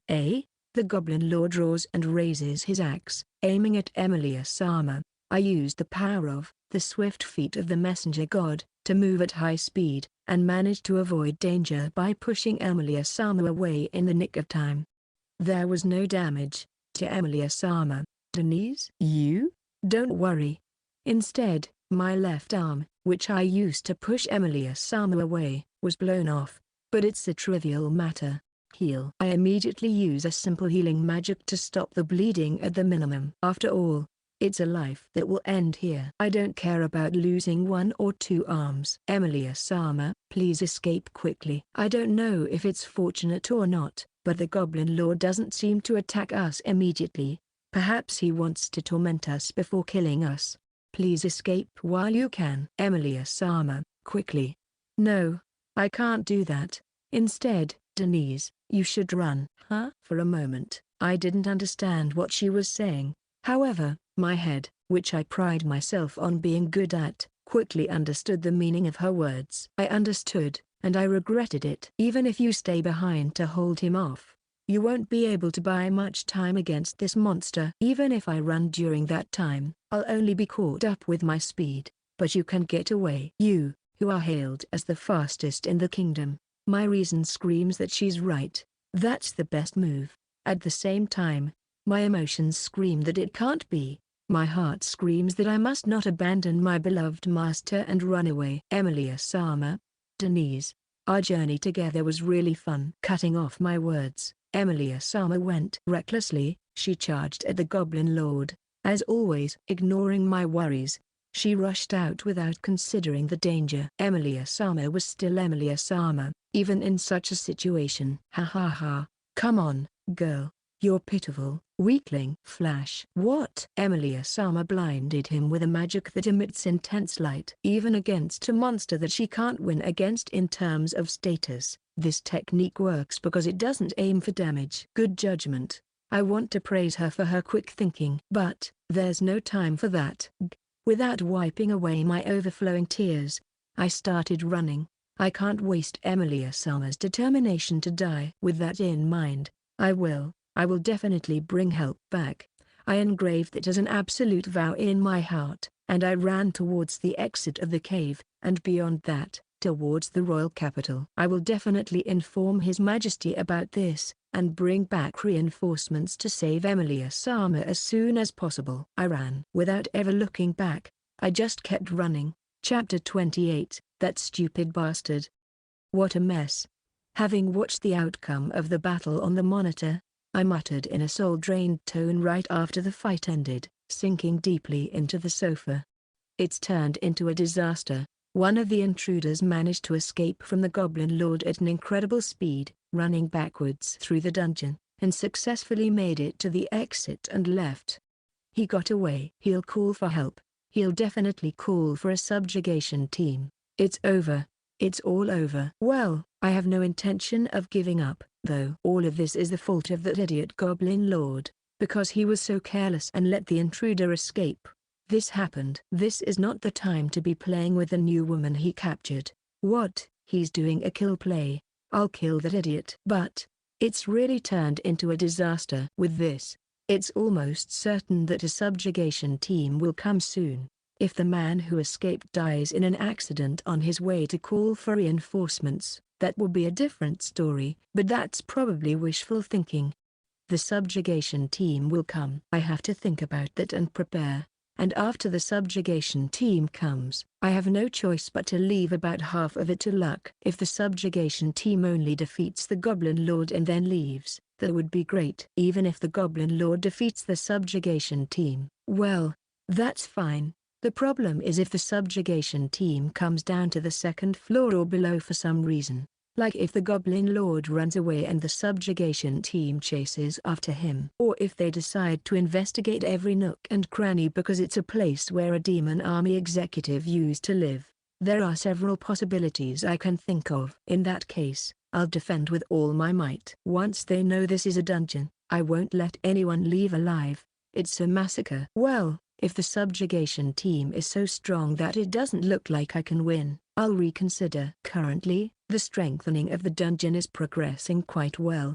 At this rate, I should be able to win against the Goblin Lord. In this battle, being able to appraise the ability of the Goblin Lord's true equipment was a big deal. It was indeed a super powerful ability, but fortunately, it was an ability that didn't match well with my dungeon. With this, I have a good chance of winning. By the way, the ability of the Goblin Lord's true equipment that I praised is this. True equipment, Barbarian, durability 25,000. Effect: Attack x3, other stats x2. Exclusive effect, Barbarian Feast. A power manifested by the skill of the true equipment. It cannot be used by anyone other than the original owner. Barbarian Feast. Significantly increases the stats of the same race led by the user. Yeah, it's strong. What's strong is not only the enhancement of the stats, but also the effect of increasing the abilities of the allies. As long as the Goblin Lord is there, the horde of goblins he leads will become a monster army. When I appraised another goblin during the battle, all stats were plus 1000. Even a normal goblin becomes as strong as a black iron golem. It's safe to say that it's a dangerous ability. But it doesn't match well with my dungeon. The second floor is designed to divide the intruders, so no matter how large a group they bring, they will definitely scatter along the way. And if they get away from the Goblin Lord, the effect of the true equipment should not reach them. The weakened goblins can be dealt with by the deadly poison and golems. The remaining Goblin Lord, if it's a one-on-one, should be able to be crushed by the living armor senpai. I don't know if there are any champions left among the followers, but one of those champions was reduced in this battle, and there are only 2 left, so it's not a problem. Well, I still think it's going to be a tough battle. In any case, this means there's no need to be overly cautious of the Goblin Lord anymore. What's scary is the extermination squad. If about 10 guys at the same level as the one who ran away this time come, the Goblin Lord might just die normally. By the way, this is the ability of that man's true equipment. True equipment, Hermes, durability 10,000. Effect speed x3. Exclusive effect, the swift feet of the messenger god. The power manifested by the true equipment. It cannot be used by anyone other than the original owner. The swift feet of the messenger god. When activated, it greatly increases the user's speed. It was amazing. After all, when the swift feet of the messenger god was activated, the speed status exceeded 15,000. I wonder how fast that is. He couldn't beat the Goblin Lord because of his lack of attack power, but if there were about 10 people who had a different direction, like those who specialize in attack power and those who have a good balance, I think the Goblin Lord would die. Even if the Goblin followers are super enhanced, a mutual kill would be the most likely outcome. In fact, if such a force comes, I'll die too. In order not to die, I have to strengthen the dungeon as much as possible. And for the record, there was something else I gained from this battle besides the appraisal results. My LV had gone up from 25 to 26. In this battle, this dungeon didn't fight at all, and no one was killed. It's just that an intruder came in on his own and killed the goblins on his own. In other words, it was proven that even if the dungeon doesn't lift a finger, if someone dies in the dungeon, I get the corresponding experience points. With this, I can expect a significant level up when the extermination squad kills the Goblin Lord, or when the Goblin Lord kills the extermination squad. If I convert the increased MP into DP and strengthen it, I might be able to counterattack the extermination squad. I can see hope. All right. I got up from the sofa with a shout. From now on, it can only happen as it will. So, the only thing to do is to make an effort to increase the chances of survival as much as possible. I'll do my best. And so, I continued to strengthen the dungeon today. Chapter 28.1, Certain Heroes and Ominous Omens. It's been a while since I came to another world. The training for the true equipment has progressed quite a bit, and some of my classmates have finally mastered the true equipment. By the way, those few are people like Shindu, Maki, and Ken, who are top in various ways, and several others. Me? I can't even get the first letter of true equipment out. Damn it. Still, I don't give up, and today, as always, I meditate as part of my true equipment training. True equipment is a weapon of romance that brings out your true power, so to master it, it's important to concentrate and face yourself like this. But when I see the guys who have already become true equipment users training enthusiastically, my concentration breaks due to extreme jealousy. Moreover, the representative bully, Goda, and the delinquent group led by him, were all stirring things up with all their might. How can I concentrate? But if I don't concentrate, every time, I get a merciless scolding from Instructor Carpuxio. Training is tough. By the way, Why can even delinquents use true equipment, but I can't? Moreover, they seem to have developed a sense of chosen people because they have awakened to true equipment in addition to their cheat skills, and they have started to bully us who don't have cheats. I wonder if Honjo-san felt this way when she was constantly bothered by Goda. Well, fortunately, Shindu, the strongest in the class, is on the side of the weak, and Ivy-san, Instructor Carpuxio, and Sorakan-sensei are all protecting us with all their might, so there hasn't been any serious bullying yet. But that might just be a matter of time. I have a feeling that the delinquent group, who are getting carried away, will start a riot sooner or later. While I was training with a little, well, not a little, anxiety, suddenly, the inside of the castle became noisy. The knights are all in a tizzy. Enemy attack. A ridiculously fast thief has invaded. Eh?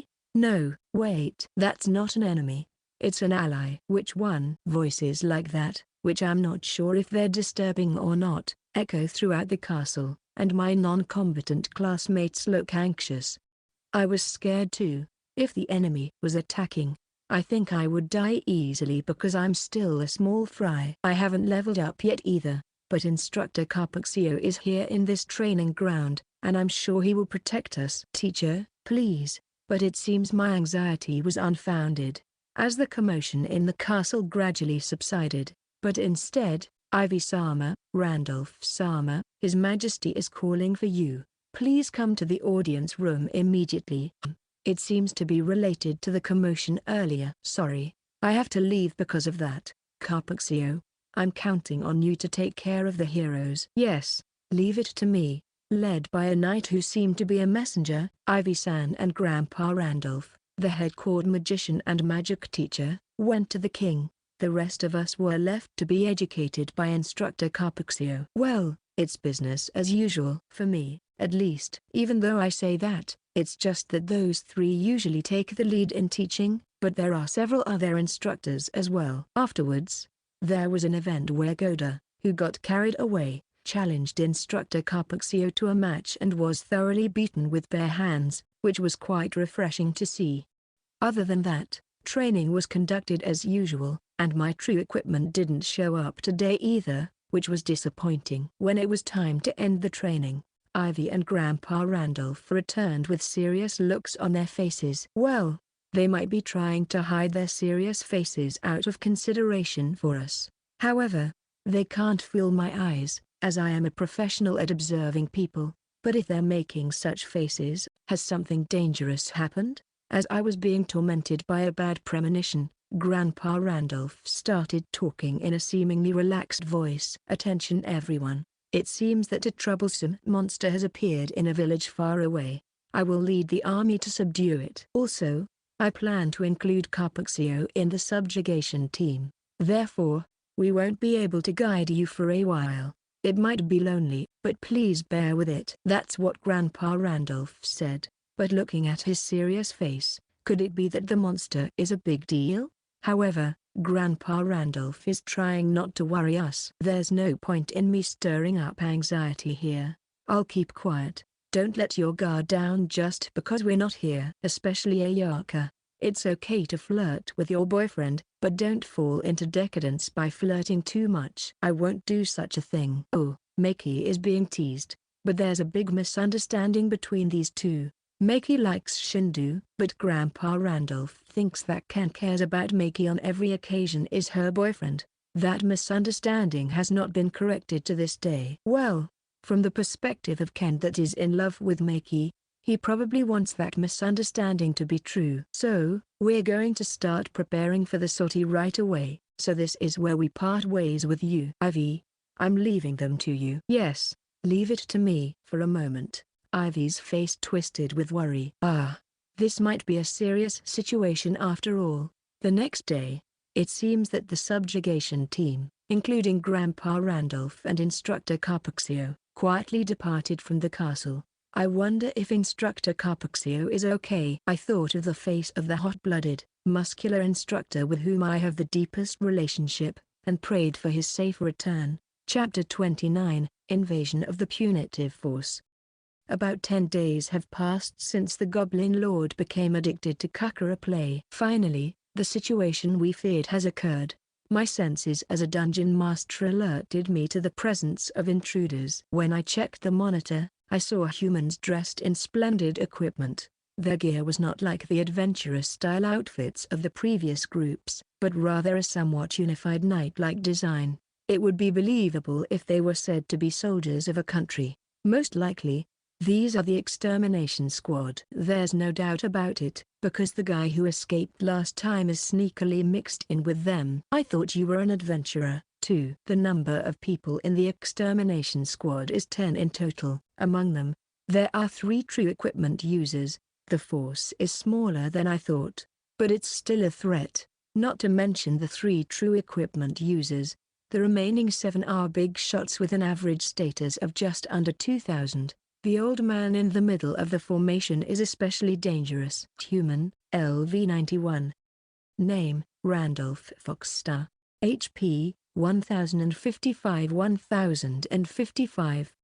MP, 10,080. Attack, 541. Defense, 487. Magical power, 8,900. Magic resistance, 2,174. Speed, 409. Unique skill, true equipment. Skill, MP Auto Recovery, LV30 Ice Magic, LV70 Fire Magic, LV10 Healing Magic, LV30.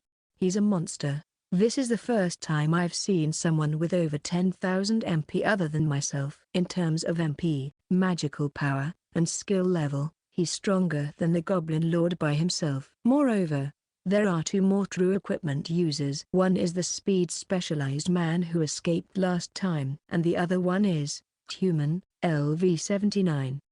Name, Carpexio Bombani. HP, 5555. MP, 3922. Attack, 3050. Defense, 3000. Magical power, 2888. Magic resistance, 2755. Speed, 2998. Unique skill, true equipment. Skill, automatic HP recovery, LV21 martial arts, LV35. He's strong. Despite his quirky name, his average status is just under 3000, and this is without using true equipment. The inflation is too severe. I can't keep up. Anyway, I think these guys can kill the Goblin Lord. I'd prefer them to go home as they are, but if they invade, I'll counterattack. I've prepared as much as I can. I'm not like the Goblin Lord who was playing with killing. If you're coming, come. I watched the movements of the extermination squad with a confident attitude. We've spotted it. That's the cave. Information that a monster claiming to be a demon army executive appeared in our country. And 10 days since we received the information that our 3rd princess was captured by that monster. We headed to the cave where the incident took place, to exterminate that monster and rescue the tomboy princess. We were guided by the man who brought this information, Denise, who was the princess's guard. Some people might call him a traitor who abandoned his master and ran away, but I don't think so. Rather, I would say he is a loyalist who looks up. He ran non-stop to inform us of his master's crisis, covering a distance that would normally take 10 days by horse in just 1 day. A forced march that shaved off his life, not knowing how much he overused his true equipment. It's a feat that can't be done without truly caring for his master. Well, I think his feelings for the tomboy princess are not just admiration. I don't know if he is aware of his feelings. That's why this incident is even more tragic. The monster claiming to be a demon lord's executive was said to be a goblin lord, the king of goblins. If a woman is captured by such a person, what awaits her is a hell more painful than death. Not only the pain of the person herself, but also the guilt that Denise feels for leaving his master in such a hell is unbearable. He couldn't even sleep, so I had no choice but to knock him out with Carpexio's belly punch and fix his arm while he was asleep. Thanks to that, he's a little calmer now. If he dies, even if I save the tomboy princess, She will cry. In order not to let that happen, I have no choice but to work hard despite my old bones. After devising a small plan, we entered the cave and proceeded along the path lit by one of the knights using light magic. The soldiers entrusted with this operation, including me, are only 10, although they're all elites. It's a worrying force to deal with the Demon Lord's executive. But it can't be helped. Our country, the Kingdom of Wolfless, is one of the front lines against the main force of the Demon Lord. Most of the main forces have gone to the battlefield. Ivy and I are essential for the defense of the capital, but we are so desperate for forces that we have to move one of them. If only the heroes had grown a little more, the story would have been different. But it can't be helped to ask for what we don't have.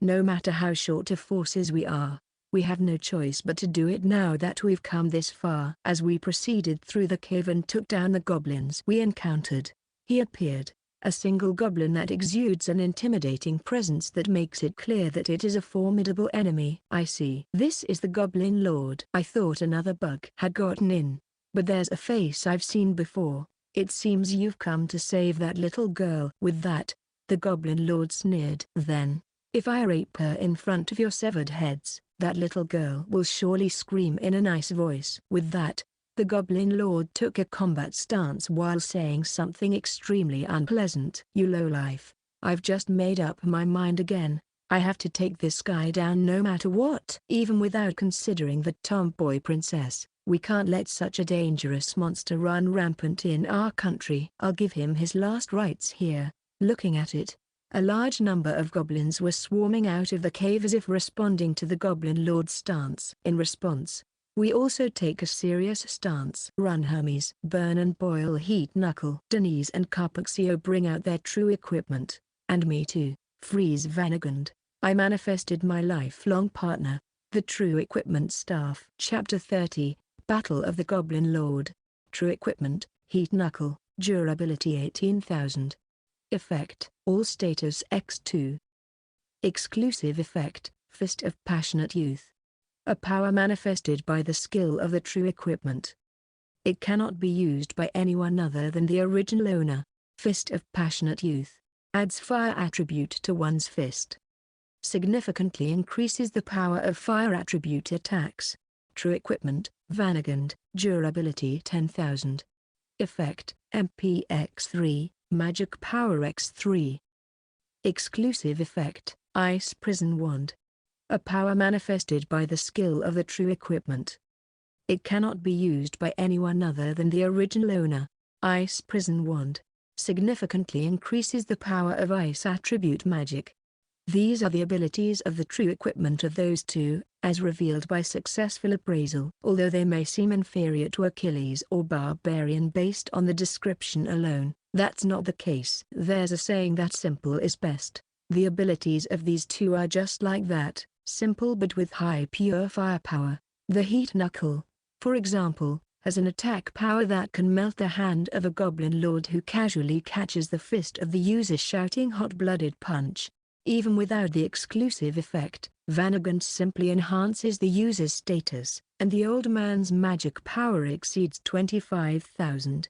The enhanced ice magic released in that state is nothing short of a disaster. Even the current living armor senpai could die if hit directly. Scary. Against such monsters, the Goblin Lord was having a hard time.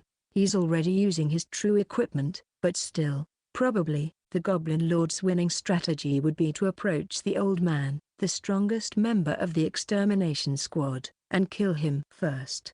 But the hot-blooded character is filling the status gap with technique and guts, playing a fine role as a wall, so he can't get close. Then the old man's supporting fire explodes, piercing the Goblin Lord's magic resistance and dealing damage. Even though the Goblin Lord's magic resistance exceeds 10,000 due to the status enhancement by the true equipment, the old man who easily overpowers it is a bit incomprehensible. Is that old man perhaps the strongest human or something? And then, the Goblin followers enhanced by Barbarian Feast, are being toyed with by another true equipment user, the fast guy, and are being hunted down one by the rest of the extermination squad. Of course, the extermination squad is not unscathed. They have been damaged to the brink of death many times by the violent numbers that combine quality and quantity. Each time, they recover with someone's healing magic or potion and barely hold the line. Especially, the hot-blooded character who is fighting the Goblin Lord head-on is the most exhausted. The old man's MP, which is constantly healing him, has also decreased considerably. The others are also tired. It would be easier if the old man could freeze all the followers at once with his wide-range attack magic, but it's impossible because the Goblin Lord thaws them with his fire magic, and more reinforcements are coming than the number of followers frozen. They can only whittle them down steadily, but at this rate, it seems the Goblin Lord will reach his limit first. In any case, the time for the conclusion is not far off.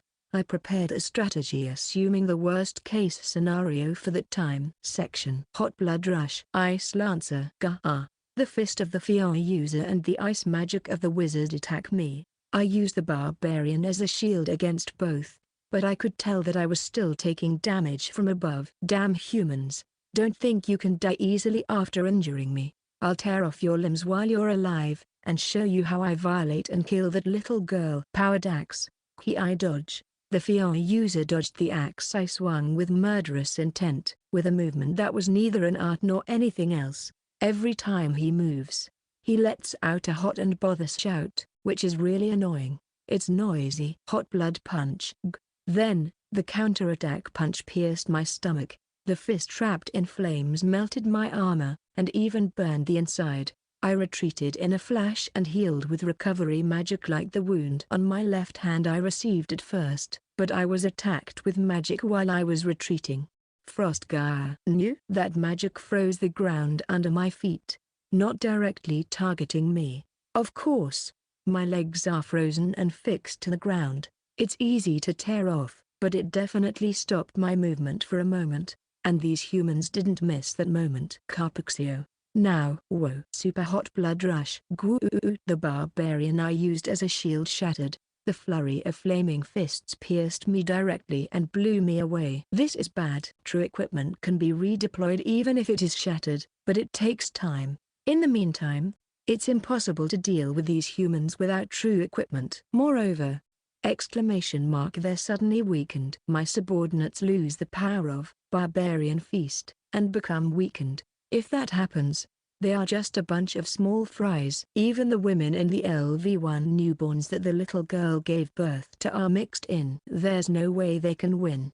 So, I swallowed my anger at them and started to run away. As long as I'm alive, I can manage somehow. It's always been like that. Even when the humans destroyed the nest I was born in. Even when I was defeated by the Demon Lord and begged for my life to join his subordinates. I've always survived. As long as I'm alive, there will be a chance for revenge on them, on the Demon Lord, and on the other executives who look down on me and call me the weakest executive. Oh, that's right. I'll take that little girl with me when I run away. If I vent my anger on that little girl and make her give birth to enough children to rebuild the group, then kill her, my anger will be somewhat appeased.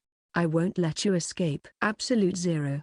Firewall. I blocked the mass of cold air released from behind with a wall of fire. Still, I couldn't completely block it, and my left arm, which I extended to use magic, froze. At that moment, I caught a glimpse of my subordinates, all of whom were frozen. TCH, they're not even good for a wall, those useless guys. At that moment, a human who approached at high speed shattered my frozen left arm with a sword. You bastard, you're just a small fry who ran away from me before? How dare you? You're in the way. When I hit him with my remaining right arm in retaliation, he was blown away, spitting out blood. Normally, I would drag him in front of that little girl and show him how she gives birth to a child, but I don't have time for that now. I ran away with all my might. However, I was surrounded. In order to avoid them, I took a large detour to the exit of the cave, but the path was blocked by a wall of ice. Even if I tried to melt it with fire, I could still hear the sound of them chasing me from behind. I didn't have time for that. Reluctantly, I gave up on escaping from the cave and decided to go down to the lower level. It's a gamble because I know there's something down there that killed my subordinates who went to explore. But if it goes well, I might be able to stall them by pitting them against that something. Besides, if it's a place without a nice wall, I should be able to shake them off normally. I have the stealth skills I gained from running away in my weaker days. That attempt should be quite possible. In the meantime, I can heal my wounds with automatic recovery and healing magic, and recover my lost MP and true equipment. If I have time, I should be able to break the ice wall and escape outside.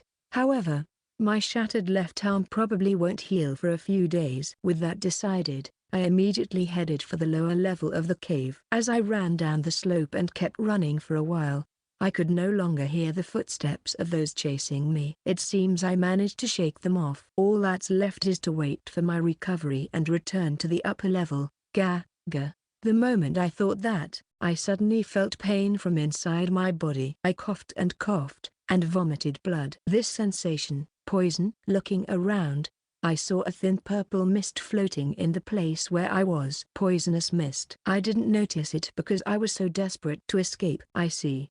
The poison killed my subordinates, but I'm not the kind of person who would die from this level of poison. The moment I thought that, an arrow suddenly flew towards me. Huh? I knocked it down in a flash, and then I heard footsteps. Did they catch up with me? I thought that for a moment, but when I listened carefully, the quality of the footsteps was different. These are not human footsteps. They are bigger, heavier footsteps. Another monster? Damn. If I had known this, I should have checked inside the cave without being so lazy. Anyway, I moved away from the spot, but I could hear footsteps from another direction. Before long, I could hear footsteps from all directions, and I realized that I was surrounded. But I'm not in a hurry.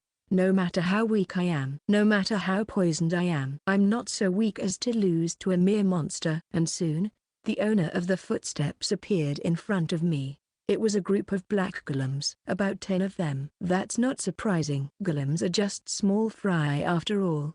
However, 3 humans stood at the front, leading the golems. When I saw the face of one of them, I was shocked. What? You are? Stand up, Achilles. Dance, Francesca. Ignoring my shock, 2 of the 3 humans deployed their true equipment. And as if on cue, the golems all attacked me at once. Chapter 31, The Servant's Thoughts. You don't push yourself. While chasing him, Randolph Sama is concerned about me, who is severely injured. I appreciate it, but his concern is unnecessary. Rather than worrying about me, we need to quickly finish him off and save Emilia-sama. I'm fine, so please save Emilia-sama. But, Randolph-sama, he's fine. His eyes are burning with passion. With that spirit, he can do anything. Carpaccio, you should keep quiet. Carpaccio Dono is famous for his passionate speeches about determination in the castle, but for now, I can agree with him. With this feeling, I can do anything. No, this feeling won't let me stop. I don't feel any pain right now. Randolph-sama, I'm really fine. I understand. I won't say anything more. But, I'll tell you one thing. Don't die. Yes, I answered Randolph-sama's words with a slight hesitation. I don't care what happens to my life for Emilia-sama. That's what I thought. However, now that I've answered Randolph-sama like this, I can't die until I save Emilia-sama at least. As we were chasing the weakened Goblin Lord, he suddenly changed direction and went down a slope in the cave. He must have given up on escaping outside. I'm glad that the trap we set in advance worked. As expected, it was the right decision to block the cave in advance. This is thanks to you, who perfectly remembered the layout of the cave. I'm honored. When I explored with Emilia-sama before, I had mostly finished mapping. In addition to the passages we discovered at that time, we blocked all possible paths with Randolph-sama's ice magic before we encountered the Goblin Lord. Just in case he tried to escape with Emilia-sama. Let's go. And so, we also entered the underground of the cave, chasing the Goblin Lord. However, we lost sight of the Goblin Lord as soon as we entered. That's strange. No matter what, we shouldn't have lost sight of him so easily. I have a feeling as if he disappeared into the wall. In this case, Emilia-sama. Calm down, Denise. Before we entered here, we searched for all possible entrances on the ground, and there was none. In other words, he can't escape from here. We just need to find him, make sure to finish him off, and then save the reckless princess. Isn't that right? You're right. Thanks to Randolph-sama's calm advice, I managed to regain my composure. That's right. I mustn't rush. He is already weakened enough. The defeat of the Goblin Lord, the biggest obstacle to rescuing Emilia-sama, is already half achieved. So, if I proceed calmly and surely, I can definitely save Emilia-sama. So calm down, me telling myself that. We proceed while mapping accurately. However, another obstacle stood in our way. Ugh. What is this? Cough. It's poison. The deeper we go into the cave, the more it is covered with a thick fog of poison. We neutralize the poison with healing magic and antidote potions, and still move forward. But I can't completely hide the feeling of sickness, and my aching and weakened head keeps thinking negative thoughts. In this fog of poison, Emilia-sama might already. I shake my head to get rid of such thoughts. It doesn't necessarily mean that Emilia-sama is on this floor. She might be trapped on another floor. We can search for her after defeating the Goblin Lord. I told myself this and somehow managed to stay sane. At that time, I found a person lying face down on the cave floor. There's no mistaking it, although it's painful. The golden hair that was as smooth as silk. Although she has lost her clothes and is covered in wounds, her body is full of feminine charm. There's no mistake. Emilia-sama. I ran to the fallen Emilia-sama, and slowly picked her up. Her body is cold. I must warm her up quickly. No, I need to treat her wounds first. And then, dance, Francesca. When I realized it, I was pierced in the heart by the rapier held in Emilia-sama's hand. With Francesca, Emilia-sama's true equipment.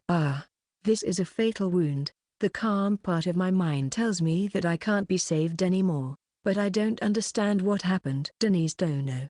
Denise. I can't hear the voices of Carpexio and Randolph-sama. That's right. First, I must heal Emilia-sama's wounds. Shine heal. I cast my highest healing magic on Emilia-sama in my arms. However, instead of recovering, parts of Emilia-sama's body turned to dust. What the hell are these guys? I saw the black golems running towards us at the edge of my vision, but I didn't have the luxury to think about that. Healing magic didn't work on Emilia-sama. On the contrary, she was taking damage. My head, which I pride myself on being good at, understood the meaning of this phenomenon. Not accepting healing magic is a characteristic of undead monsters. There is a way to turn people into undead, as a forbidden magic. So, was the Goblin Lord a user of that magic? No. That doesn't matter. Despair hits my heart. If she has become an undead, it means that Emilia-sama is already dead. I couldn't save Emilia-sama. Then, at least. Flame pillar. I used fire magic. A pillar of blazing fire rose up around me and Emilia-sama, burning us. I burn and mourn Emilia-sama. At least, I'll give you a human end. It's okay. I'll accompany you, Denise. I heard Randolph-sama's voice. I'm sorry. Even though you told me not to die, and I said yes, I couldn't keep my promise. But, I wonder why. Emilia-sama, the fact that I can die holding you in my arms. I feel a little saved. Just before I lost consciousness, in the last moment of my life, I was disrespectfully stealing Emilia-sama's lips, as if I had always wanted to do this, pushed by a strange feeling. At that moment, I felt like you smiled a little, but it must have been my imagination. Chapter 32, Here's the Real Deal.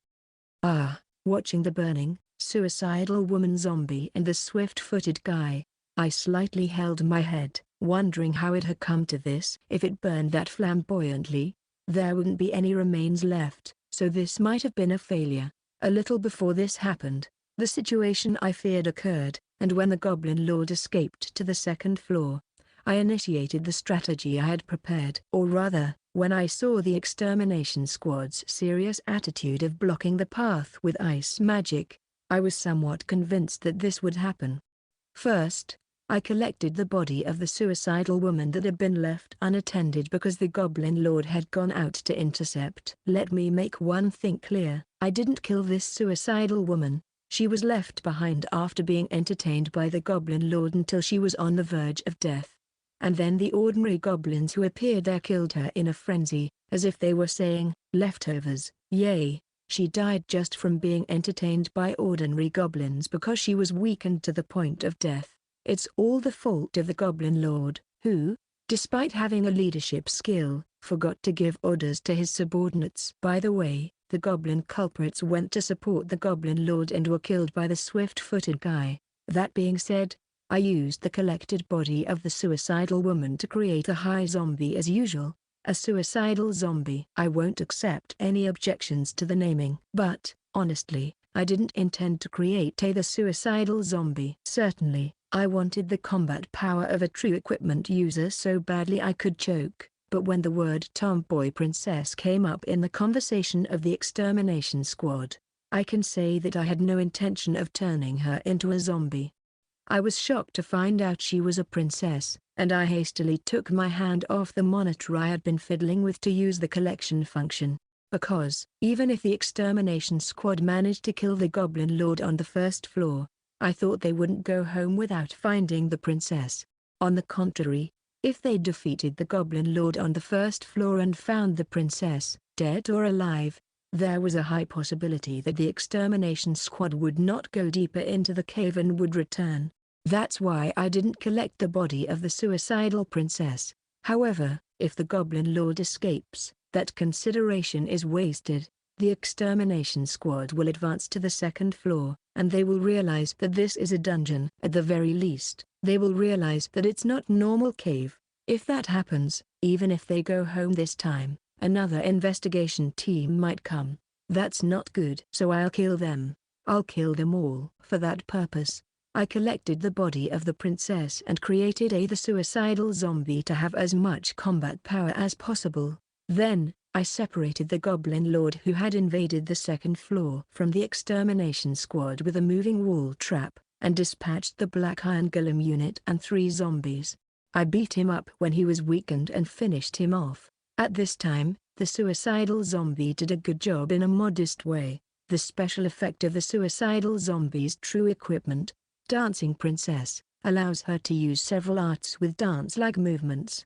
The attack power of those arts clearly had destructive power beyond her stats, to the point where she could inflict fatal wounds on the Goblin Lord. Looking back, it was the same when she first invaded. The suicidal zombie in her lifetime was able to beat up the Goblin Champion, who should have been at best equal to her even with the use of true equipment, with a barrage of arts.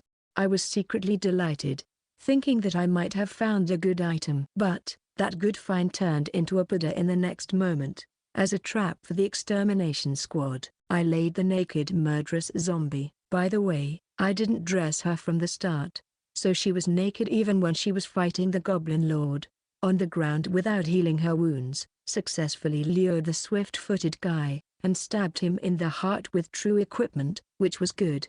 However, I didn't expect the swift-footed guy to commit suicide by burning himself along with the murderous zombie. I thought he would die in confusion, but well, if I think about it, it's not so bad that I was able to crush one of the enemy's important forces at the cost of 1 zombie. Even if the zombie is gone, I've found something even better, and that's this guy. High Zombie LV88, Lock. Name, Gillen. HP, 8955 8955.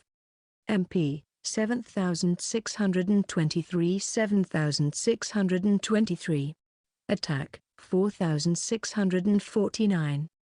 Defense, 4554. Magical power, 4590. Magic resistance, 4498. Speed, 4500. Unique skill, true equipment. Skills, HP auto recovery, LV6 MP auto recovery, LV8 axe technique, LV9 fire magic, LV10 healing magic, LV11 leadership, LV10 stealth, LV10. That's right, it's the high zombie of the Goblin Lord, the Goblin Zombie. The reason why I deliberately separated the Goblin Lord from the extermination squad and defeated him is for this purpose. Now, he is a member of my dungeon, along with the Black Iron Golem and 2 other zombies, cheerfully dealing with the remaining extermination squad. Also, there was a pleasant miscalculation. The tribal enhancement effect of the goblin zombies' true equipment, Barbarian's Feast, was effective against the other two zombies. I think it's because the race changed from goblin to zombie. Thanks to this, the middle-aged zombie and the true equipment user zombie, since the number of zombies using true equipment is increasing, I will call him Immortal Zombie from now on, are able to compete with the extermination squad on the front line. Oh, one of the extermination squad died, but our black iron golem has also decreased significantly. While everyone is engrossed in the battle and no one is picking up the wreckage, I'm using the recovery function to collect it and shove it into the golem production room to revive it, but it seems to take time to return to the front line. After all, with the monster transfer function, I can't send it to a floor where there are intruders. So, I have to transfer it to another place on the second floor and run back to the front line from there. That takes time. As it is, the zombies, who are irreplaceable forces, seem to be defeated, so I sent the rock golem unit, which had been too weak to have a turn until now, to the front line. I used the rock golems as a wall and withdrew the main force. From now on, I'll repair the zombies with DP and weaken the extermination squad with hit and run tactics, but before that, I'll use the moving wall to divide them. Until now, I hadn't used the dungeon's traps in order to make good use of the zombies' trap. Now, this is the real deal. I tightened my nerves while drinking strawberry milk in the living space. It's sweet and delicious. The sugar makes my brain sharp. Chapter 33, Labyrinth of Malice. Ha! Ha! This is tough. I, who had been worn down by poison and fatigue, inadvertently let out a complaint. But it can't be helped. This cave, no, this dungeon is so merciless. Moreover, after fighting with the Demon Lord's executive, really, I wish they would give me a break. Randolph Sama, let's stay positive. If we have a positive spirit, we can do anything. You're noisy, Carpuxio. Carpuxio was still Carpuxio, even in times like this. What a hot-blooded guy. But having such a hot-blooded guy around is much better than not having him, both in terms of combat power and mental support. After all, the only ones left in this place are me and this guy. At first, it was good. The battle with the Goblin Lord was a fierce one, but we miraculously achieved a great victory without any casualties, repelled him, and annihilated his followers. We should have just pursued the fleeing Goblin Lord and defeated him, and then searched for the tomboy princess at our leisure. That's what I thought. However, it seems that we underestimated the Demon Lord's army. I never thought that the place where the Goblin Lord fled would be a dungeon, but when I think about it, it's not impossible. Just like monsters, dungeons also belong to demons. It's said that very rarely, dungeons with wills are created, and it wouldn't be strange if they joined the Demon Lord's forces. We mistook this dungeon for a mere cave, charged in while weakened, and fell right into the trap. Probably, even the defeat of the Goblin Lord was taken into account. He abandoned his followers, pretended to flee to lure us into a false sense of security, and then cooperated with the dungeon to make sure we were killed. That Goblin Lord, he's a wise man, unlike a monster. And so, we were lured by the trap of the tomboy princess turned into a zombie, and lost our knees. Immediately after that, we were attacked by a unit of golems and 2 zombies, and the Goblin Lord who conspired with them. We lost another comrade there. They retreated, and we were exhausted. Moreover, the surroundings are a poison hell. When we decided to retreat as a last resort, the mapping went crazy and we couldn't go back. But if we can't retreat, we have to move forward.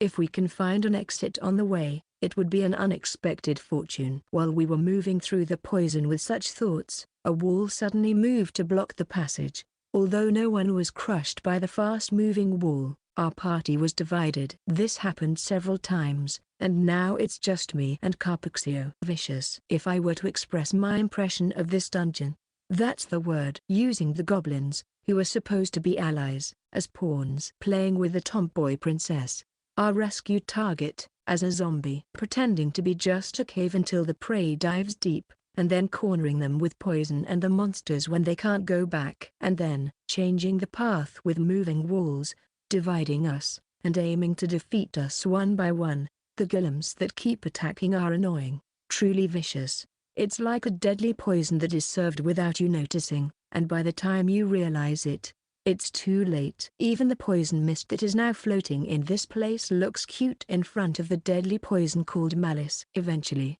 among the golems that attacked, zombies of our comrades started to mix in. How much more do you have to make fun of people to be satisfied? I won't let things go your way. I'll send you to the afterlife now. I used Vanagand without hesitation, froze my former comrades, shattered them, and gave them an ice burial. I thought that if I fought while preserving my true equipment, I would struggle and consume more. Carpuxio seems to think the same, as he is throwing out his burning fists in anger, shouting, "I won't forgive you." No, I have a feeling he's not thinking about anything. Rise up, Achilles. At that moment, a voice other than ours could be heard in this place. Looking in that direction, there were the detestable Goblin Lord and the two zombies that were there at the beginning. One of the zombies and the Goblin Lord manifest their true equipment and attack us. Hot-blooded punch. Carpuxio punches the stomach of the zombie, who is a true equipment user, and burns it with his scorching fist. Normally, this would be a fatal wound, but it doesn't work on this zombie.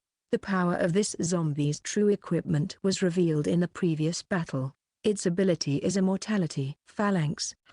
The zombie, who is a true equipment user, uses the spear of his true equipment with only his remaining upper body and attacks Carpuxio. Moreover, while attacking, his lower body is rapidly regenerating. You can't fight this guy properly. Ice coffin. I sealed the zombie, who is a true equipment user, into an ice statue with a spell that creates an ice coffin.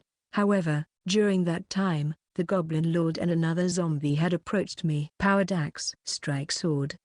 I am confident in my magic, but I am not good at close combat. I can't avoid this. Randolph's armor. Oh, Spirit Guard. Carpuxio. Carpuxio saved me by risking his own life. He stopped the Goblin Lord's axe with a bare-handed catch, took the zombie's thrusting technique willingly, and stood up even though he had a hole in his stomach. Blizzard Storm. I can't waste Carpuxio's dedication. I created a storm of cold air blowing from the sides so as not to involve Carpuxio. As a result, the zombie froze and shattered, and the Goblin Lord also froze half of his body. The Goblin Lord seemed to realize his disadvantage and began to retreat. I won't let him escape. Ice Lancer. An ice spear created by magic attacks the Goblin Lord. However, a black golem intervened between the magic and the Goblin Lord. And although the ice spear destroyed the golem, it did not hit the Goblin Lord because its trajectory was changed. In the meantime, the Goblin Lord had completed his retreat. I let him escape. No. More importantly, Carpuxio. Shine Heal. Revival. Don't be silly. Wait for 3 seconds, and then, 3 seconds later, Carpuxio had recovered enough to be able to fight. I can finally relax. No, you saved me. Then, be on guard. The nightmare is not over yet. Understood. I can't die here. My students are waiting for me at the castle. That's right. And so, we pushed on, squeezing out our energy and stamina. We swore to ourselves that we would strike back at this dungeon and return alive, no matter what. Chapter 34, Boss Battle. Strong. I knew it. But these last two are stronger than I expected. Not just in terms of combat power, but also mental strength. How much does it take to destroy your own zombie comrades? Without hesitation, the immortal zombie was frozen, the middle-aged zombie was easily destroyed, and the goblin zombie was fatally wounded. It's inefficient to keep repairing zombies while fighting. If I'm going to repair, it's better to keep repairing the living armor senpai and fight. The winning rate seems higher. So, I let the goblin zombie retreat and leave it alone. You don't have to fight this time. I'll leave the harassment to the golems. By the way, I dispatched the rock golems, who didn't have much to do, to the first layer and killed all the surviving goblins and the women in the nursery. There's no lord, no champion, no shaman, no hob. Such goblins are not enemies, and all the women are completely weakened, so I was able to kill them easily. It was good that I was able to kill everyone without letting anyone escape because the extermination squad blocked the road. As a result, I gained experience points and DP. and the remaining chances of the living armor senpai increased. By the way, here is the current status of the living armor senpai, who has been strengthened repeatedly. Living armor LV. HP. 30,600 30,600. MP. 00. Attack. 15,000. Defense. 30,000. Magical power. 0. Magic resistance. 30,000. Speed. 12,000. Skills. None. I think it's a monster, to put it mildly. Anyway, when I made the whole body out of orichalcum, this happened. But orichalcum is said to be one of the top metals, so I think this is probably the limit for strengthening by changing materials. All I can do now is to strengthen it steadily with DP. Still, there's no doubt that it's incredibly powerful at this point, so I think I can handle the last two of the weakened extermination squad. Considering that the magical power of the old wizard who used true equipment exceeds 25,000, I'm a little worried that the damage will go through normally, but it's okay. After all, the living armor senpai is now made entirely of orichalcum, and it's not just the armor, it's also the shield. Orichalcum shield, durability 10,000. Effect defense, plus 10,000 magic resistance, plus 10,000. A shield made of orichalcum. It's made so sturdy that it's hard to believe it's of this world.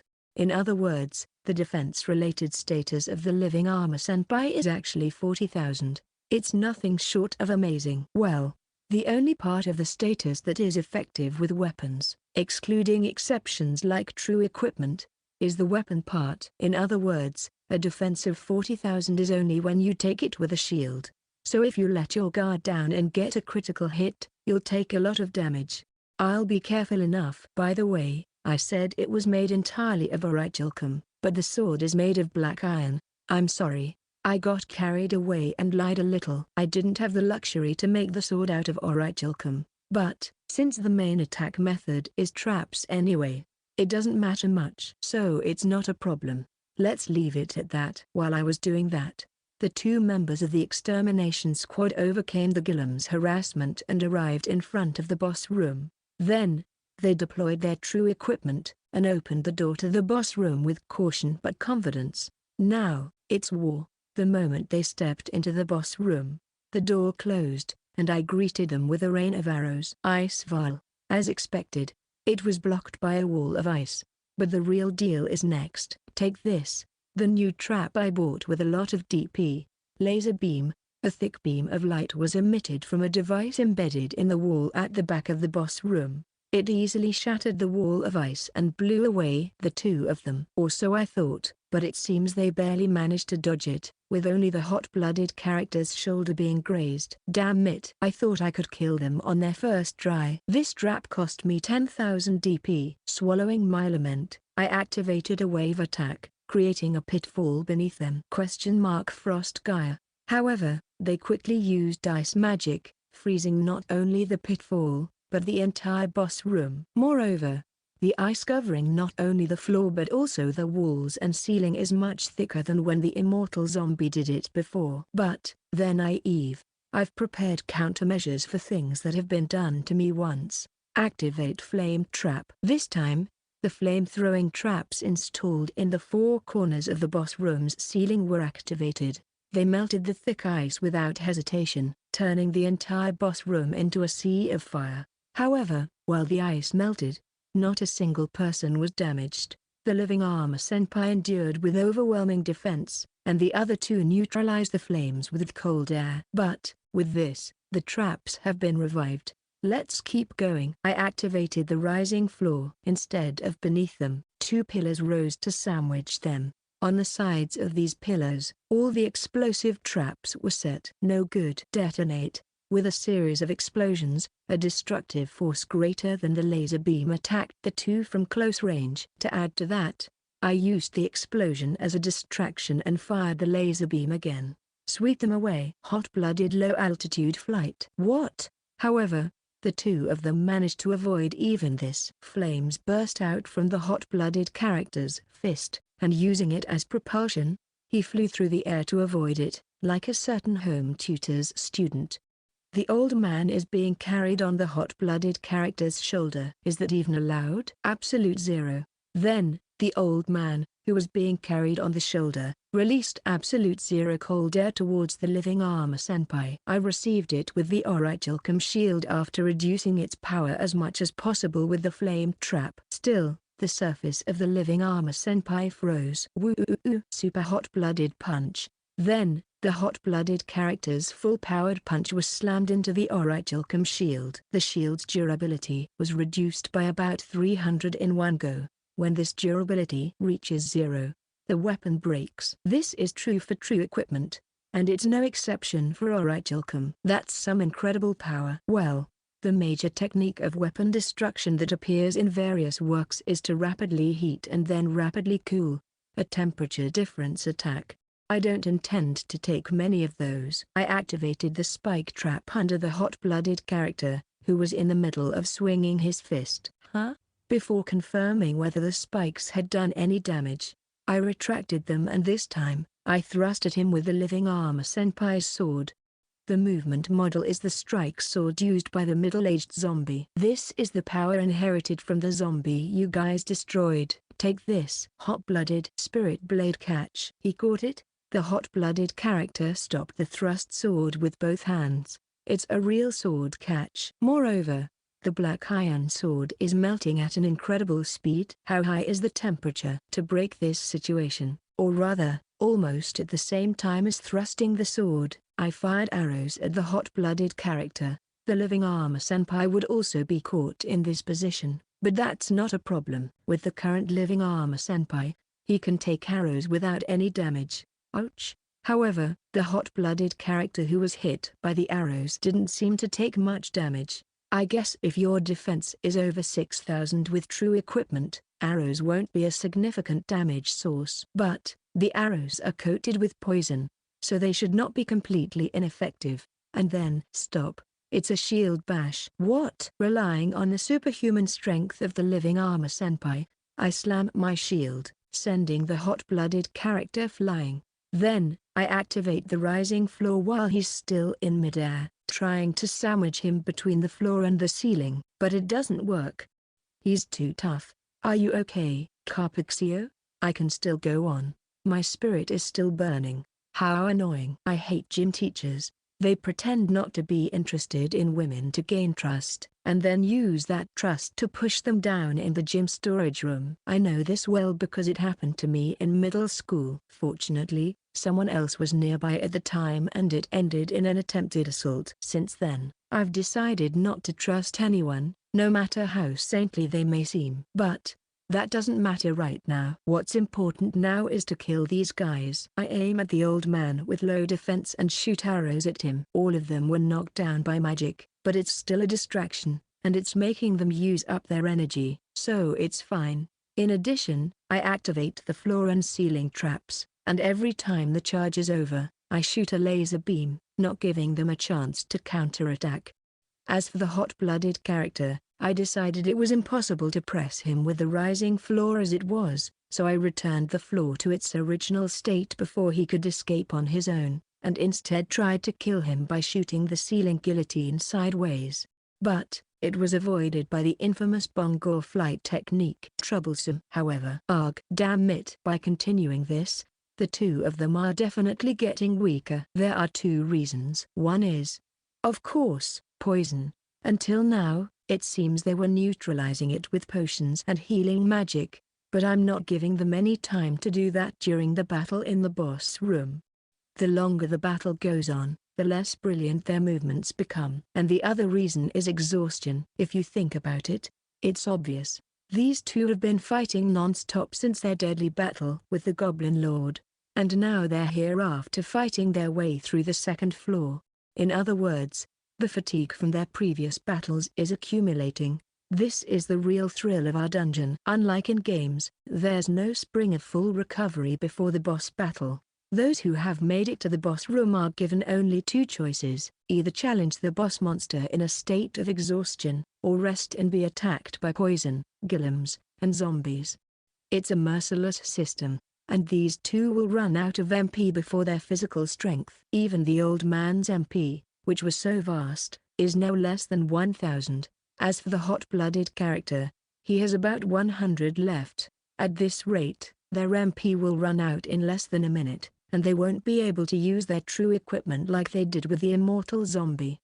If that happens, I win. I'm sorry, everyone. It seems I've reached my limit. At that moment, the hot-blooded character blurted out something like that. Were those words meant for his students or something? But contrary to his words, there was not a trace of resignation in his eyes. But I will definitely defeat this guy. I will make sure Randolph-sama gets home at all costs. Randolph-sama, please take care of them. Carpixio? What are you planning to do? The hot-blooded character made a gesture as if he was gathering strength, not caring if he was being whittled down by the trap. Something's coming. I had the living armor senpai ready his shield without letting his guard down. Do you know, monster? The flame of a candle, just before it goes out, it burns the strongest, the most intense, the most beautiful, and the same goes for me. From the right fist of the hot-blooded character, a fire rose that was incomparable to anything before, and then, the flame turned blue. What is this? Take this. This is my last blow in my life. Overheat. What? The hot-blooded character charged at an incredible speed, as if to make up for the lack of MP. He rapidly decreased his HP. Moreover, thanks to the Bongor acceleration technique, he was clearly moving faster than his stats allowed. Can't I avoid this? I have no choice but to block it. Take Thayer's. Hold on. The durability of the orichalcum shield was rapidly decreasing, and even the HP of the living armor senpai was being whittled down. And then, the orichalcum shield shattered. I've burned out. However, it seemed that the hot-blooded character had reached his limit after breaking the shield, and he collapsed. His HP was down to 0. I'm saved, Carpixio. I won't let your sacrifice be in vain. Huh?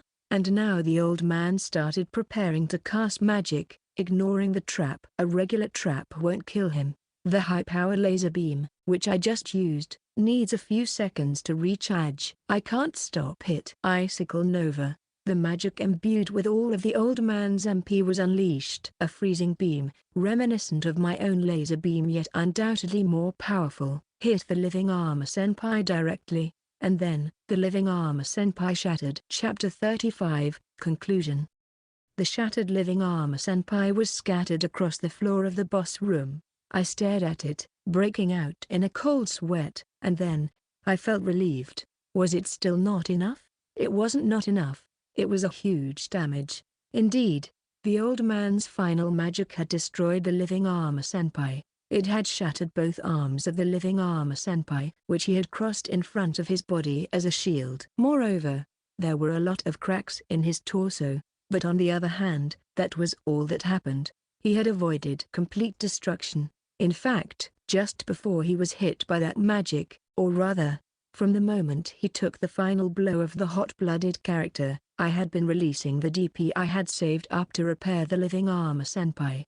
It was the first time my extra lives had come in handy. Still, the damage was greater than the recovery speed, and this was the result. By the way, this is the current state of the living armor senpai. Living armor LV, HP, 1451 30,600. His HP is less than 1/20th of his full health. It was really close. I immediately used DP to start further repairs. The cracks in his torso were quickly healed. Are you going to recover? It's like a nightmare. The torso is fixed, but the arms are completely shattered, so it's impossible to fully repair them right now. I'll fix them slowly after I take care of the last intruder, along with the shield. The last intruder, the old man, had used up all his MP and was standing still, unable to even maintain his true equipment. It's your victory. Kill me. I didn't need to be told. I activate the trap. I'm sorry. I can't go home. A precisely fired arrow pierced the forehead of the old man who had said something at the end. The old man's HP dropped to 0 and he fell, and DP and experience points came in. It's over. It was an unusually fierce battle.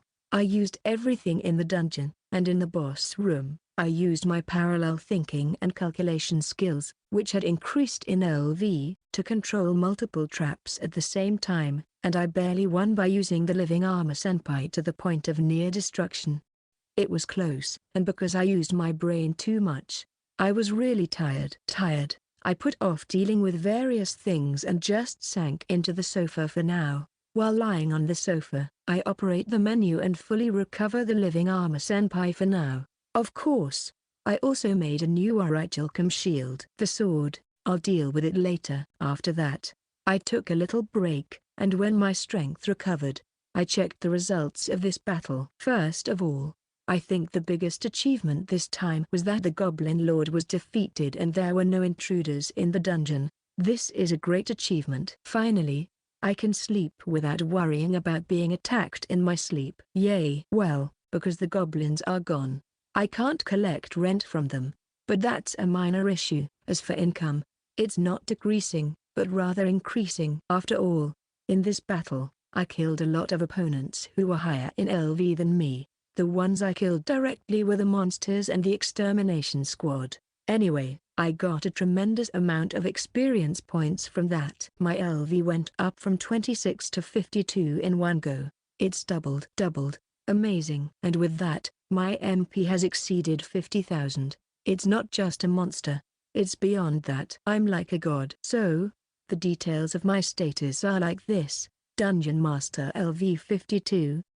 Name, Honjo Mamori. HP, 460. MP, 550,400. Attack, 301. Defense, 300. Magical power, 12,000. Magic resistance, 466. Speed, 313.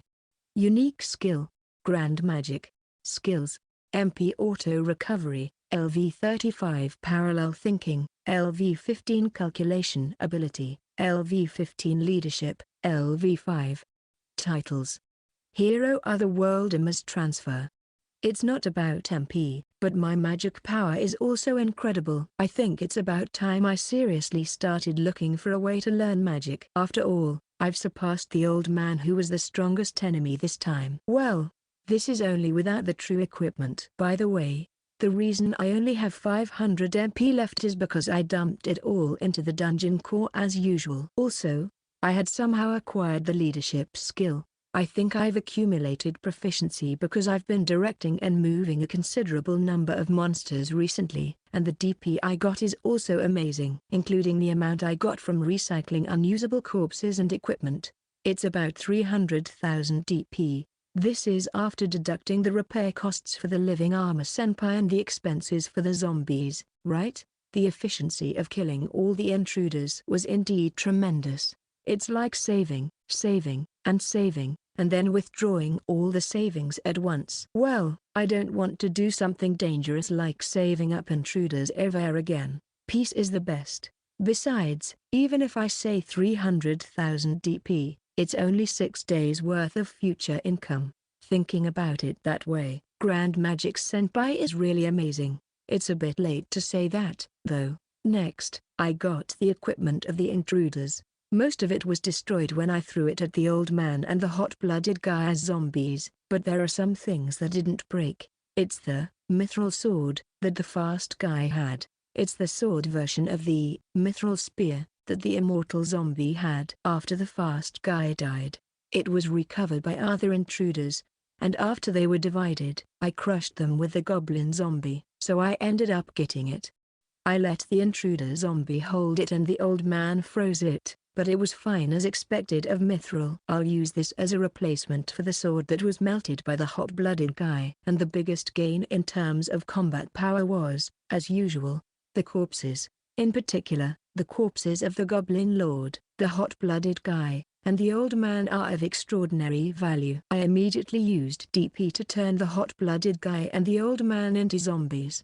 This alone will be a considerable force. I've gotten used to the discomfort of using the corpses of intruders. For now, this concludes the confirmation of the results. Other things to do include rescuing the immortal zombie who was frozen, replenishing the reduced golems, and removing the ice blocking the road. The rock golems are rescuing the immortal zombie, and replenishing the golems is just a matter of changing the settings of the fully automatic system to use the remains of the golems that were destroyed this time as materials. The ice, I'll deal with it later. The dungeon rules say that I can't block the entrance to the dungeon myself, so I'll leave it as it is for a while. No, that's not good. I should completely erase the traces of the extermination squad. For now, I sent out the goblin zombie to melt the ice with fire magic. That's good. I don't know anything about an extermination squad. There was nothing here. Let's leave it at that. Well, there's nothing else to do now. There are some minor things I need to think about, but there's nothing I need to do right away. So, I'm tired and I'm going to bed. I'll take a bath before I go to bed. Good night. Chapter 35.1 Anxiety of a Certain Hero. Kenji. What's this guy's status? It's an ogre LV20. Average stats are around 1000.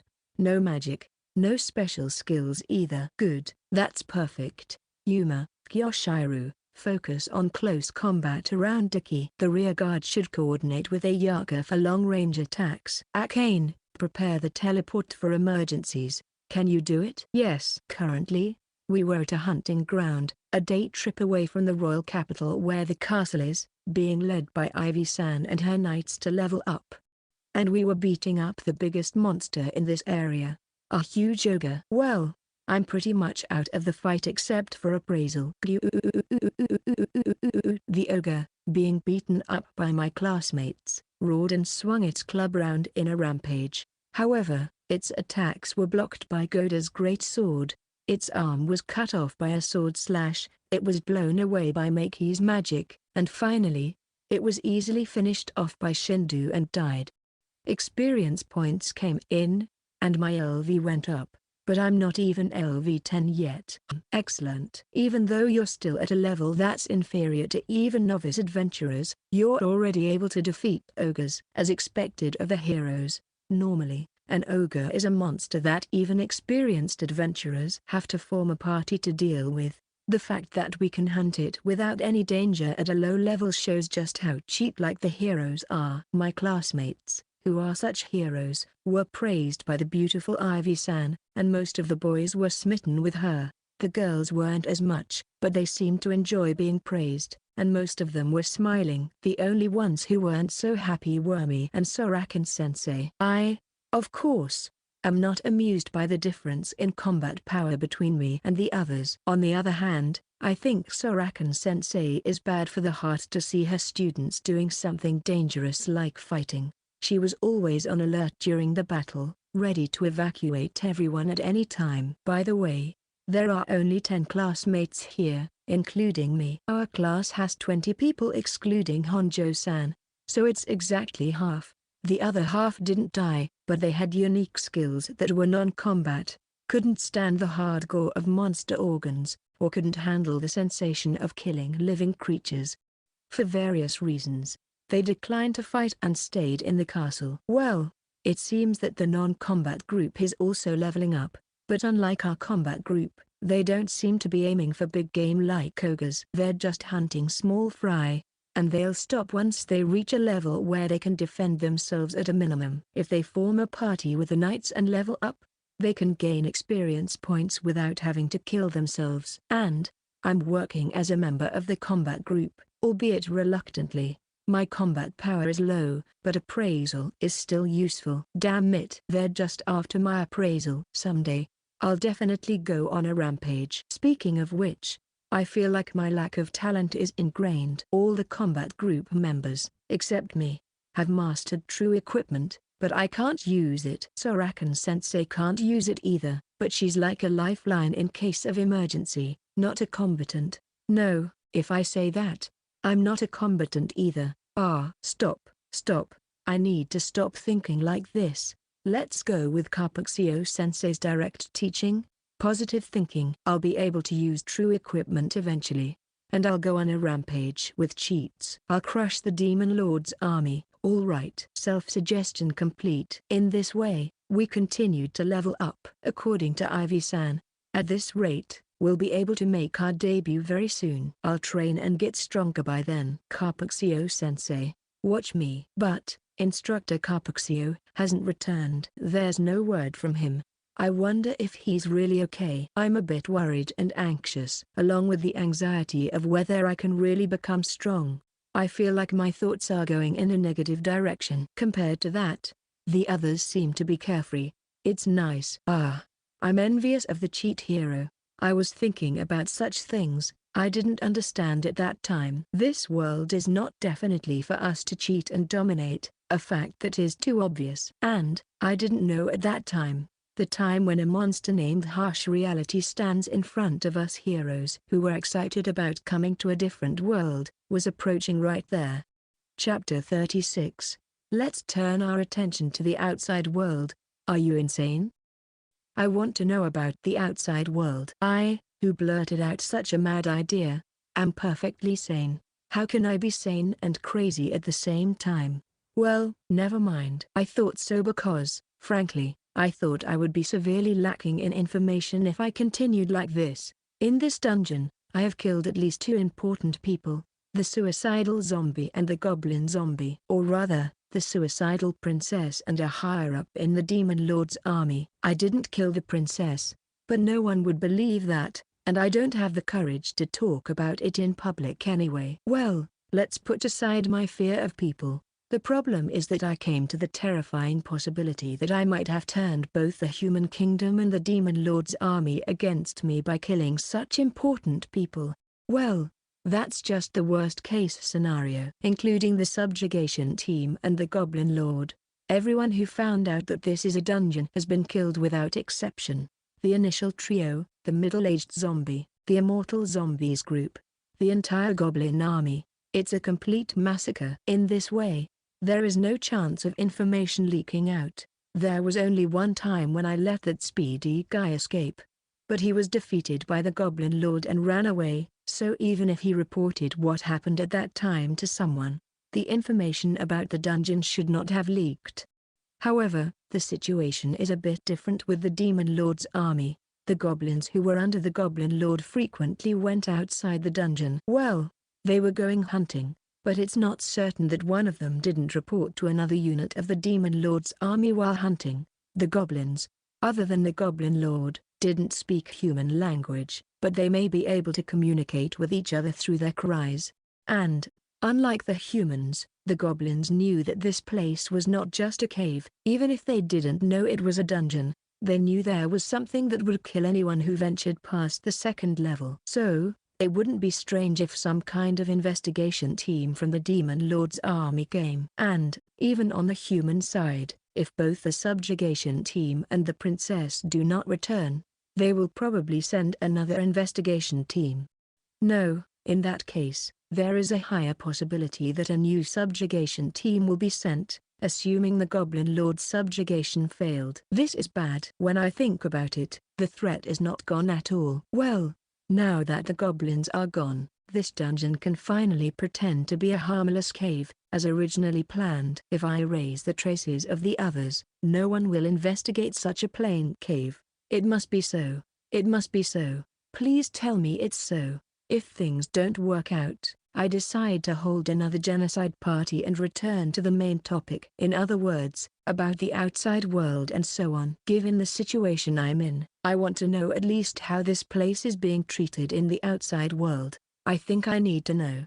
There are many things I want to know, such as what the demon lord is, how to use magic, how to acquire true equipment, and so on. I also need to investigate the movements of the demon lord's army. But, I have no intention of going outside. I have no such intention at all. The reason I wanted to know that information is to protect this sanctuary. And the reason for protecting the sanctuary is so that I can remain a hikikomori without any worries. It would be putting the cart before the horse to go outside in order to continue being a hikikomori. So, I decided to create a monster for errands. I wonder if there is something like a reconnaissance drone. While thinking about such things, I proceed to look at the list of monsters on the menu. If there are no convenient ones like drones, I plan to create a human-shaped monster that can blend in with humans for gathering information. Monsters with a will seem scary as they might betray, so I don't want to create them if possible. But there's no choice. I thought so. But the situation was more serious than I imagined. There are no humanoid monsters. What? Yes. There were no humanoid monsters. To be precise, there were no monsters that were entirely human-shaped and could blend in with humans without raising any suspicion. At best, there were those that were close, like the arachne, half-human half-spider, or the lamia, with the lower body of a snake. I thought high-ranking undead monsters like vampires might work, but when I checked their images on the menu, their fangs were longer than expected and looked non-human, and their skin was not pale but completely blue, so they were out. A lich is a mummy. A jiangshi, a Chinese hopping vampire, was close, but like a zombie, it lacks intelligence. A ghoul is rotten. What does it mean that a high zombie is the best? Even that high zombie lacks intelligence. Without intelligence, they can't do any espionage. This approach won't work. So next, I tried to find monsters that could not only take human form, but also disguise themselves as humans. The result was no good. The nine-tailed fox, which I thought had the most potential, was a close call, but the fluffy tail was a deal-breaker. If there were beastmen with cat ears in this world, it might be safe, but so far I haven't seen any, so I can't make a judgment whether it's safe or not. And if it's not, I'll end up with a useless roommate. I don't want that. If there is really no other choice, I'll reconsider. For an hour after that, I continued to look at the list of monsters while shouting, "No, that's not it." And you got my hopes up just to let me down? And what? It's too high? I had found a monster that was different from what I had initially thought, but I felt an incredible potential. A mechanical doll. An inorganic type of monster called an automaton. Chapter 37, Automata. Automata. They look exactly like humans, but they are inanimate monsters made of metallic skeletons inside. In other words, they are like the Terminator. However, unlike the Terminator, they don't seem to have any artificial intelligence installed. Even if they don't have intelligence, this doesn't mean they're useless like high zombies. This is. I'll say it again because it's important. Automata are inanimate monsters. In other words, they are classified in the same category as the living armor senpai. Speaking of the living armor senpai, did we forget something? That's right. It's the manual control mode. So, I thought I might be able to conduct espionage activities remotely by manually controlling the automata. Although it's slightly different, I may be able to do something similar to what I initially thought of as a research drone. In addition, unlike drones, they can blend in with humans, and the accuracy of the information will improve because I can observe and hear things myself, through the automata, rather than collecting information using monsters. That's wonderful. So, before I start making the automata right away, I'll conduct a certain experiment, that is, the operation of inanimate monsters outside the dungeon area. Upon careful consideration, it is unclear whether I can move the monsters outside of the dungeon, which is beyond my perception area. If this is impossible, I may end up proudly making a puppet. I don't want that. The greater the expectation, the greater the despair. If that happens, I might lose my motivation and feel down. So, I sent a rock golem out into the outside world. The golem is also an inanimate monster, so if I want to, I can manually control it just like the living armor senpai. I usually don't do it because it's a hassle. And so, the rock golem disappeared outside the dungeon, out of my perceptible area. The moment it disappeared, the manual control mode was disconnected. It feels like a cell phone going out of range. Really? My plan was abruptly thwarted. By the way, the rock golem that I sent out returned on its own. It seems that the moment the manual control was disconnected, it switched back to automatic control, and since I hadn't given any specific orders, it seems to have returned to the dungeon. Conversely, this means that if I give it some command and send it outside, it will carry out that task. But even if I try to make the automata do espionage activities with that, they don't have artificial intelligence, so I don't think they can do anything too complicated. I guess this means the automata are a no-go too, but, while I couldn't give up and was looking at the detailed information of the automata, I found out that I could add various skills as options. Oh, That's why it was so expensive for its strength. The automata cost 10,000 DP with an average status of 200 in their default state. I thought it was a rip-off, but this is why. And among them, I found an interesting option that could potentially change the current situation. Acquisition information transmission. It can send visual information and sounds that the automata have acquired to the monitor. Pseudo-dungeon area creation. It can treat the area within a radius of 10 meters from the automata as a pseudo-dungeon area. That's it. Seeing this, I felt like everything had been resolved. Especially, the creation of a pseudo-dungeon area. With this, I won't be afraid of being out of range, and if it's treated as a dungeon area, I can use appraisal, collect items, and transfer monsters. What a cheat ability. Well, in return, it takes a tremendous amount of DP. Oh, it seems that I can expand the effect range for an additional fee. But for now, a radius of 10 meters is enough. Anything more would be a waste of DP. So, with these two options added, I created an automata. The price is 100,000 DP. It's a bit too expensive for me to understand, but I guess it can't be helped. I'm expecting it to work worth this DP. But then, something unexpected happened here. This is me, isn't it? The automaton that appeared from my usual magic circle was in the same form as me. In other words, a super beautiful girl. Moreover, she is naked now and very sexy. What does this mean? Did the Dungeon Master's information affect the creation of the monster, or something like that? I don't know the cause, but it's too late to change the design now. It's different from the living armor senpai, which was intended to be strengthened by body change, even though it's the same inanimate monster. If I want to change the design, I have to create a new one. But I can't do that. I can't afford any more DP expenses. Considering the possibility that I may have to deal with both the demon army and humans at the same time, I can't spend excessive DP on non-combat areas. The amount of DP saved is the remaining life of the living armor senpai, and it's my lifeline. Instead, I spent about 20,000 DP to raise the status other than MP and magic power, which I probably won't use, to 1,500. Since I've gone this far, it's an enhancement in the sense that I don't want it to be easily broken. This is not a waste, but a necessary expense. It's unpleasant to see a doll in my own shape get beaten. By the way, this status is about twice that of the middle-aged zombie when he was alive, so I think he won't lose to any opponent, except for some exceptions. Well, the people who came to my dungeon were all exceptions. What's wrong with my luck if only such people come? Finally, I dressed her in the adventurer-style clothes I had kept, added a mass-produced leather armor, and equipped a sword and a waist pouch on her hip.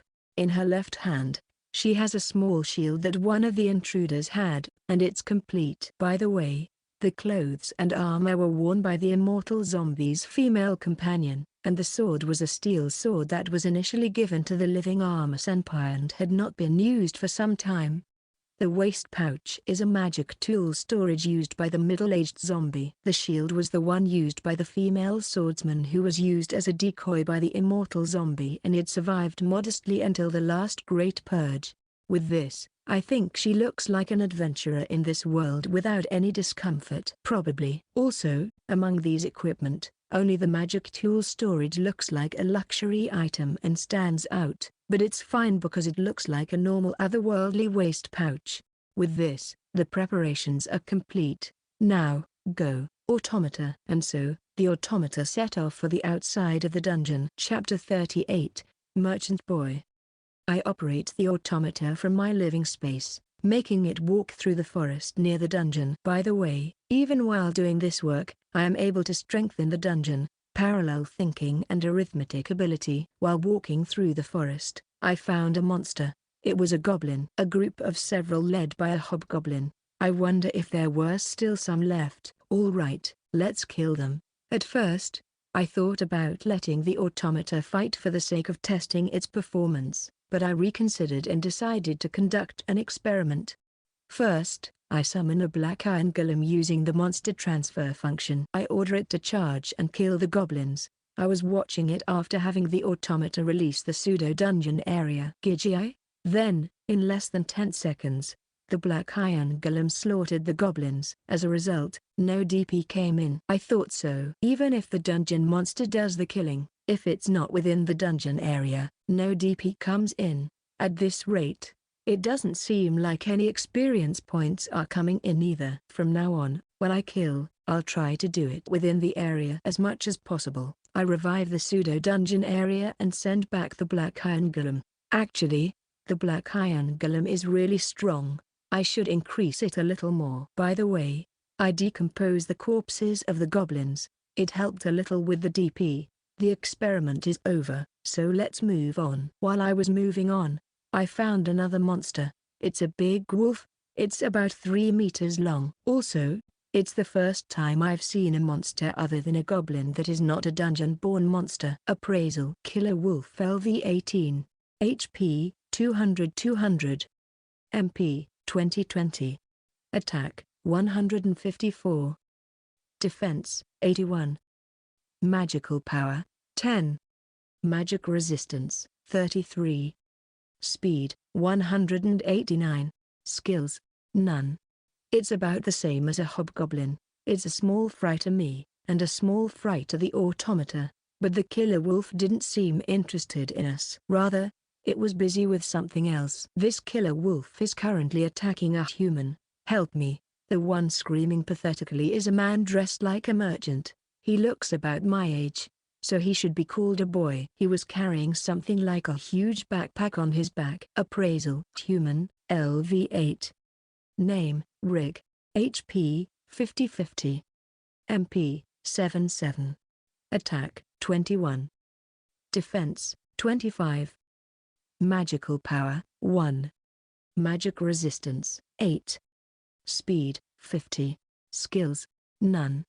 He's weak. Even weaker than the killer wolf. He seems to be surviving by somehow blocking the killer wolf's fangs, which are trying to bite down on him, with a knife that seems to be for self-defense. But if things continue like this, I think he will die in a few seconds.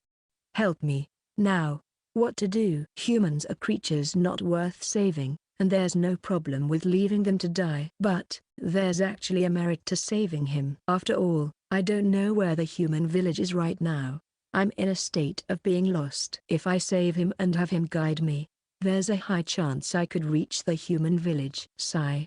I can't help it. I'll save him.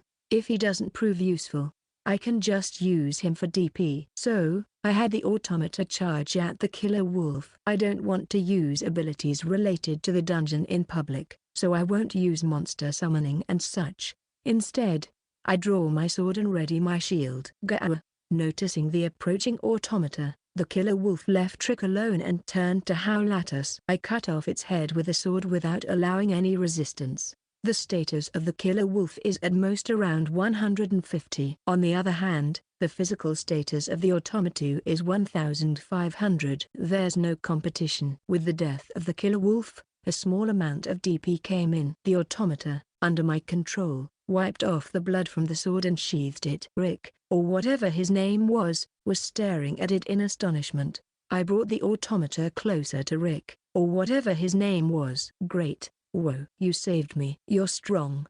Thanks for saving me. Rick, or whatever his name was, shouted, interrupting the automata's words and shaking my hand up and down. Killing him for interrupting the automata's precious first words. Even a body touch would be a capital offense if it were done to the main body.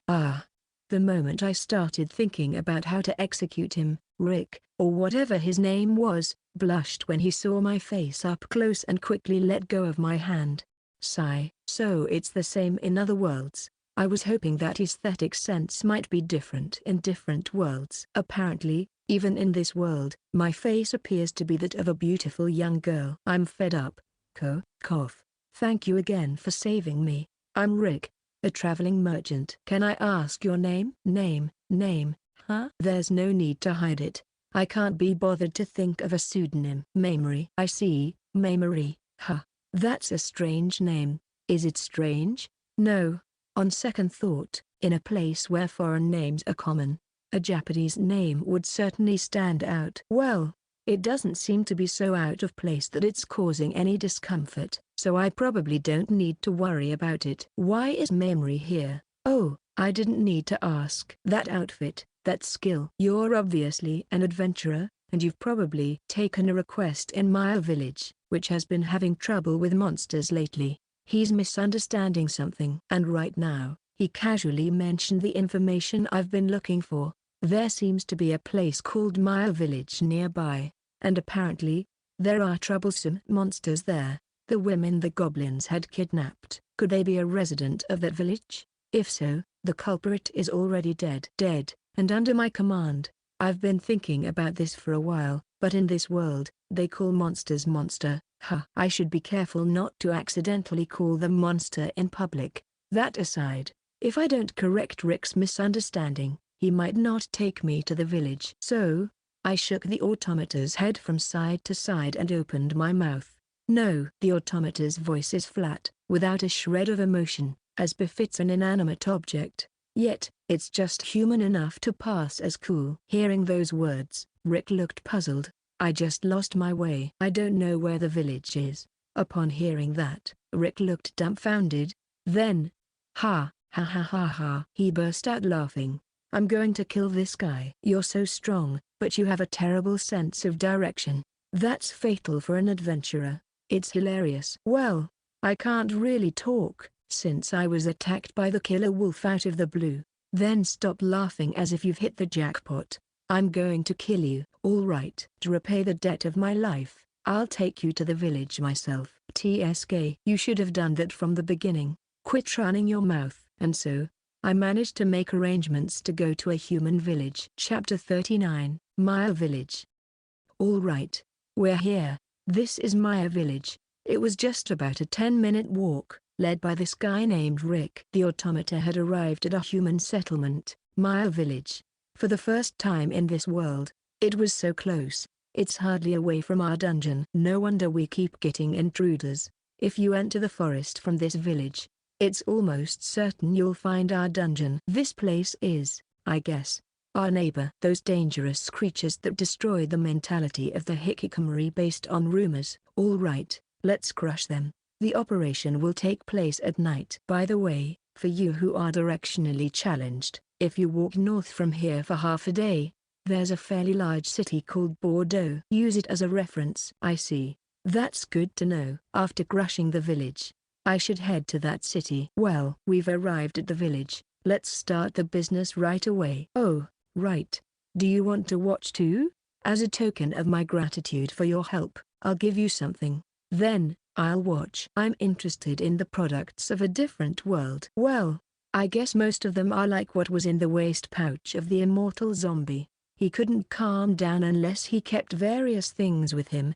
He had packed a variety of magical tools. Of course, money too. Then, this guy called Rick casually came to a place with a fair amount of traffic and spread a sheet that was on his backpack. All right, getting ready to open. On top of that, products taken out from the ridiculously large backpack were being lined up. Swords, medicines, maps, swords, potions, swords, strange rocks, swords, knives. You have a lot of weapons. Well, yeah. I came to sell weapons because I heard this village is dangerous. It's all about supply and demand.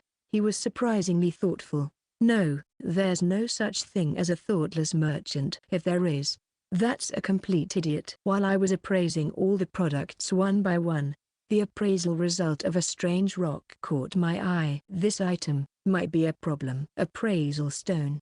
It can disclose the user's status. Oh, you have a good eye, customer. That's an appraisal stone. It's a valuable item that's normally only found in adventurers' guilds. Whether he followed the gaze of the automata, Rick started explaining eloquently. This body is an automata, and if it is appraised, it will naturally display automata LV. In other words, for me, having my status exposed is fatal. Well, the effect of this appraisal stone is to disclose the user's status, so I don't think it'll be revealed unless I use it myself. But there may be other types of items that can force people to disclose their status. I'll be careful. Besides, it seems that there is one in the Adventurers Guild, so I'll quit being an adventurer. I thought there might be something like an adventurer's guild because there were some adventurer-like guys, and I was thinking it might be a good idea to become an adventurer, following the template of fantasy. It would be easier to move around if I had an official ID, but if such an item is in the Adventurers Guild, I'll reject this idea. I'm screwed if they ask me to show my status when I register as an adventurer. A wise man keeps away from danger. Let's totally ignore the Adventurers Guild. If you liked it, I'm sorry, but it's a really valuable item that I just happened to get, so even though you're my benefactor, I can't just give it to you for free. I'd appreciate it if you could choose something else. And, while I was fixing Automata's gaze on the appraisal stone and pondering, Rick or something started saying such a thing, probably misunderstanding something. I guess I should correct the misunderstanding for now. I don't need it, so it's okay. I see. So, what will you do? Being told that, I look at the products lined up again. Most of them are the same as what I have now, or inferior versions of it. The intruders seem to have dropped surprisingly high-quality equipment. There's nothing in particular that I want here. No. This might be good. I pointed to the product with Automata's finger. This is, huh? Oh. As you can see, it's a mask. Being an adventurer is a rough job, and sometimes people get wounds on their faces that can't be shown to others. So, this is equipment for those guys. In other words, even if there are adventurers wearing masks in town, they won't be considered suspicious. Good to know. Then, I'll take this. Huh?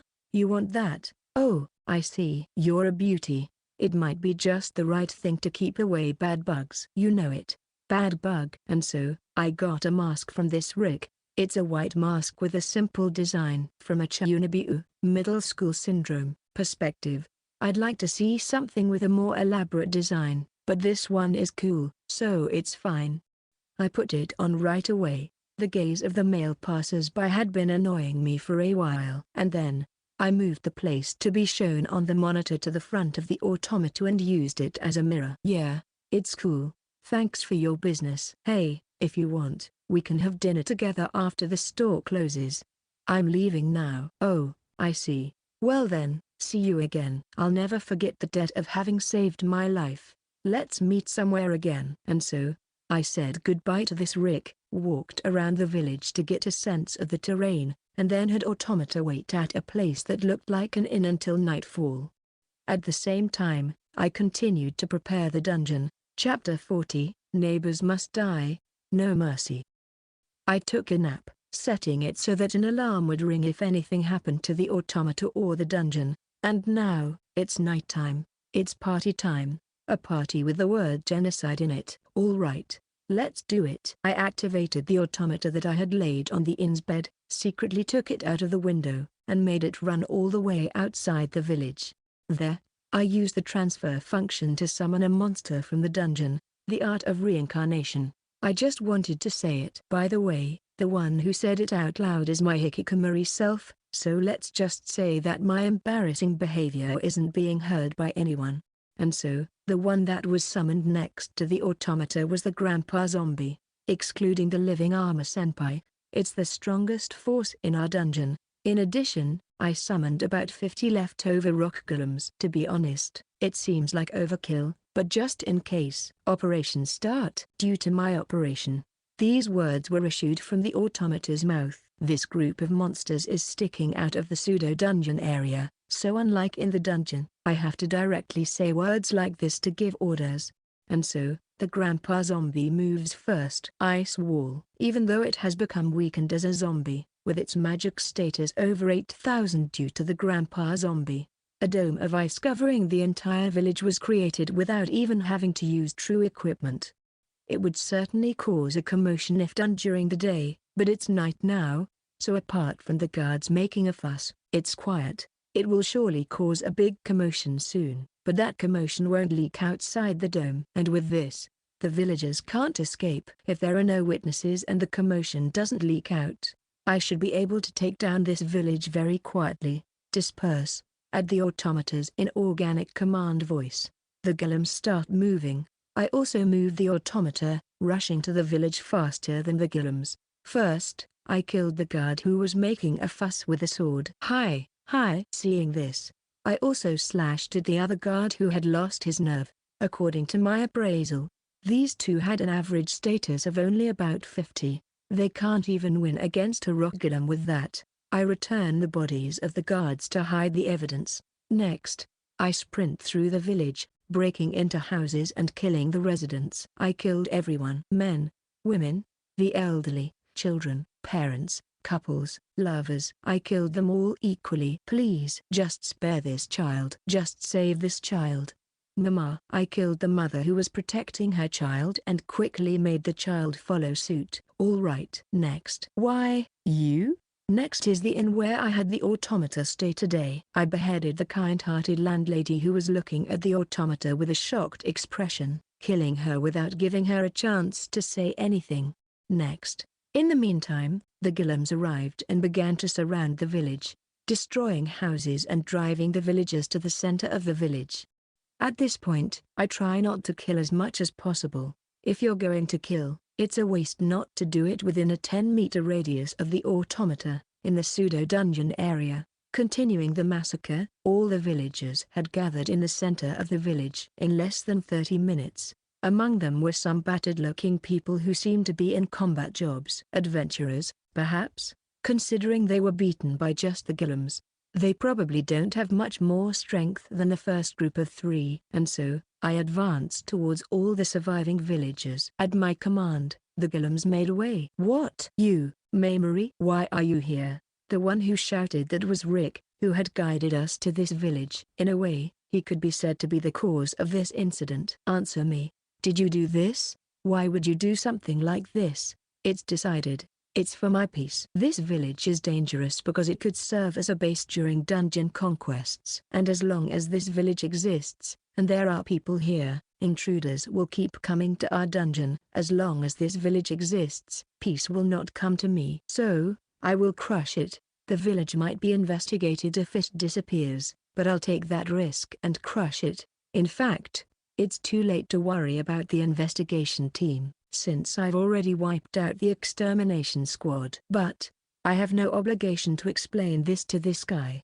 I moved the automata and impaled the abdomen of this Rick with my sword. Goo. When I pulled out the sword, this Rick clutched his stomach and collapsed. I mercilessly swung my sword there to finish him off. DP came in. And then, I moved the automata towards the villagers who were trembling with fear. Chapter 41. Let's interrogate.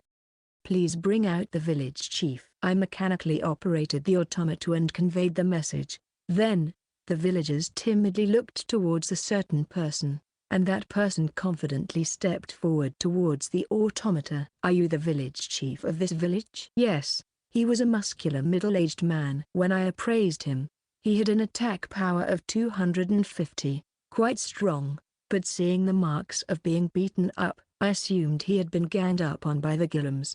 Do you have a family? What does that matter? I don't accept questions, and if you don't answer, I will kill all the villagers behind you. After conveying that, the villagers became greatly frightened and some of them pushed forward 3 people who seemed to be the village chief's family. Ugly. Truly human. Ugly. You guys. Sorry, village chief. Please forgive us. As the village chief glared at them with an angry gaze, the villagers who had pushed forward the 3 people trembled. Even if I don't kill them, it seems like the village chief might kill them. Well, that doesn't matter. The 3 people pushed forward were a young married couple and a boy who looked to be under 10 years old, his son and daughter-in-law. I suppose I had the automata approach the 3 people. Is this your grandchild? Please answer. Yes, the village chief answered with blood in his mouth. Good. This should work. Immediately, I had the automata lift up the village chief's grandchild. What? Hey, please remain silent. Q. Then, still holding the grandchild, I returned to the village chief and did what needed to be done. I will now ask you some questions. Please answer honestly. If you lie or show any rebellious attitude, I will harm this child. You bastard. A rebellious attitude, huh? Well then. First, using the automata's hand, I broke the pinky finger of the village chief's grandchild's right hand. Roy, it's your fault, village chief. If you care for this child, please answer the questions quietly. The village chief clenched his fists so hard that his teeth seemed like they would break, and blood dripped, but he remained silent as if suppressing his rage. That's good. Now, the first question. In this village, there have been frequent damages caused by monsters recently, right? Please tell me what measures you have taken and where you sought help. To begin with, we made a request to the Adventurer Guild, and then the adventurers who accepted the request didn't come back, and the adventurer who went to look for them also didn't return. We reported this to the Adventurer Guild and requested them to send stronger adventurers with the little money we had. I see. The adventurers who initially accepted the request were probably the trio who came first, and the adventurer who went to look for them.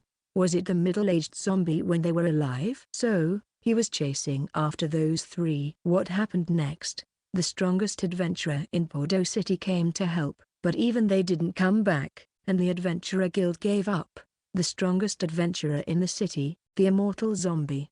Maybe, he was indeed a true equipment user, so in a rural town, he could claim to be the strongest. However, did the Adventurers Guild give up? Even after that, intruders have come. The automata made the village mayor's grandson break his right ring finger. It hurts. What? I told the truth. You're lying. The Adventurer Guild giving up. That's not true. Or maybe you sought help from somewhere else? This is like a sickle. After the immortal zombie, there came a pair, the suicidal princess and the swift-footed guy. However, if they entered our dungeon not because of a request from the village but just for the princess's amusement, it wouldn't be surprising. In that case, the village chief didn't seek help from elsewhere, or perhaps they sought help but were abandoned. What's the situation there? Please answer. You sought help from somewhere else. We didn't seek help. That's the truth. However, when we told the strange adventurers about the village's situation, they said to leave it to them and rushed out. That's all. The strange adventurers. Those were a young woman and a man, right? Yeah, that's right. It's confirmed. Those were the suicidal princess and the swift-footed guy. Now, the next question. After those adventurers, soldiers from the country came, right? Did you tell anyone about them not returning? What? Soldiers from the country? What are you talking about? Don't play dumb. I twist his grandson's right arm. Wait. I really don't know. I swear to the goddess, those guys didn't come to this village. I don't know about any goddess, but it doesn't seem like he's lying. Could it be that the extermination squad came directly from a nearby city without passing through this village? They were in a hurry to rescue the suicidal princess, so if it's a half-day's walk away, it's not impossible. If that's the case, the village chief might not even know about the existence of the extermination squad. If we knew their recent movements, we might have some idea of how the country will act. But if he doesn't know, it's meaningless. Well, never mind then. Let's just be satisfied with knowing how the series of incidents since I became the dungeon master in this village was treated. Now, for the final question. What do you think of dungeons? Dungeons? I think they're dangerous places. I see. Immediately after hearing that, I squeezed the neck of the village chief's grandson. With a crunching and unpleasant sound, the village chief's grandson stopped moving. That's all the questions. You can die now. You bastard. I intercepted the village chief, who came charging in a fit of anger, with my fist without even drawing my sword. The automata's fist punched through the village chief's head and made it explode like a tomato. Weak. Now, should I kill the rest too? To tidy up everything before dawn, I gave instructions to the golems. Chapter 42, Cleaning completed. The golem restrained the remaining villagers, and I beheaded them when the automata got close. Some of the ones who offered up the village chief's family screamed. That's not what you said. But I never once said I would spare them if they handed over the village chief's family. After all, I have no obligation to keep promises with these people. So, I slaughtered all the villagers. Although they were small fry, I managed to obtain a decent amount of DP due to their numbers. Still, it seems like it'll take a while to retrieve the automata's core. After dealing with the villagers, I reduced their corpses and used the grandpa zombie's fire magic to burn the village. I incinerated the entire area inside the ice dome, so even if there were any survivors, they probably died in the flames. After that, I walked around the village, reducing the remnants of the houses to cover up any evidence. I melt and dissolve the ice dome with fire magic. Lo and behold, in just one night, the village has vanished without a trace. It's like a dramatic before and after. Hopefully, this will make the dungeon harder to find. But I'm sure an investigation team will probably come to ascertain the cause. Also for tracking the footsteps of the extermination squad. Well, I'll try to deal with that using my initial strategy of disguising it as just a cave. Moreover, they might think it's all the work of the Demon Lord's army right now. If that doesn't fool them, then it's time for another genocide party. Anyway, my work in this village is done. Cleaning complete. I'm glad it ended before dawn. Good job, me. That being said, I send back the golems and the grandpa zombie who finished their tasks. It seems like a few golems were destroyed, but there are plenty of replacements for the rock golems, so I don't mind. The only problem is that the golems can't use magic. It's troublesome and dangerous to summon the grandpa zombie every time I need magic. The grandpa zombie is fragile and unlike the golems, I can't just replace him. If he accidentally breaks during a sortie, it would be a significant loss. Alright, I guess I should create a gargoyle maker who can be easily used and discarded for magic duties. So, while creating a gargoyle maker and incorporating it into the golem's automatic production system, I make the automata walk towards the city called Bordeaux, which is said to be half a day away from here. Parallel thinking is a handy skill for times like this. It prevents my mind from getting muddled, no matter how many things I'm doing simultaneously. Right now, it's still midnight. Normally, marching in the middle of the night would be extremely dangerous, but that doesn't matter to me, who was unbothered even by the darkness inside the dungeon. I can perfectly monitor everything within a 10-meter radius, which is a pseudo-dungeon region. And the automata's vision is so clear it's as if it's equipped with infrared. By the way, I'm always displaying two views, the automata's point of view and the overhead view from my monitor. Since the living armor senpai always moves using the overhead view, I can't calm down unless I do this. Being able to watch two screens simultaneously without getting confused is truly convenient thanks to parallel thinking. Moreover, the arithmetic ability skill further fortifies this. Why doesn't anyone learn such a useful skill? Perhaps learning a skill is quite difficult. Otherwise, I can't explain why the old man, who was clearly a seasoned veteran, only had that many skills. If I think about it as the hero's growth correction pushing through in my case, everything adds up. In addition, I mastered these two skills when I worked hard to control the living armor senpai and traps at the same time. At first, my brain processing ability couldn't keep up and I was panting, so maybe that effort turned into an incredible proficiency. Yes, that makes sense. Even as I think about such things, the legs of the automata do not stop. At this rate, it looks like we will arrive in the city before noon tomorrow. By the way, I should also think about the plan after that. In this way, the night of the Maya village destruction event passed. Chapter 43, Bordeaux City. Walking the automata through the dungeon took a few hours. Surprisingly, I managed to reach the city while it was still morning. Maybe the term half a day's walk is based on the average person's pace. Well, either way, I'm glad I got here early.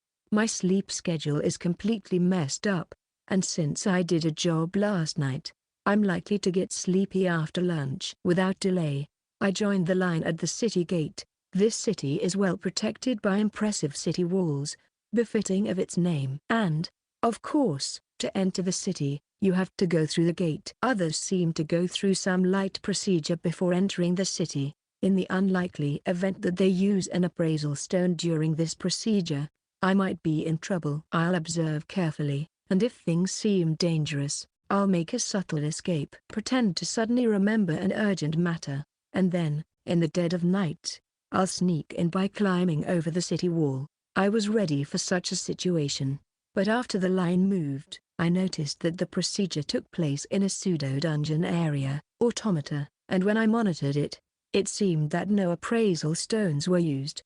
Instead, it seems they are paying something like a toll. That's a relief. As for money, I have the spoils from the intruders and the loot from the village. In due time, a merchant-looking guy in front of me passed through, and it was my turn. "Are you an adventurer? If so, show me your adventurer card." The gatekeeper has mistaken me. I decided not to become an adventurer. Should I change my outfit a bit?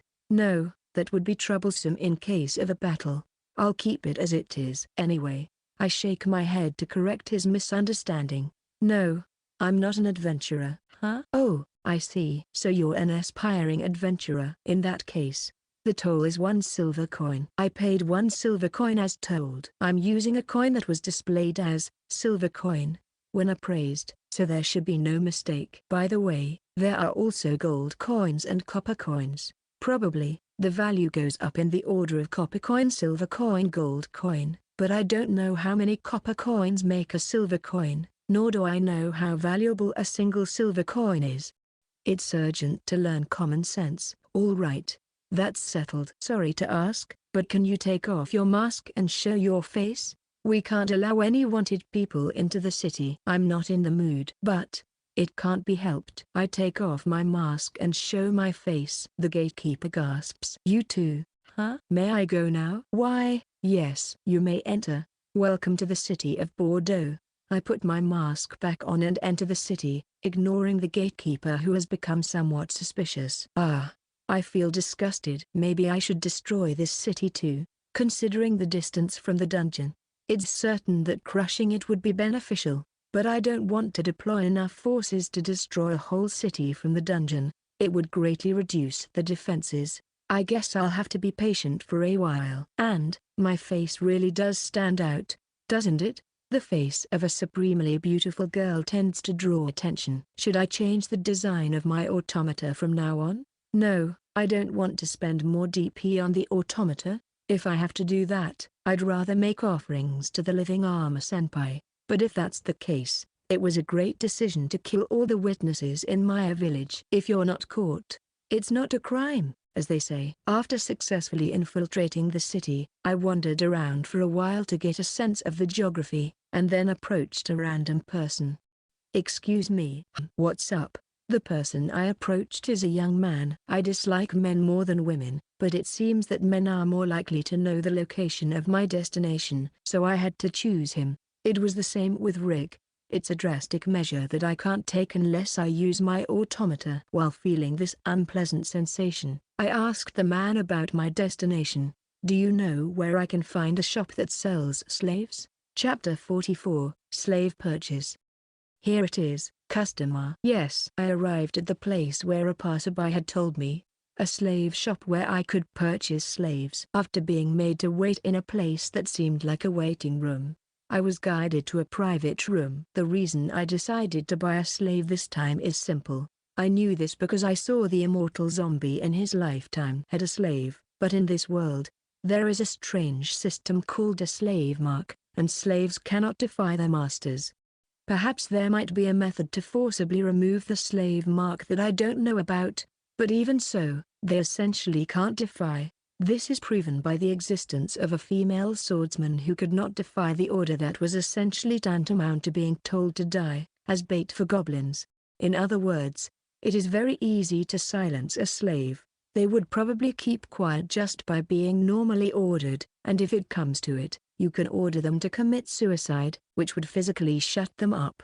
Dead men tell no tales. There's no mistake, since I, who have silenced many people by killing them, am saying it. Even if they become zombies, the dead do not speak information. And therefore, it is not a problem to be suspicious if the opponent is such a slave.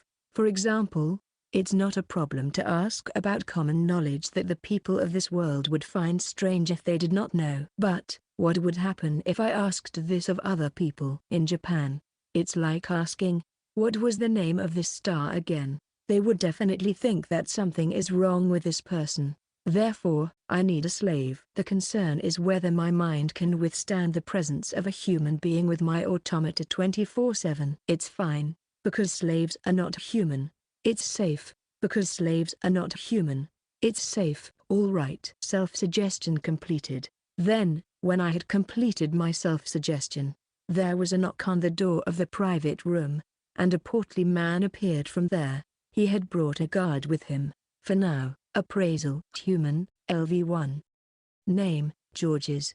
I omitted the status because it was too weak. However, he had the skill arithmetic ability, so he is not incompetent. After all, this skill might not be a combat-related skill. By the way, when I appraised the guard, their average status was about 600, which was quite strong. If you think of it as slightly below the level of the middle-aged zombie when he was alive, you can understand their strength. Well, they can't win against a black iron golem with that level anyway. Sorry to have kept you waiting. Welcome to Abington Trading Company. What kind of slave are you looking for today? The slave merchant called Georges said that with a smile. He looks like a toad. It's disgusting.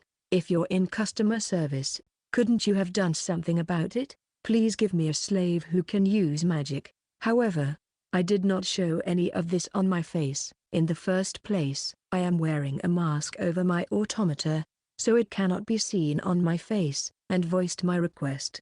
I might as well ask the slave how to learn magic while I'm at it. Ho ho, I see. By the looks of it, you seem to be an adventurer. Are you looking for a rearguard who can fight? Well, something like that. I won't correct this misunderstanding this time. There's no need to tell the merchant the detailed circumstances. What's your budget? Average. I see. Do you have any other requests? In that case, a slave who knows as many things as possible. Understood. I will bring the candidates. So please wait a moment. With that, the slave merchant left the room. Left in the room are the automata and the man who guided me to this private room. I appraised him too, but his average status was about 25. A small fry no different from Rig, not a match for the automata. While being cautious of such a small fry, I kill time by practicing combat in the boss room. My opponent is the immortal zombie. This guy is different from other zombies, as he recovers instantly, making him perfect for a punching bag. While playing like this, a slave merchant returned with several humans wearing ragged clothes. A man who looks like an intellectual. A woman with a bad look in her eyes. There are various types. But, among them, there was a particularly striking presence. Half-elf LV14. Name, Leif. HP, 6565. MP, 220. Abnormal status, slave. Attack, 8. Defense, 16. Magical power, 180. Magic resistance, 30. Speed, 24. Skills. Wind magic, LV5. Healing magic, LV4. An elf? Yes, he is an elf boy. Well, mixed blood though. Even so, it would be rare in this human nation, right? There was a half-elf who looked about the same age as a senior in elementary school. When I asked for an explanation, that was the answer I got. In other words, there were humans other than the usual humans in this world. The reason I hadn't seen them before was, as the slave trader said, because this country is a human nation. I don't know the detailed circumstances, but I can at least imagine. Right after that, the slave merchant made the half-elf hold a strange stone, an appraisal stone, and disclose his status. I have my own appraisal function, so I don't need it, but it's a necessary procedure if a regular person is going to buy a slave. As you can see, due to the elf's blood excelling in magic, the magic-related status is quite high for the level. Moreover, elves are known for their longevity, so he has lived more than his appearance would suggest, and therefore, has a reasonably wide range of knowledge. He used to travel through various countries with his father, who was an adventurer. I see. I responded to the slave merchant's explanation. I have no intention of using him in battle, so the status doesn't matter. However, the fact that he traveled through various countries, in other words, knows about various countries, is appealing. That might not be bad. He can be used for combat, and with this appearance, he can be used as a pet. However, he is a second-hand slave, as he was once used for such purposes and then resold. Even taking that into account, he is a recommended product. I see. Indeed, this half-elf is quite a beauty. It wouldn't be strange to use him for X. But, because he looks more like a beautiful girl than a beautiful boy, there's a high possibility that he was used for the sexual pleasure of men, not women. In other words, he was sodomized. No, Such a thing is extremely irrelevant. Why am I thinking about such an irrelevant thing?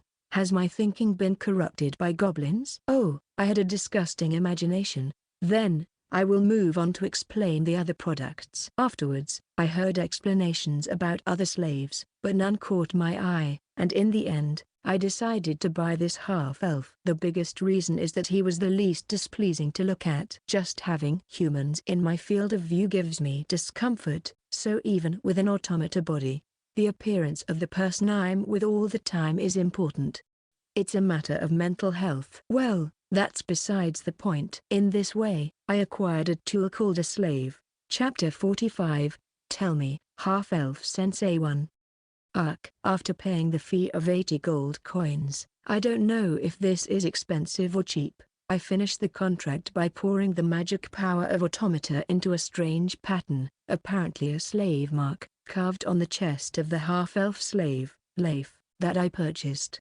It seems that a considerable amount of pain runs through Leif at this moment, and Leif seemed to be in pain, and now that I think about it, wouldn't it have been a disaster if this were the typical fantasy scenario where a contract requires blood? After all, automata neither have blood nor tears. Well, anyway, the contract has been successfully completed this time, so it's safe. From now on, I will be more careful. Thank you very much. We look forward to your next visit. And so, after the slave traders bowed to see me off at the end, I took Leif out of the store. Checking on Leif, who was anxiously following me through the monitor, I headed straight to an inn that seemed to be well soundproofed. It's time for some fun. Well then. After entering a room for two, I deliberately muttered from the automata's mouth, letting Leif know that something was about to start. Leif shivered in fear. If you're a Shotakon or a Lolicon, you might find this gesture cute, but it doesn't matter to me. Then, I took off the mask of automata. I thought that he would feel more motivated to do this with a beautiful girl rather than a creepy guy wearing a mask. Sure enough, after being taken aback, Leif turned bright red. Even though small, he's a man after all. Sit there. Automata pointed at the bed. Yes, Leif, somewhat tense, sat on the bed. Now, shall we begin? So, from now on, hearing those words, Leif, blushing intensely, closed his eyes. Isn't this a misunderstanding? This is the reaction of a maiden before she's attacked. Aren't you a man, Leif? Anyway, I need to correct that misunderstanding.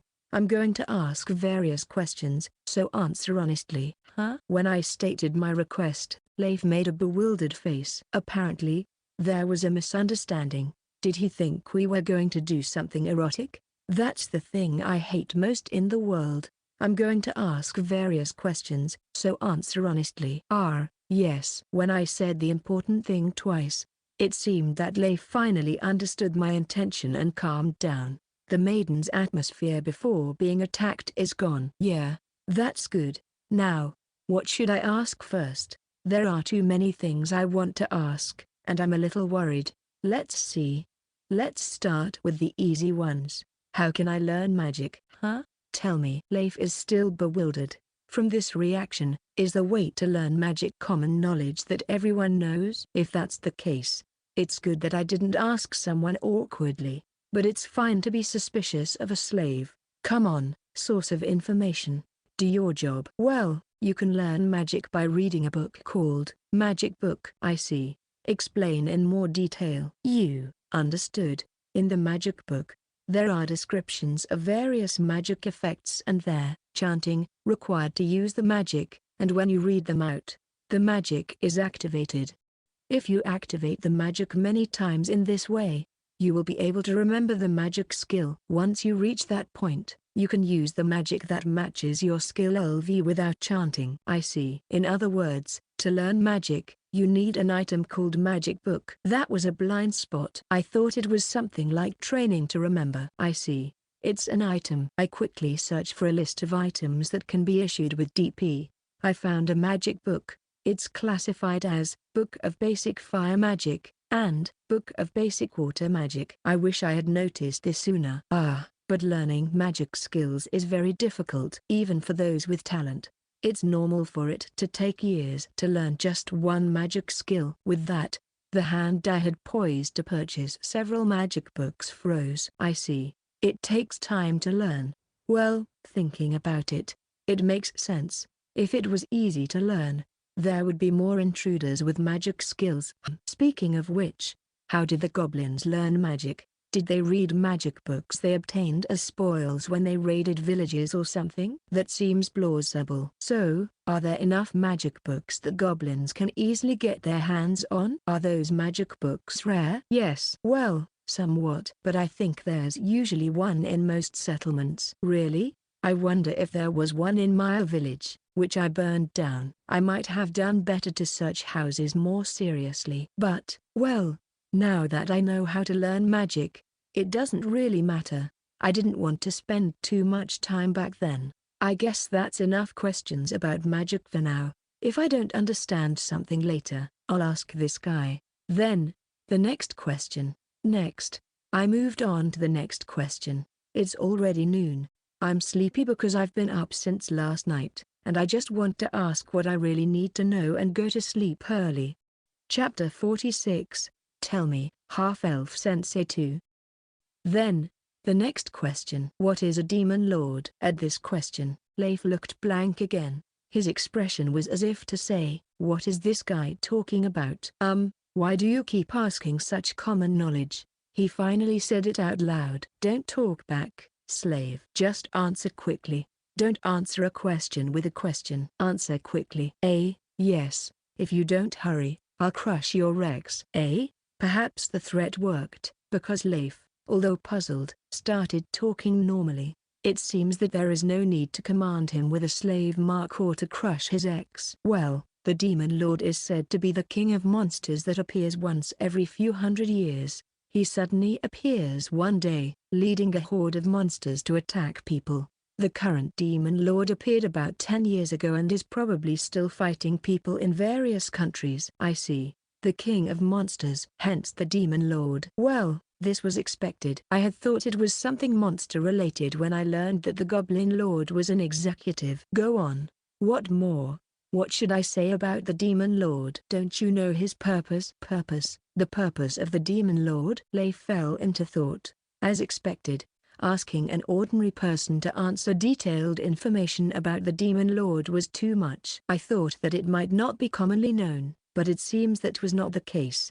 However, just as I was about to give up and move on to the next question, Leif suddenly looked up and exclaimed, did he remember something? Come to think of it, there was a fairy tale my mother taught me about elves that was similar to this. Tell me in detail.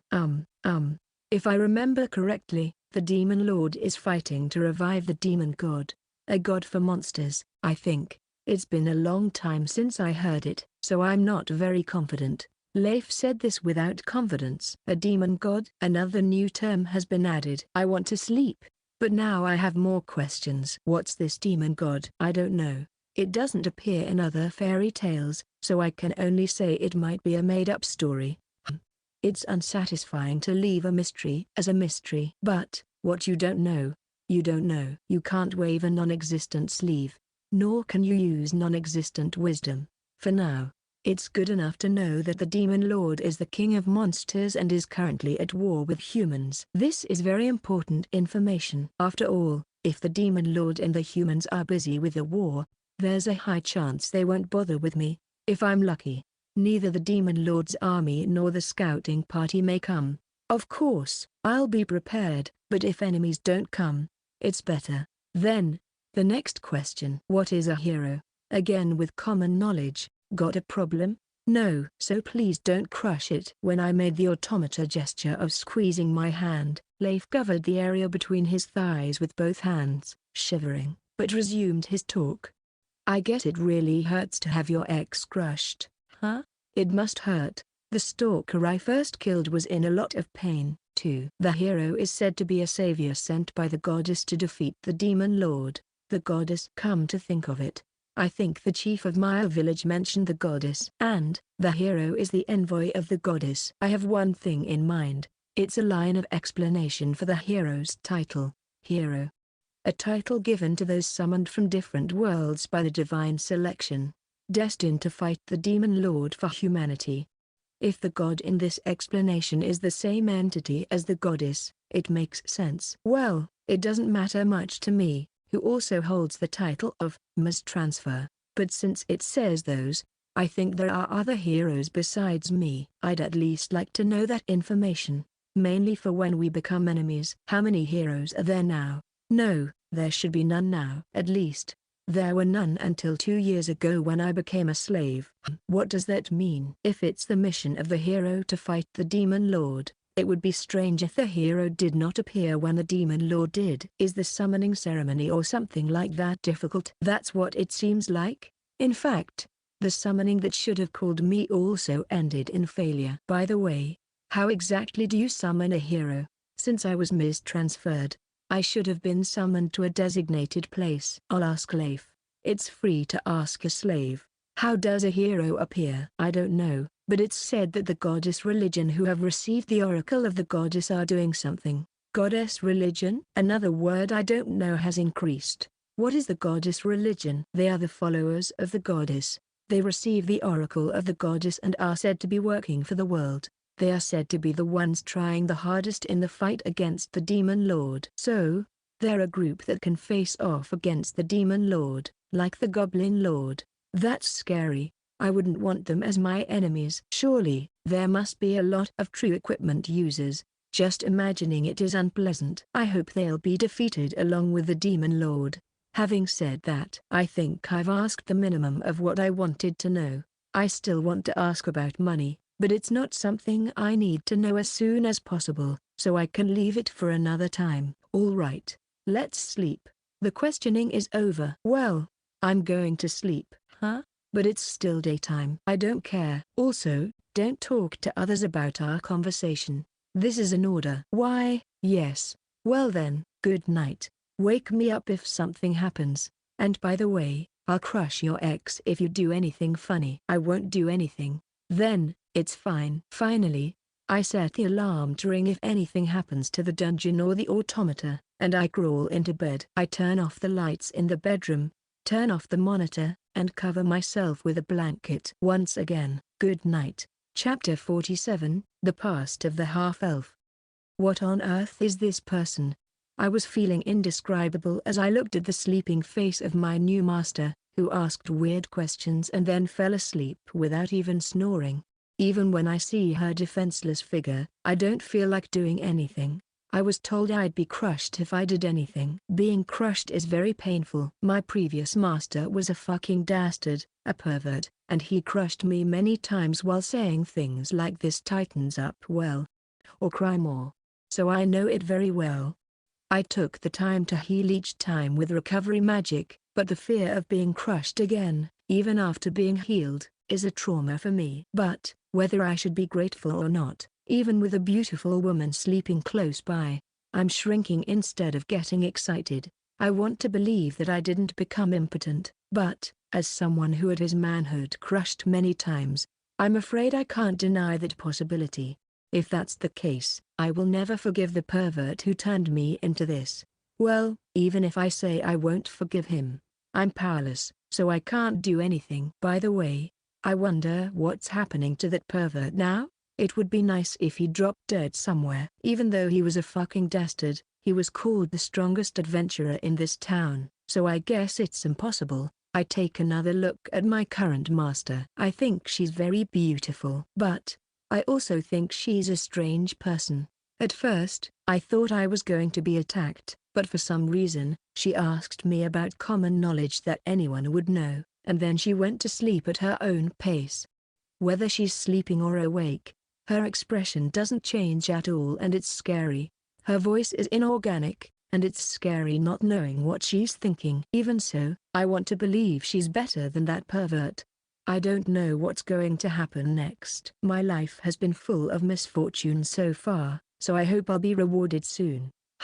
Remembering my past, I let out a small sigh. It was good when I was a child. I had a father and a mother. We were poor, and my mother was weak, but we were still able to live a somewhat happy life, and in fact, I was happy. But, when I was still about 3 or 4 years old, my mother died of a disease, and from there, misfortunes continued. My father, who was an adventurer, lost a hand and a leg in a failed quest. At that time, he used the last of his money to buy a magic book, and he made me learn magic. Looking back, I think he did that so that I could survive on my own after he died. After that, suddenly a demon lord appeared or something, and the village where we lived was destroyed by a horde of monsters. There weren't many people I was close to in the first place, so I wasn't that shocked when my hometown was destroyed. But because of that, we lost our home, and my father and I started a journey to escape from the demon lord and stay away from danger. But even if we escaped from the demon lord, there were many other dangers. When I went with my father to his work to level up, we were attacked by bandits, and my father was killed. And then, I was kidnapped by the bandits and sold as a slave. I was so full of hatred, anger, and fear that I was almost mad. And then, as a slave, I was bought by a pervert and messed up. I hated him as much as the bandits, but I couldn't resist because of the slave mark, and the difference in power was too great, so I couldn't fight back and just endured the pain and discomfort. It was truly hell until the pervert said he was bored and put me up for sale again. And then, the person who bought me as a slave again is my current master. I think she's a strange person. I also think she's a creepy person. But, that's still much better than what I've been through so far. I pray to the goddess that where this new master leads me will not be a worse hell than before. Well, the goddess has never helped me even once when I prayed, so I can't expect my prayers to work. As I was thinking about such things, I started to feel drowsy. Perhaps because of the fatigue so far, and the nervous tension from wondering what this new master would do to me. I felt sleepy even though it was still daytime. She told me to wake her if anything happened, so I have to stay awake, but the place I was sitting was a bed, and before I knew it, I lost consciousness. And when I woke up, there was my master, shaking my shoulder, in front of me. She was wearing the mask she had put on before entering the inn. "We're leaving," with an emotionless voice, the master said that. And the next moment, my vision was covered in darkness. Chapter 48, Invasion. When I was enjoying my comfortable slumber, the alarm I had set went off. In a wakeful reflex, I silenced it, restraining my urge to ask for 5 more minutes, and turned on a monitor. It seems there was an anomaly in the dungeon. An intruder had entered the first floor.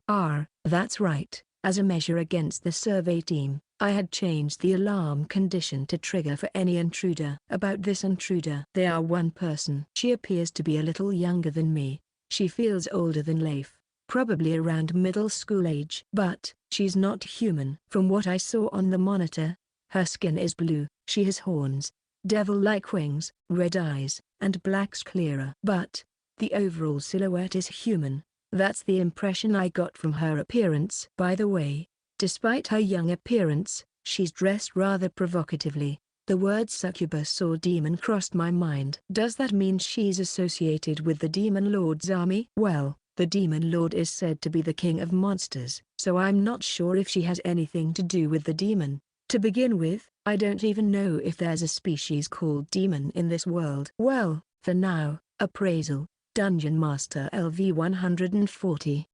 Name, Chaos.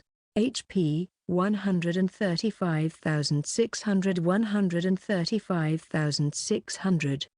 MP, 150,000 150,000. Attack, 100,000. Defense, 99,250. Magical power, 110,455. Magic resistance, 98,820.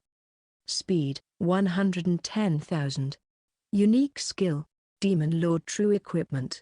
Skills, HP Auto Recovery, LV 90 MP Auto Recovery, LV 150 Dark Fighting Spirit, LV 110 Swordsmanship, LV 120 Dark Magic, LV 105 Fire Magic, LV 90 Thunder Magic, LV 90 Healing Magic, LV 85 Command, LV 45 Parallel Thinking, LV 50 Arithmetic Ability, LV 50 Stealth, LV 30 Pseudo Dungeon Creation, LV 30. Title: Demon Lord. What? This is strange. The appraisal result looks glitched. Did the appraisal function break, or am I still half asleep? It must be both. It is to be both. For now, I close the appraisal result and open it again. The display doesn't change. I pull my cheek with all my might. It's super painful. The display doesn't change. Ah! This is reality. What? I screamed. What the heck is this? Is it okay for such a creature, a super creature so monstrous the word monster feels too tame, to exist in this world? What's with this average stat of 100,000? This is stronger than a gorilla, right? And on top of that, a dungeon master and a demon lord? I don't understand anymore. Calm down, me. If I panic and make a mistake, I'm dead. With that single-mindedness, I repeatedly took deep breaths, using parallel thinking and arithmetic ability to seek a solution. First of all, can I eliminate this threat? In other words, can I fight and win? Impossible. There isn't a chance in a million. Even if all the traps in the dungeon worked perfectly and I quickly learned magic, even if I were to fight wearing the living armor senpai, I absolutely couldn't win. There's no way I can win. How can I beat such a super creature? Stupid. So, plan B. Observation, that is, please just sightsee the cave and go home strategy. There's no doubt that the presence of a demon lord here has something to do with the goblin lord, who was a member of the demon lord's army. But, there's no evidence that this cave was the scene of the goblin lord's murder. It shouldn't be. Then, there's not a zero chance that she might just leave.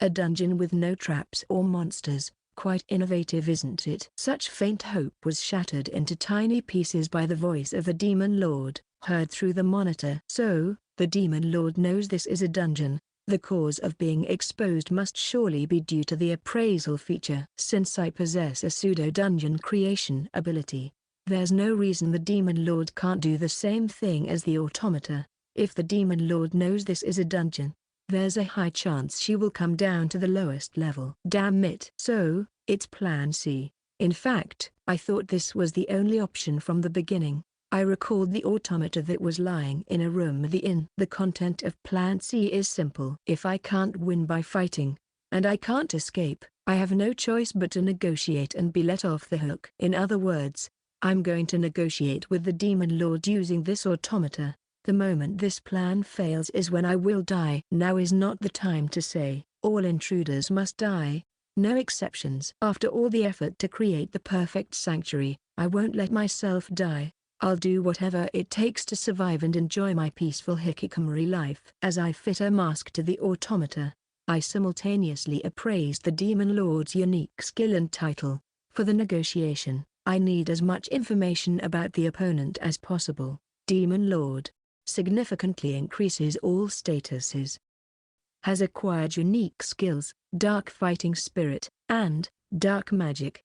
First, let's start with the unique skill, Demon Lord. It's a reinforcement skill, similar to my Grand Magic Senpai. However, I think its rank as a skill is probably higher than Grand Magic Senpai's. After all, it not only boosts status, but also comes with 2 cheat skills. Dark Fighting Spirit.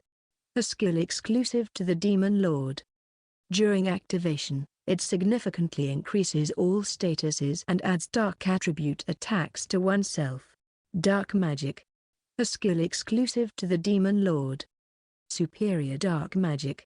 Both are dangerous. The effect of Dark Fighting Spirit is buff plus attribute attack. In terms of classification, it's similar to the hot-blooded zombies, Fist of Passionate Youth. In fact, just the thought of the already high stats of the Demon Lord getting even higher makes it all seem hopeless. And there's not much description about dark magic. However, given that it's a superior magic, it's probably much stronger than ordinary magic. Although it's slightly different, I guess it's like the Grandpa Zombies, Ice Prison Magic Staff, in the sense that dangerous magic will come flying at me. Then, the main issue, the title of Demon Lord. Demon Lord.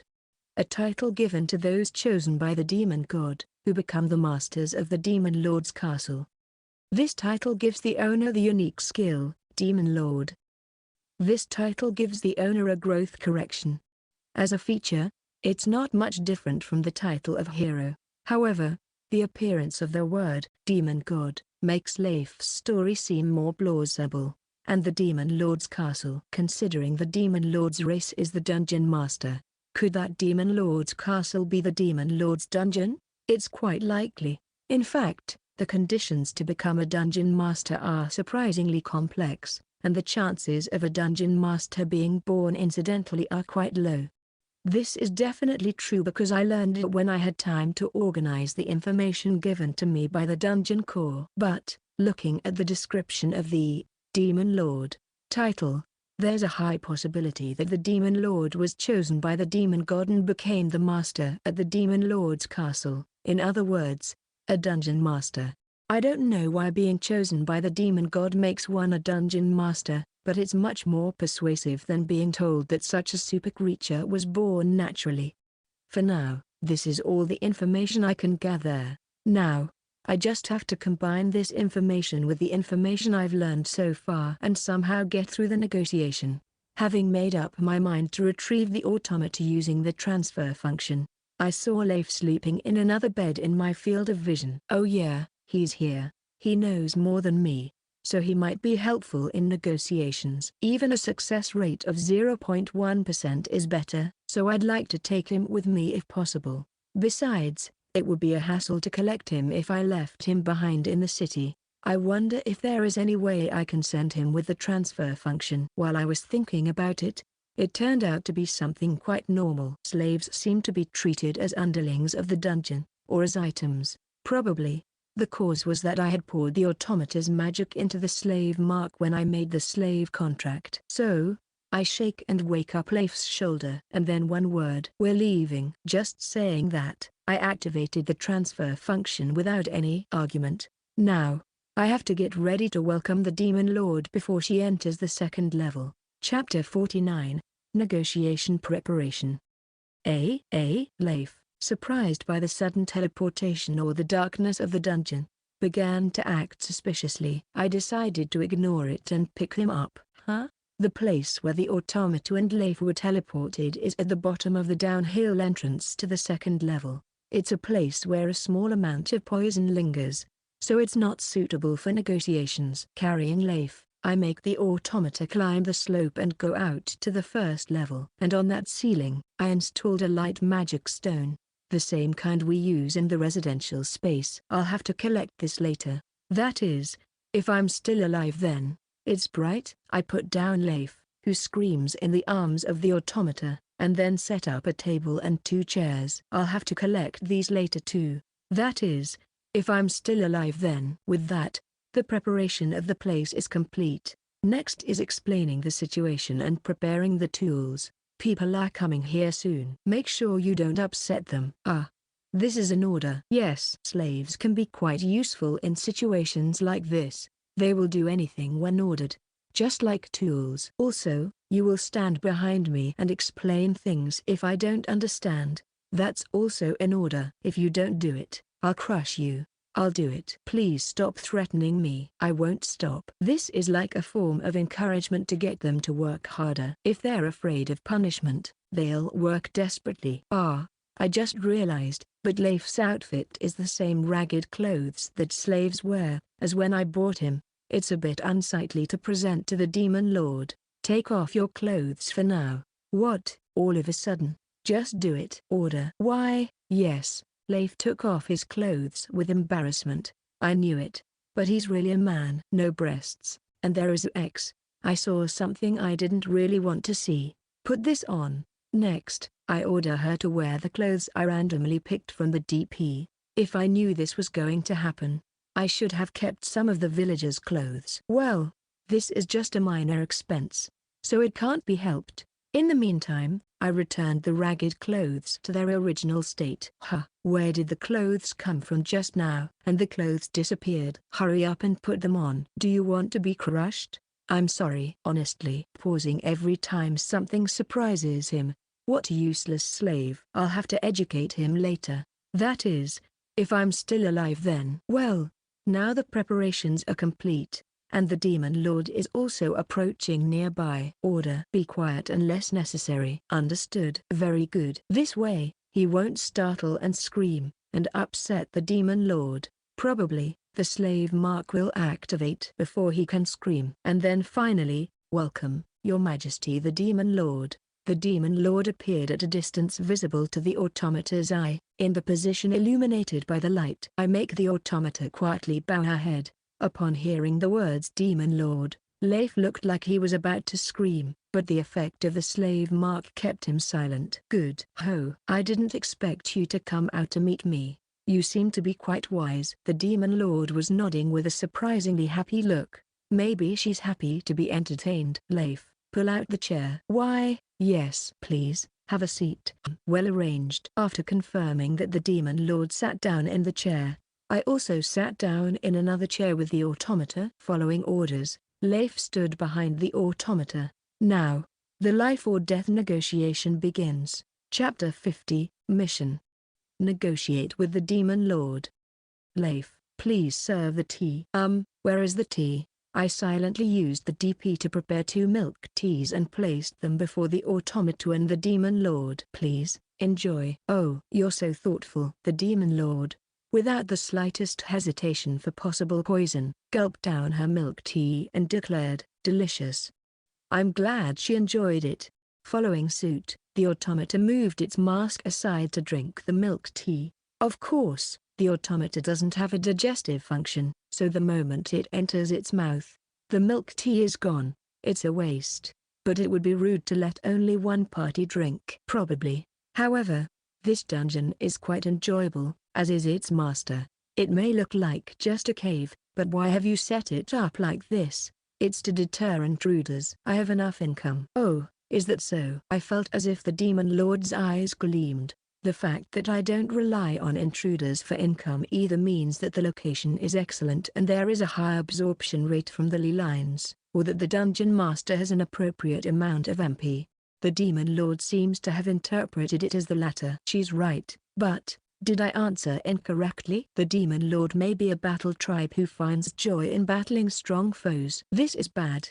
I'm breaking out in a cold sweat. Of course, the automata remains completely still. By the way, I ignored Leif, who was shocked at the mention of a dungeon but quieted down with a slave mark. So, is that half-elf one of your pawns? In a way. But he's too weak, so I don't plan to use him in battle. The idea of using humans as pawns is interesting. I think I'll try it myself next time. Has the demon lord never used humans as pawns before? It seems like an effective strategy that anyone would come up with. Is she just a musclehead? Well, now that I've asked what was on my mind, let's get to the main topic. There are 2 things to discuss. It was originally just 1, but it has increased to 2 just now. The demon lord, holding up 2 fingers in a peace sign, said this. I can only hope that these 2 topics aren't directly related to my life and death. What does she mean by just now? Did she somehow realize that I thought she was a musclehead? First, the main purpose. I have a question. Did a goblin named Gillen come here? He said he was going to attack a human country from the side and left, so I came to see how it's going. Gillen, that's the name of the goblin lord. I can't tell her. I can't say, I killed him, even if it costs me my life. He was here until just recently, but he was killed by a subjugation squad. Ah, is that so? That fool. Despite my advice to keep a low profile until everything was ready. The demon lord said this, looking exasperated and holding her head. Yes, what I said wasn't a lie. Sure, I delivered the finishing blow, but it was the subjugation squad that weakened him to the point where I could easily do so. It's not my fault, it's all the subjugation squad's fault. Besides, the demon lord didn't seem to be overly saddened or angry. If anything, she seemed to be lamenting the incompetence of her subordinate. Surprisingly, the demon lord might not have much of a sense of camaraderie. That would be a relief. Well, what's done is done. There's no use mourning the dead. Besides, Gillen was a lowly creature that looked at me with lustful eyes. I'm not particularly saddened by his death. So, it's not that she lacks a sense of camaraderie, but rather, the goblin lord was despised. I understand the feeling. I hated him too, but it's not just the goblin lord I hated. It's all goblins in general. That matter aside, Let's move on to the second topic. I'll be straightforward. Would you consider joining the Demon Lord's army? I could welcome you as an executive to fill the void left by Gillen. So it has come to this. I want to refuse. I strongly want to refuse. What I desire is a peaceful hermit life, not a bloody life of carnage. However, it's not good to upset the Demon Lord by refusing. With all due respect, I think I might not be powerful enough. For now, I tried to say that I want to refuse indirectly, with modesty. There's no such thing. You have enough power to build that body without any strain, so I expect your main body is considerably strong. In addition, unlike the others, you are smart. The others, every single one of them, only think about eating, sleeping, and rampaging. They are all muscle brains. I was seeking a talent like you. It's no use. I couldn't refuse. Unlike the others who attacked me as soon as they saw me. You are a wise person who understands the difference in our strengths and chooses to talk. Therefore, I don't want to do useless things like when I made the others my subordinates. Do you understand what I mean? I get it. This is a threat, isn't it? It means that if I refuse, you'll beat me into submission by force, right? I'm cornered. As soon as physical force was brought up, I had no more moves to make. With deep respect, I accept. Good. The Demon Lord, with a shining smile of utmost satisfaction, said so. Conversely, my mood is sinking limitlessly, like into a bottomless swamp. From now on, I must be nervously careful not to upset the Demon Lord, and face those who can fight directly against such a super creature. It's beyond feeling blue. I'm slightly in despair, but it was still better that I wasn't killed on the spot. I'll take that as the only consolation. Well then, my new comrade, let me hear your name. My name? Yes, I always give a name to those who join my executives. I named Gillen, but if you already have a name, that's a different story. I don't really understand, but it seems like a quirk of the Demon Lord. Like giving a name to a pet. Well, I don't mind telling my name. My name is Mamori. Then, I'm counting on you from now on. Demon Lord's executive, Dungeon Master Mamori. The Demon Lord laughed cheerfully and said so. In this way, much against my will, I joined the Demon Lord's army. Chapter 51. Listen carefully to your boss's words. Well, ideally, I'd like to propose a toast to celebrate the birth of a new executive, but before that, let me tell you about my goal. Your goal? That's right, the goal of the chosen Demon Lord. The others are only interested in their own desires and won't listen seriously. So, I would be happy if you listened carefully. With that, the Demon Lord began to speak. It was as if she couldn't help but talk to someone, and she spoke quite enthusiastically. My goal is the revival of the demon god, who was sealed in ancient times by the goddess. And with the help of the demon god, we will exterminate the humans and rule the world with monsters. The revival of the demon god. I hadn't heard about him being sealed by the goddess, but it's pretty much what Leif said. Just like a fairy tale. And the Demon Lord's goal is world domination, which is also quite a template. I don't need to ask about the motive. I'm not interested. The demon god is the creator of all monsters, and even now that he is sealed, he is giving power to successive demon lords through divine messages. And the demon lord's castle, which is the demon god's greatest masterpiece, is entrusted to them, with the expectation that they will break the seal with its power. I just heard a word that I can't ignore. The demon lord's castle is the demon god's greatest masterpiece. I suspect that the demon lord's castle is a dungeon. That's the demon god's greatest masterpiece. So, the demon god also created the dungeons, or more precisely, the dungeon cores. It's scary to think that he might know how to capture it. I don't want to make him my enemy. Just like the demon lord, the seal of the demon god is located in the headquarters of the detestable goddess church, the capital of the holy nation of Aiflit. By hitting the seal of the demon god there with the power of the demon lord from the outside, and the power of the demon god from the inside, the seal can be broken. Then, with the overwhelming power of the demon god, humans who continue to resist will be crushed, and a world dominated by the chaos of monsters will begin. The demon lord speaks passionately. Rather, with the overwhelming power of the demon god, could it be that the demon god is much stronger than this demon lord? It might even have a status of 1 million. I really wouldn't want to make it an enemy. Well, anyway, that's my goal. In other words, my dream is to revive the demon god and build a new world for monsters with its power. If I can crush the resisting humans and take the capital of the holy nation of Athlit, I win. If they can kill me before I march to that point, the humans win. Pretty straightforward, right? Well, indeed. Now, that's enough about my ambitions. Do you have any questions? Indeed. I raised my hand, an automata's hand, and asked a question, something I'm very curious about. Can't the demon lord Sama single-handedly assault the target nation? If she can do that, then I don't need to help, which would be perfect. It's impossible. Even for me. I can't take down the headquarters of the goddess church by myself. Can't you use the dungeon's transfer function to call for the monster's army afterwards? That's also impossible. The goddess church has monsters called the 12 Apostles, who have received the protection of the goddess. Half of them are on the battlefield, but the other half are assigned to defend the capital. If I just sent a trickle of troops using the transfer function, they'd be easily swept away by the holy knights led by the 12 Apostles and the capital's defense walls. I know because I've actually done it. If I'm going to do it, I have to surround the capital with all my troops. What? That monstrous army? Do you have to oppose such guys? Ah, my stomach hurts. They really are a nuisance. I've killed a few of them on the battlefield, but then the goddess's protection moves to someone else, and they become the next of the 12 apostles. No matter how many I crush, they just keep coming. I can't keep up. Monsters, and there's a massive stock of spares too. What?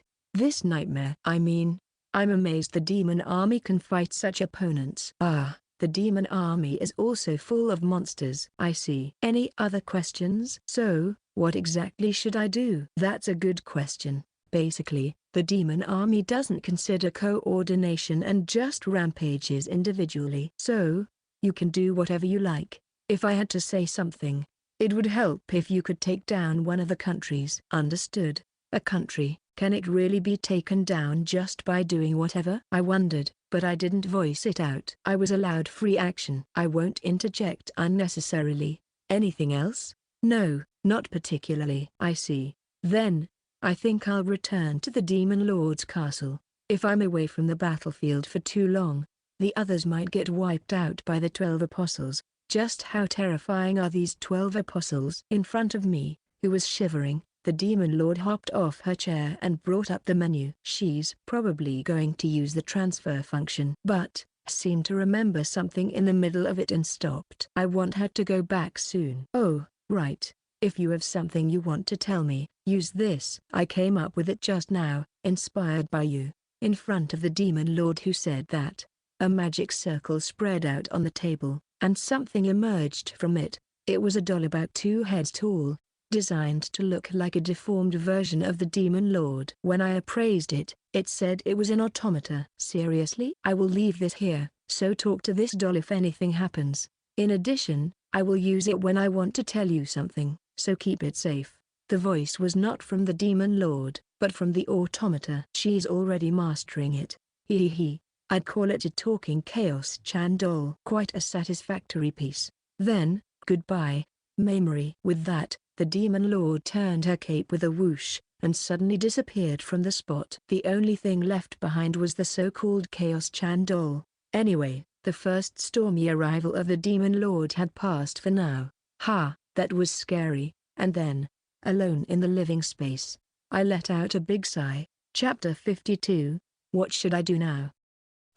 Master? Hit by the intense power of the Demon Lord's cyclone, I was in a daze for a while on my bed, and hearing such a voice, I looked at the monitor with a feeling of trouble. On the monitor, which was showing the vicinity of the automata, was Leif, who seemed even more confused than me. Oh, yeah, he was there. After all, he was a slave who didn't serve any purpose. Apparently, because I was in a daze, the automata also stopped for a while, and he couldn't stand it and seemed to have cooled out. Honestly, it helped. If it had continued like this, I would have fallen asleep leaving the Chaos-chan doll unattended. I restart the automata. Was the person earlier really, truly the Demon Lord? I do not accept questions. For now, I silenced Leif by saying that and built a small room in the corner of the first lair. While messing with the interior of that room, I had the automata carry the Chaos Chan doll and walk to the new room. Because the Chaos Chan doll is treated as an intruder, it cannot be sent by the transfer function. Leif rushed after the automata in such a manner. However, seeing nothing in the dark, he got completely lost and reluctantly returned to the place where he had been, where there was light. What is he doing? I leave Leif like that and put the automata in the new room. Thanks to adjusting the interior while walking, the room has become a luxurious one based on black. The design is somewhat like a throne room. It's fitting, since I'm placing the incarnation of the Demon Lord.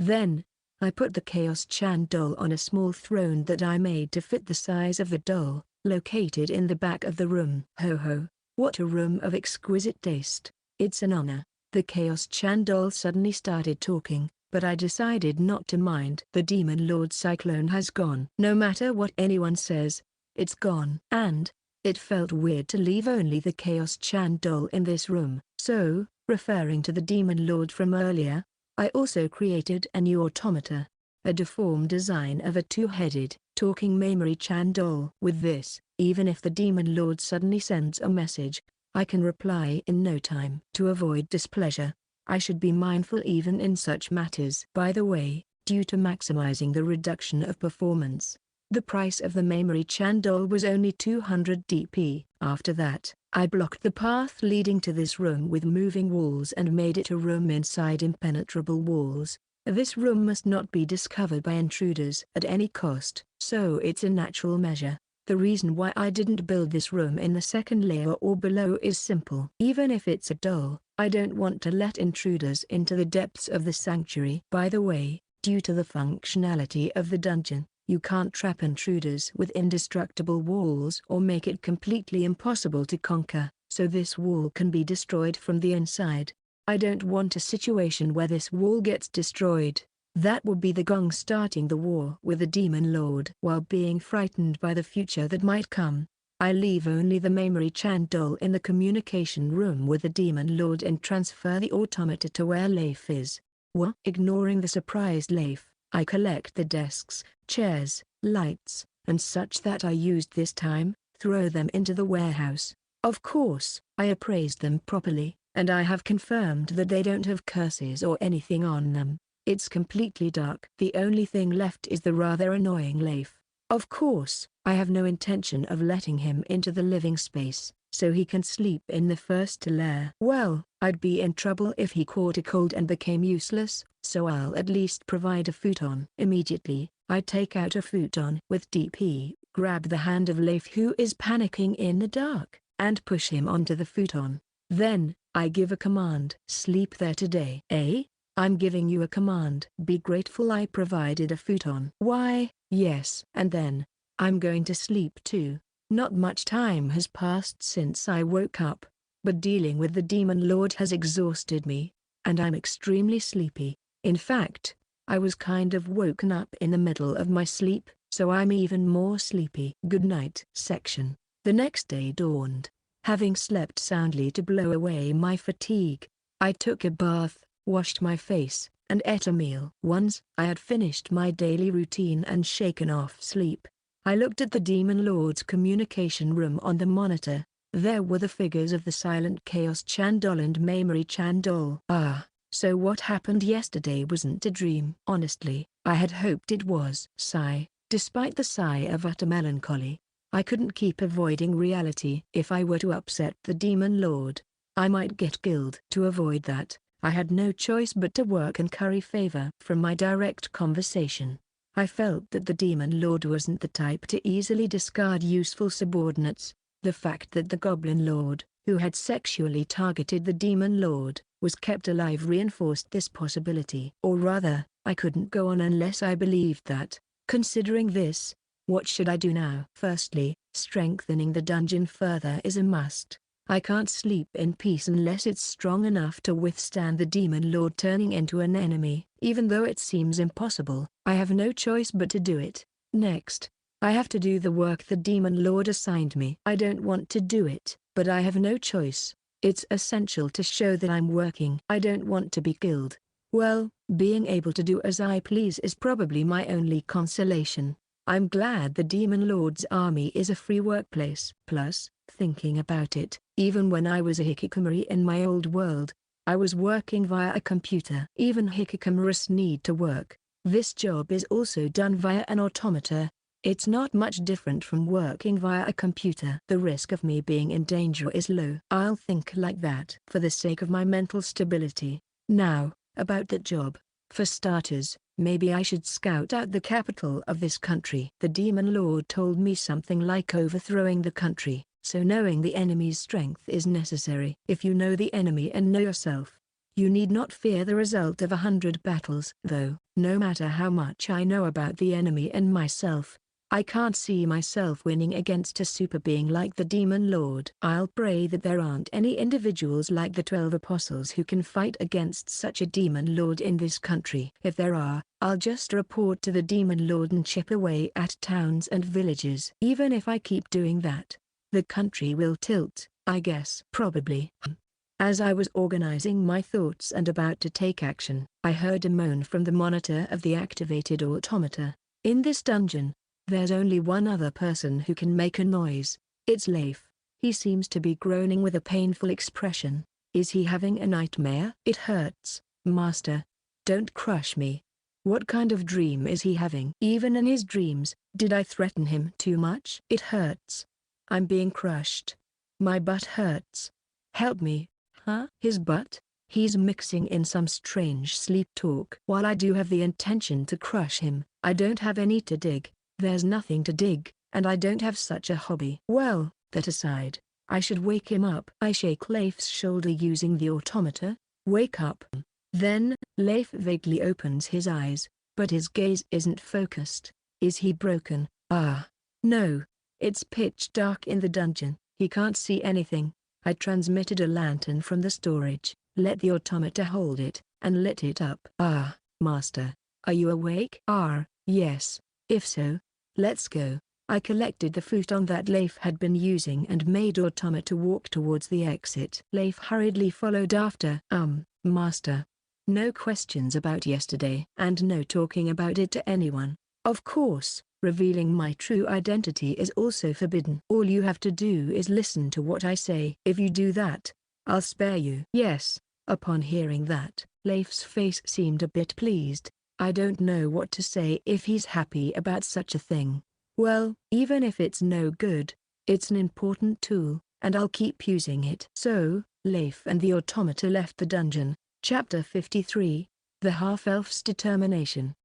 I follow my master, who walks fearlessly through the cave, no, the dungeon, with a lantern in hand. Yesterday, a lot of things happened. Or rather, it might be more accurate to say that shocking things happened. They were so shocking that even after a night, there are many things that I still can't understand. I could only understand half of the conversation between my master and the Demon Lord. But there are a few things I understood. Probably, my master is not human. Because there's no way the Demon Lord would scout a human. Considering what she said about the dungeon, perhaps my master is the ruler of the dungeon, the kind spoken about in fairy tales. And that master has become a subordinate of the Demon Lord. In other words, she has become an enemy of mankind. Last night, I realized I was bought by an incredible person and I was trembling in my futon, wondering how I would be treated from now on. Then, I had a dream. The content of the dream was the memory of when I was kidnapped by bandits. Faces of those I despise who killed my father and laughed about it emerged.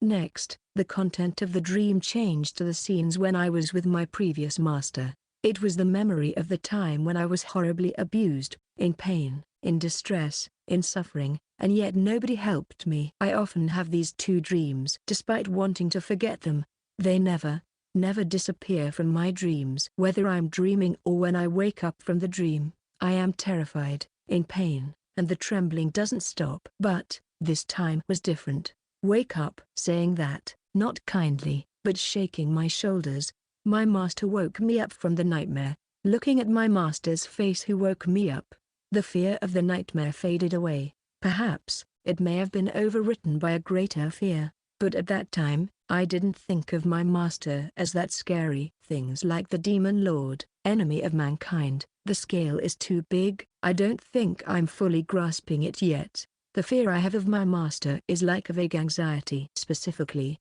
what should I do and how to avoid a horrifying experience? That, I don't know.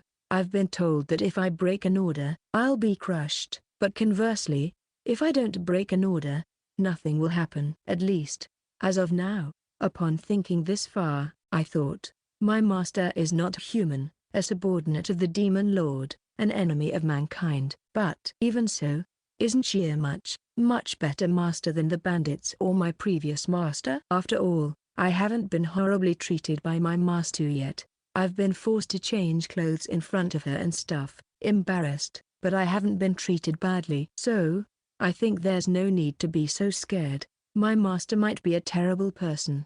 She might be a bad person. From now on, she might kill many people. But, even so, I think I will follow this person. There's no choice for a slave like me anyway. Until the day my master uses me up, I decided to live as this person's slave. The person who saved me from the nightmare. This person. Chapter 54, Journey to the Royal Capital and Learning Magic.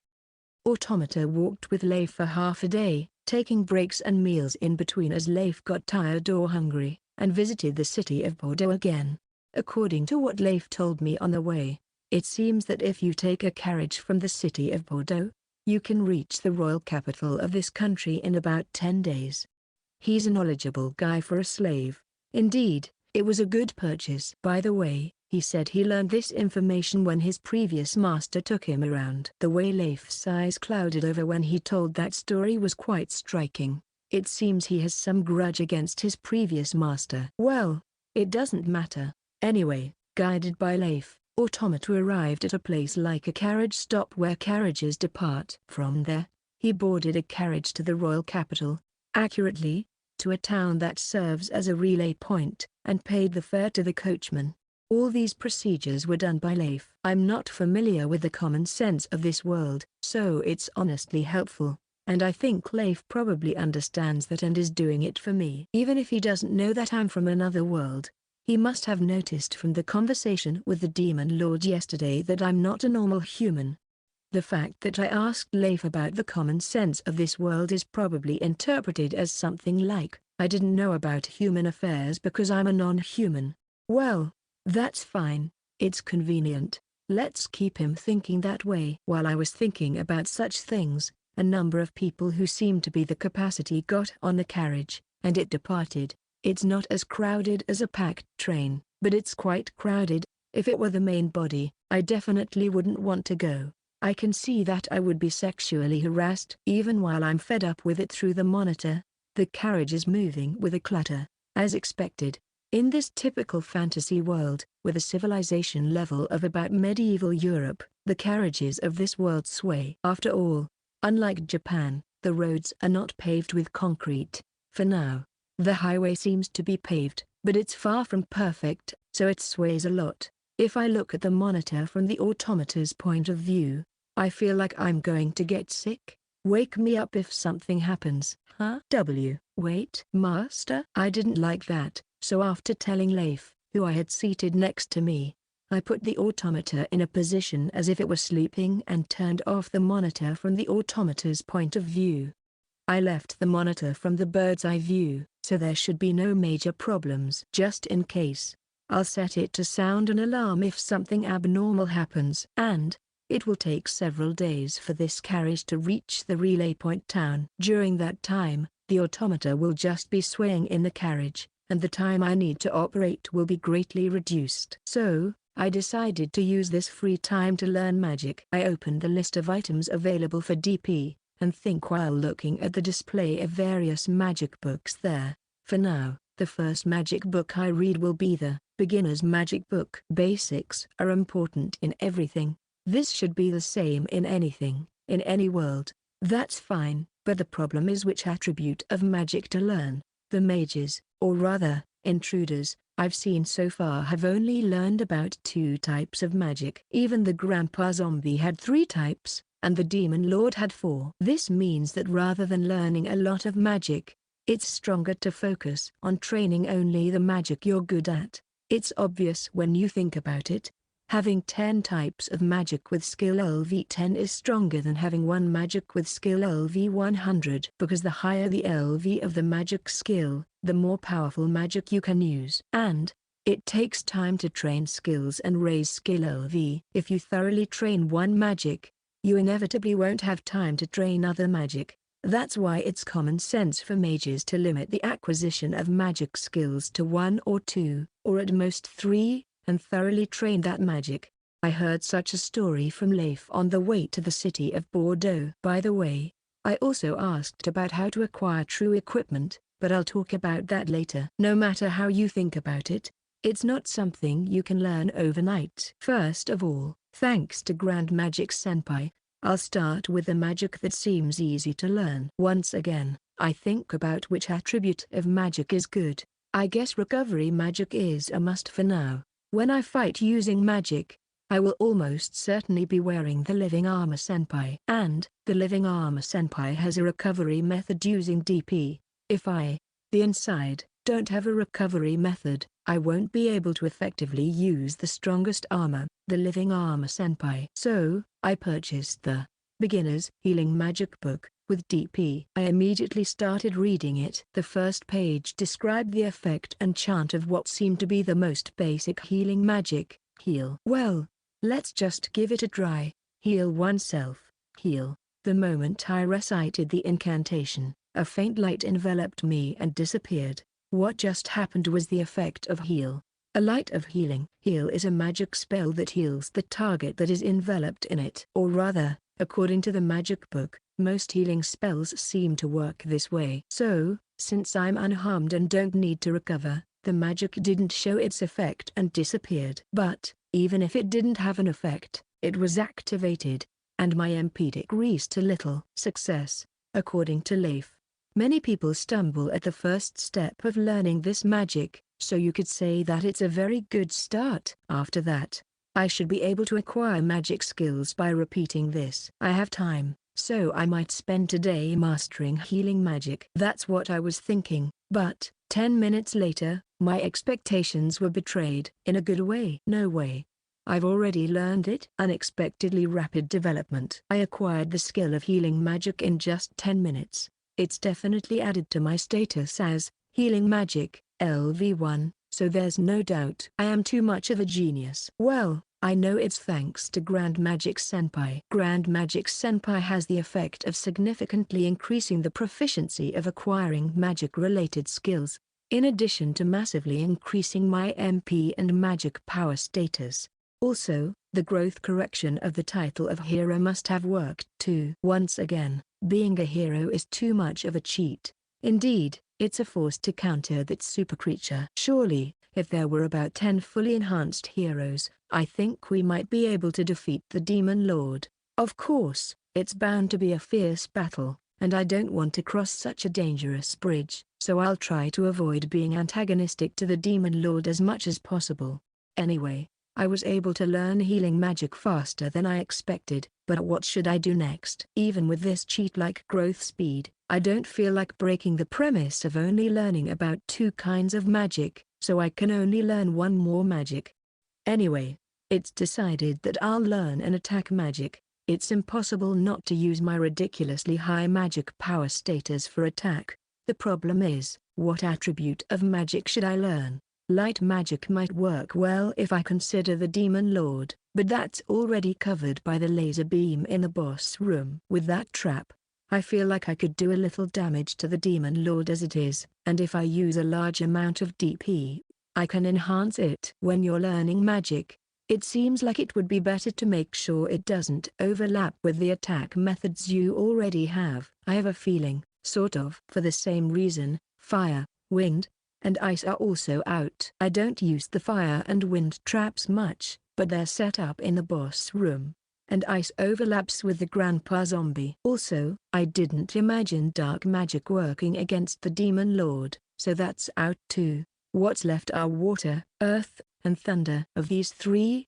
I guess it's thunder. Water seems to have low attack power, and earth seems to be weakened inside a dungeon where the ground can't be moved. Fortunately, or I'm not sure if I should say fortunately, the thunder trap was high in DP and I hadn't touched it because I prioritized strengthening the living armor senpai and the laser beam, so it won't overlap. And, if the enemy is paralyzed by lightning and stops moving even for a moment, I can make them prey to the hell of traps in the boss room. So I don't think the compatibility with the boss room is bad.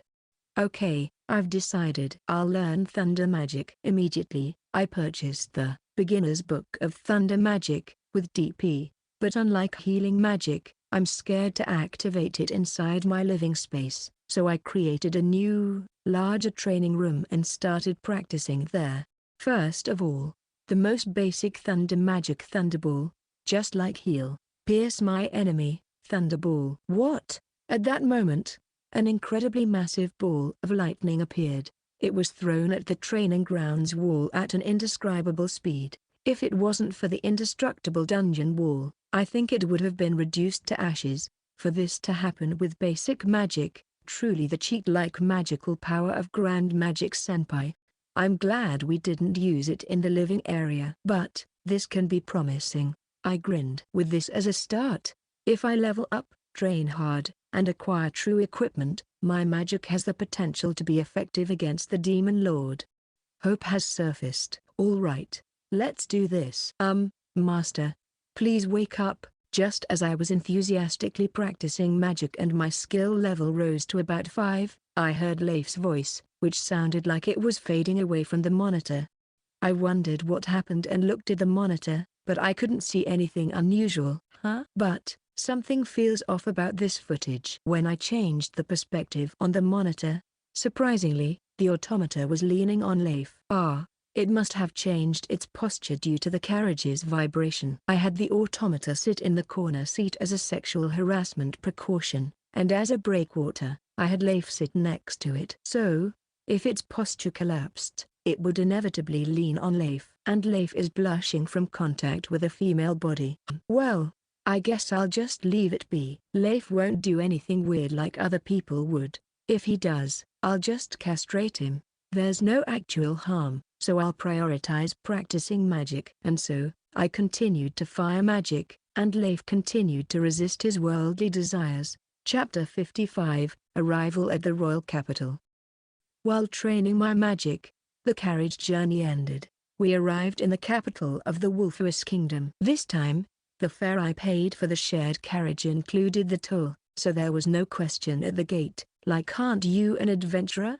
Well, I'm glad I could avoid that because it would have been troublesome. The capital we finally reached was noisy, to say the least. I get the feeling that the residents are buoyant, as if there is a festival going on. Well, aside from that, since we've arrived at the capital of the country we're about to overthrow, the first thing to do is gather information. It is urgent to understand the enemy's strength. Leif, have you been to the capital before? Yes, a few times. Do you know who is the strongest person in this country? If it's about the strongest in the kingdom, they should be famous, so Leif might know. If so, Knight Captain Ivy and Court Magician Randolph Sharma are famous. Both are considered protectors of the kingdom, not inferior to the Demon Lord's executives. Ivy aside, Randolph? It seems I've heard it somewhere. Oh, it's the Grandpa Zombie's name. Was he the greatest force in this country? Well, considering his magic status exceeded that of a Goblin Lord, it's not surprising he's a celebrity. I was living under attack by such a guy. Back then, it was fortunate that the Goblin Lord and the Subjugation Squad clashed and weakened each other. I shudder to think what would have happened if I had to fight in perfect condition. I was lucky there, just there.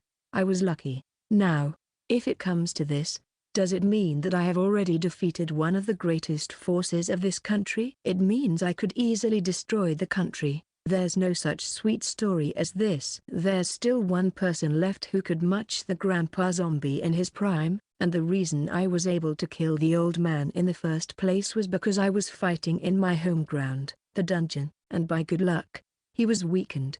I don't feel like I can defeat a monster comparable to him in a situation without any territorial advantage, situational advantage, and without the living armor senpai. Besides, there are probably still common soldiers and elites like those in the subjugation squad.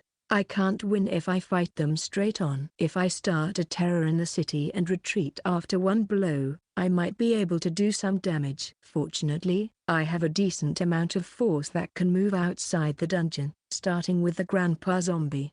When I had thought that far, I heard such a sound from beside the automata. The source was Leif. He seems to be hungry. Shall we go to a dining hall? I'm sorry. There's no need to apologize. Feeling hungry is a physiological phenomenon. Moreover, I do not have a hobby of abusing slaves. It would be troublesome if they became a burden due to hunger, so I will properly give them at least a meal. In a way, they are like pets. Do you know any diners? Preferably ones that also have lodgings. Yes. This way. Leif ran off hurriedly. I instructed the automata to follow quickly. What we arrived at was, well, a diner that you could find just about anywhere. I don't know what the default for diners in this world is, but I can tell that this place doesn't have much in the way of distinguishing features. I've been brought here by my previous master. That bastard, pervert. The only good thing about being with him was the taste of the food at this shop. There was a certain darkness in Leif's words. It seemed like he wasn't blessed with his previous owner. Well, he's not blessed with his owner now, either. But I think I'm better off in that I don't engage in perverted play. If I were to seriously do my job, this shop would probably be razed to the ground. But does Leif understand that? Welcome. Please sit wherever you like. With such mixed feelings, I entered the store, and a waitress who looked like a sign girl spoke to me with a line like you'd hear in a chain store. There really are similarities in any world. Feeling this way, I casually took a seat. Leif nervously glanced through the menu. Apparently, in this world's diners, the names of dishes are written on slips hanging from the walls, just like a ramen shop. And then, for some reason, Leif is looking at me with eyes like a dog told to wait. What's the matter? Order whatever you like. Eh? Really? Is it really that surprising? Well, considering how slaves are treated, I guess I'm on the more conscientious side. Here, I feel a difference in sensibilities compared to modern Japan. So, after getting the go-ahead from me, Leif ordered something like a kid's meal. It would be strange if I didn't order anything, so I ordered some small items at random. After all, anything that goes into the automata's mouth is reduced, so it doesn't matter what kind of dish it is. Payment was in advance, so I also paid for the accommodation at this place, which also serves as an inn, let's say, for 10 days. And then the food was brought out. Leif looked so happy, his long elf ears bouncing as he began to eat the kid's meal. It reminds me of Kurasuke, the cat I used to keep at home. The way Kurasuke was when he was devouring his favorite bonito flakes. It was exactly like this. He was one of the few creatures I could trust. And I cried a lot when he died of old age. Is it good? Yes. Maybe it's because I was reminded of Kurasuke. I found myself saying those words to Leif. I hate humans, but Leif isn't so bad. Maybe he fits into a pet category after all. While thinking about this and shifting my mask to feed the automata, I overheard the voice of a nearby customer. I ended up hearing, "The hero's debut ceremony is finally tomorrow. With this the war will finally end." "Oh, your son, he's gone to the battlefield. I hope the hero defeats the demon lord quickly and comes back." Yeah, such a conversation that I couldn't ignore. End of Volume 1.